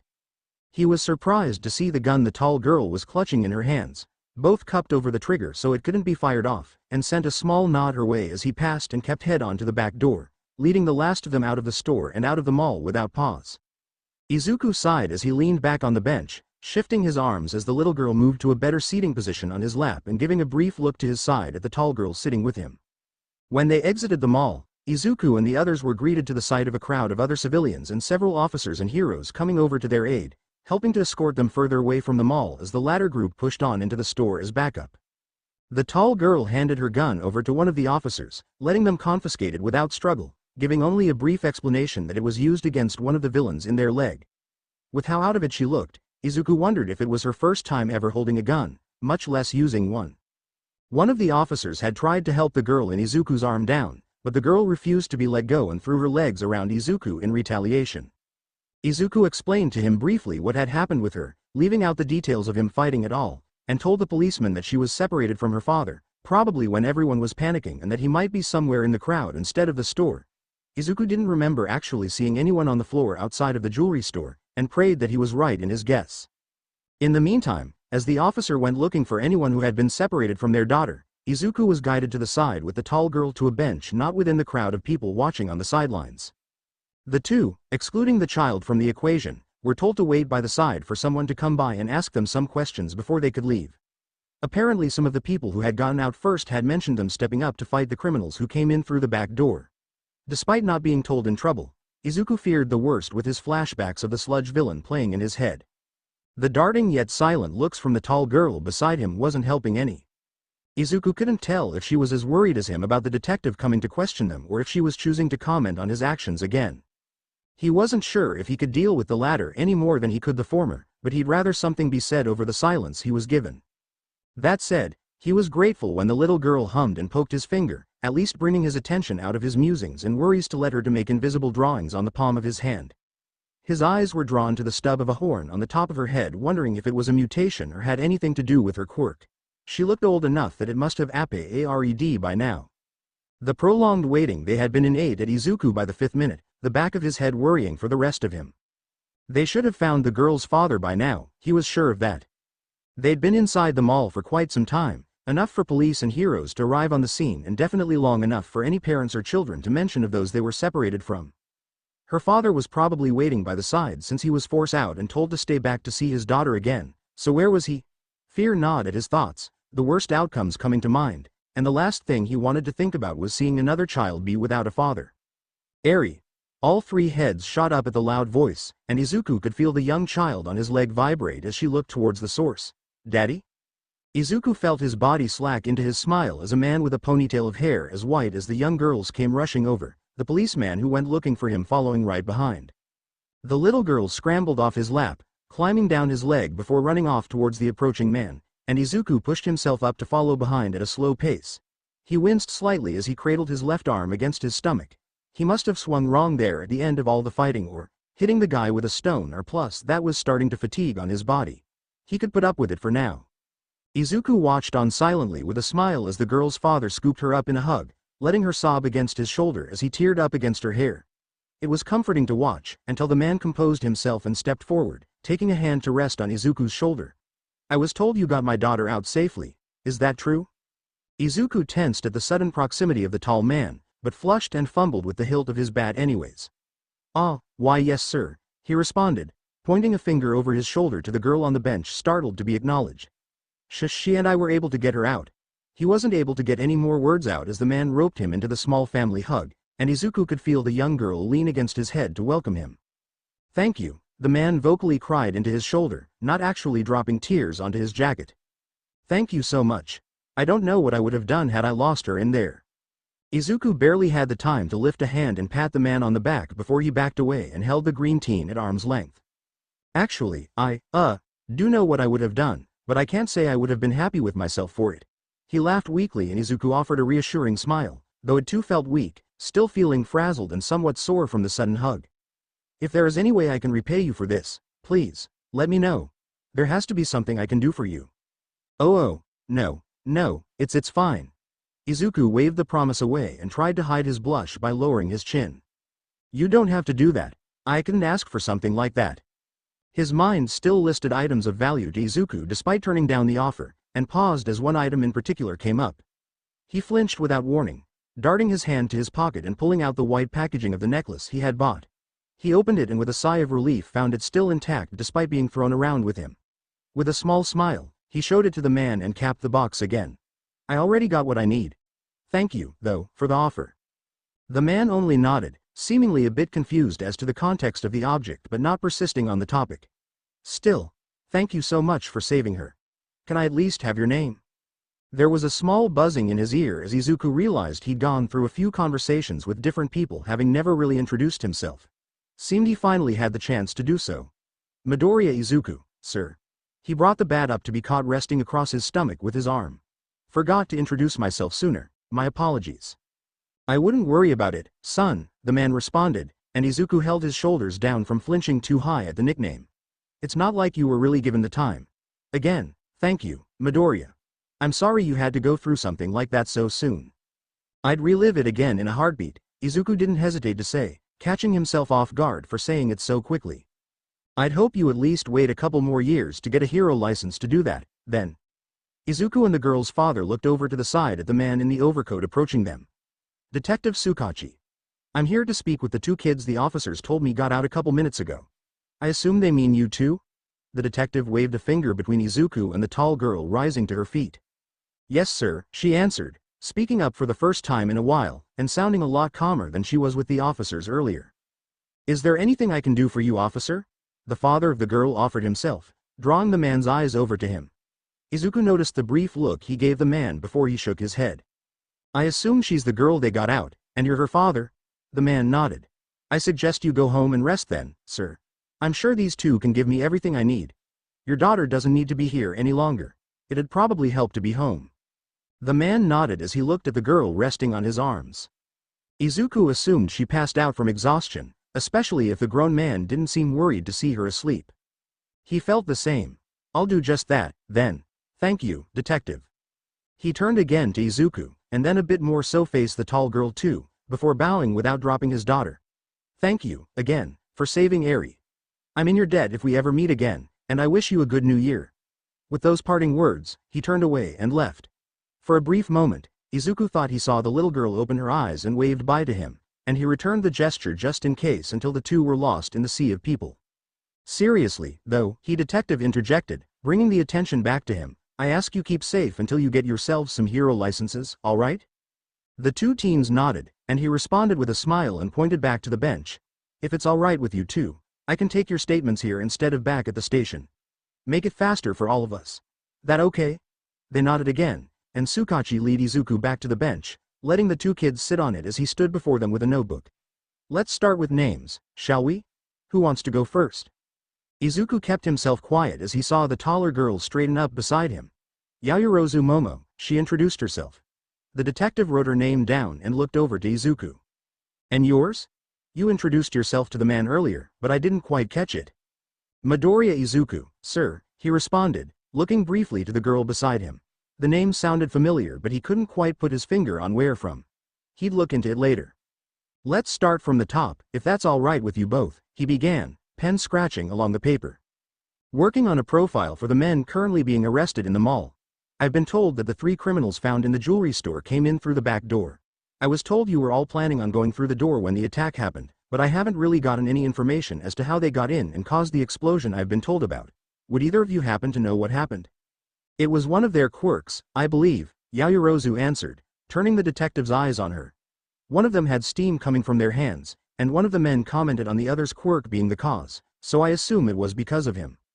Izuku fiddled with the bat in his lap more aggressively than before. An explosion quirk used by a criminal minutes after he saw the one person he knows with an explosion quirk trying to become a hero. Poetic coincidence, he thought snidely. They didn't look alike, though, not physically. He remembered that. None of them looked like Katsuki, and he wasn't sure whether or not that relieved him more than it scared him. The detective wrote down in his book what the tall girl had told him. All right, that will make it easier to identify him. And I was told the 2 of you had a hand in taking them down, is that correct? Both teens squirmed where they sat at the mention of their involvement, and the detective smiled a bit wider. It's fine, you two. Despite being kids, what you did can be classified as self-defense given how the men had entered the building. Had you approached them on the street minding their own business, even knowing they were criminals, that would be harder to work around legally. And from what we've found, any injuries they were given don't seem to be too major, and that includes the one you put in the wall. He chuckled a bit as an attempt to lighten the mood, but Izuku couldn't help the nervousness in his own laugh following. I just have a few things to ask about that and we can move right along, he continued, flipping another page in his book. Did either of you use your quirks? Yes, sir. No, sir. Tsukachi's pen paused over the notebook as he looked up to Izuku. A small amount of surprise on his face unmatched by the shock on Yayorozu's. His eyebrow rose, but Izuku kept his face steeled, waiting for him to make a comment regarding his denial of using a quirk where he assumed one must have been even though he'd find nothing. However, the detective said nothing to him, turning himself to look at Yayorozu. And what is it you used your quirk for? The tall girl didn't respond immediately, turning to face the detective as she tried to process the revelation that Izuku never used the quirk he didn't have. The latter of that part still omitted from saying, because Izuku wasn't keen dealing with an officer having that knowledge front and center, before she told Tsukachi anything. I created a few things to defend myself and help, Midoriya. He didn't blame her for struggling to remember his name. When he was fighting them. I made 2 poles, one short that I threw at one of the men, and another I used to fight when one of them approached me, along with a shield to block when he was going to hit me. Is that all? From fighting them? Yes. Izuku noted how she phrased that, leaving out the gunman they dealt with right after. He was intrigued by her phrasing of her quirk, though. Creating an object-generating quirk sounded very useful and versatile for heroics. Maybe he could ask her more about it later, if there was a later. The detective nodded, probably knowing the meaning of her words from the testimonies of the other people in the store at the time. That would explain the 2 men unconscious on the ground, because of you two. So how did the 3rd man get into the wall? Izuku coughed into his knuckles, looking down at his feet in embarrassment while raising a hand. That was me, he admitted. The detective looked him over, the smile on his face not dropping an inch. We found him trapped in the wall by the stone used to make it, almost like it was trying to build around him. You have any idea what that was about? Izuku coughed again as he looked up to the detective. I think it was his quirk. He had the wall break apart and form around his arm like gauntlets when he attacked us, and I hit him back when he was trying to hit her. He pointed to Yayorozu, not daring to look over at her for that. That's why he was against the wall. Tsukachi looked him over in a moment of silence, somewhat worryingly for Izuku, but he turned his head to the mall with a hum. A surface manipulation quirk. Huh. Yeah, that would explain it. I'll make sure we cuff him once he's out, if he hasn't been removed already. That's 2 of the 3 then. Any idea about the 3rd man's quirk? Elongation, I think, Izuku piped up, though he could see the girl beside him move to answer as well, only cut off by him. He had a knife with him, one that was longer when he was using it than when he took it out. I think it was a part of his quirk. The detective nodded, I'll make sure to look into that then. Thank you both. The scratching of pen on paper took up the break between his words. Finally, the gunman. We know who he is already. He's a villain that appeared in China a few months ago before vanishing from the grid. Can't say we were expected to see him here, but that's beside the point. He looked down at Yaoyorozu. The gun you handed my partner earlier? I was told by one of the store's clerks you made that from your hand and used it to shoot the gunman, is that correct? The tall girl nodded, lowering her head in shame. I only shot him in the leg. I hadn't really used a gun before, but I knew how to make one, and I didn't think I'd have to resort to it until he ran forward and grabbed the little girl. She pointed at Izuku as he had to her earlier. Ran forward, to grab her? The detective looked surprised to hear that as he looked back at Izuku. Care to explain that? Izuku nodded with a gulp. Please let me live just to see Mom again. We were going to leave after knocking out the 3 men, but then right as we were about to, the little girl, Eri, I think, walked out into the hall. I don't know where she came from or where she was hiding. She was just there, and we went to grab her, but then the gunman showed up so we had to step back or else that could have put her in more trouble, but Gang Orca and whoever he was fighting was distracting him from really focusing on us or her, so I ran and grabbed her away from him when he was distracted and ran into the store across and tried to calm her down cause she was panicking from me suddenly grabbing her and then the gunman shooting at us in Midoriya. The detective cut Izuku's ranting short. Breathe. It might help you. Izuku did just that, taking deep breaths to calm his chest. So you grabbed her and ran, correct? That was smart of you, though also really reckless. One wrong step and you could have gotten yourself hurt. I know, Izuku hurried out his reply. I know. I calm-eyed hit him across the stomach, hoping it could have knocked him off his feet. He gestured to the bat in his lap, but it really only bought me a few extra seconds. And where'd you get the bat from? I brought it. Izuku felt his face flush again as he rubbed his cheek. I was training this morning, and I kinda wanted to come here last second before I went home. I'm happy I did. All right. Sukachi nodded as he looked between the teens. So let's keep going. You both see the child. You approach, then the gunman appears. Gang Orca causes a distraction so you charge forward, grab the kid, hit the villain and keep running. Then, you said he shot at you, correct? Izuku nodded in confirmation. Are you hurt anywhere? I should have asked this sooner myself, and I hope my colleagues did as well. Are either of you hurt? Momo shook her head and Izuku only pointed at his. She already patched this up from fighting the other guys. I'll clean it when I get home, I promise. He hoped he'd get to go home right away once this was all done. The detective sighed in relief. That's good. All right then. What happened next? Yaoyorozu picked up where they left off. The gunman. He followed after them when his guns ran empty, and with him not looking my way, I decided to risk it and make a gun. Just to shoot him in the leg. I promise. The tall girl waved her arms in defense and worry. I believe you, the detective told her. Thank you for complying so easily to hand it over. This would be a different conversation if you didn't. Is that all? And then I knocked him out, Izuku finished, slowing the speed of his sentence as the attention turned back to him. Gang Orca's fight broke off part of the ceiling in the room we were in, so I hit him in the head with it hoping to knock him out, and I did. Then we came out here, and now we're here. Great, Izuku. Not at all awkward in the slightest. Stellar job. Izuku humphed at his inner sarcasm. Sukachi wrote down more in his notebook before looking it over and closing it with a satisfied nod. All right. I assume you were both there to get some shopping done? Both teens nodded, and the detective returned the gesture. Then I guess we're done here. Thank you both for your help in apprehending the criminals and villains and save the lives of a few innocent people and a child, and though I hate repeating myself, I do ask you try to stay out of trouble until you get a hero license. Then I welcome you both on the field. Are either of you studying to be heroes? He waved a finger between the two. Yes, sir, they replied in unison, and then turned to one another with their own surprised looks. The detective only looked pleased to hear it. I wish you both the best of luck at getting your licenses then. Will either of you be needing a ride home? I can have an officer escort you if you need it. Both teens turned down the offer respectfully, the taller of the two saying she could phone her family to send a ride over for her and the other saying he'd be fine taking the railway system back, and the detective left them with one last parting, urging them to start heading home. Both teens listened, picking themselves up from the benches and moving away from the mall, though neither walked away from each other. Izuku didn't know her reasoning for sticking by his side, but he did want to talk with her a bit more.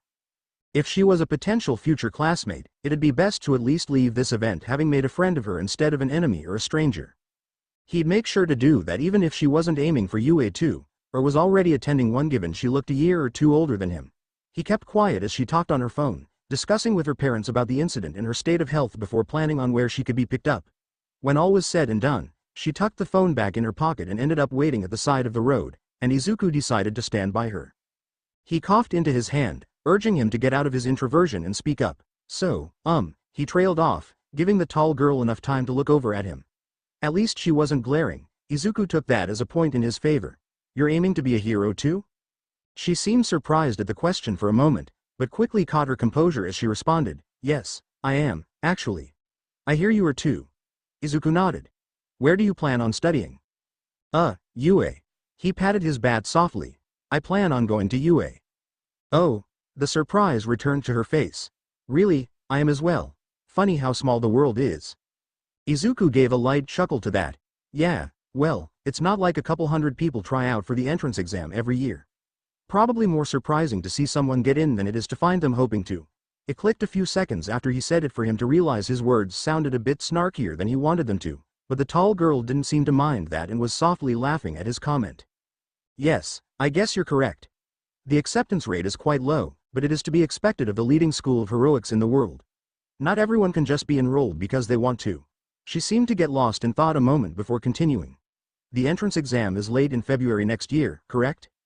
Izuku nodded. Yeah. I've been trying my best to prepare for it, but I can't really say I even know what it is. I hear it changes every year through a few different ideas. Guess I just gotta hope for the best. It will be hard for anyone, wouldn't it? Yaoyorozu commented to herself before looking down at Izuku. I wish you good luck with the entrance exam, then, Midoriya. Thanks. I wish you luck too. Izuku caught the falter in her smile when she looked away. What's wrong? Momo didn't look too happy when she turned to him again, though only a second before looking forward again.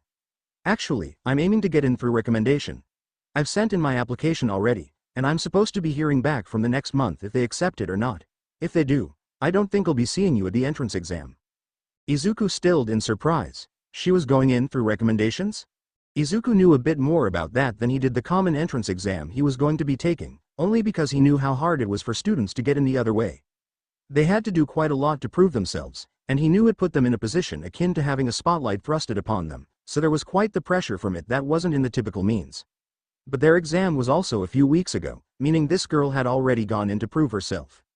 I think they'll accept you, he told her, snapping them both out of their dazed states to stare each other in the eyes. With what I saw today, I don't doubt it. It'd be wrong of them not to, considering what you did for me. I think you're already very heroic for them to not even consider turning you down. Izuku could see the surprise through her red cheeks, and Izuku could feel his own light up as he finished his short speech. Thank you, Midoriya. That means a lot to hear. She gave him a warm smile, and Izuku returned it, hoping it was helping to tone down his blush. I don't doubt you'll make it through the entrance exam yourself. I think you'd make a fine hero too. His blush didn't go down, but his smile did go up. Thank you, Yaoyorozu. He shrugged his shoulders to start composing himself and winced at the spike of pain on his right one. His hand came up to rub it as Momo turned her body to face him more. Is something wrong, Midoriya? No, sorry, just us sore. He lifted his right arm the first time in a few minutes and waved his hand to brush away her concerns. I think I just swung wrong earlier in the fights. I'll make sure to let it rest when I. Izuku stuttered away as Momo caught his hand in her own, surprised by her sudden action. Midoriya, you're bleeding. Her statement only piled on confusion, washing away his blush as he turned his hand in hers to see a trail of red from his fingertips down to his wrist and beyond beneath his sleeve. He burrowed his brows in confusion and looked down at his feet, noticing the small pools of blood on the pavement between his shoes. Then the dizziness started to kick in. Izuku looked back over his hand, still visibly confused by the blood as Yaoyorozu started feeling down his arm for any wounds. He gave a small cry of pain as her hand ended up at his shoulder and she bridged the distance between them to get a closer look before gasping. Midoriya, you've been shot. Wah. Izuku tried to look back over his shoulder with her, but the swift movement he had made with his head immediately rendered him dizzy, sending stumbling as he stood and leaving Momo to catch him as he dropped to the floor. He blinked his eyes hard as he tried to make the world one image instead of four, and the sounds in his ears became overshadowed by the sound of waves, but he had no luck doing so until everything just went black. The end. Thanks for watching. Also remember to subscribe and like this video. See you in the next video.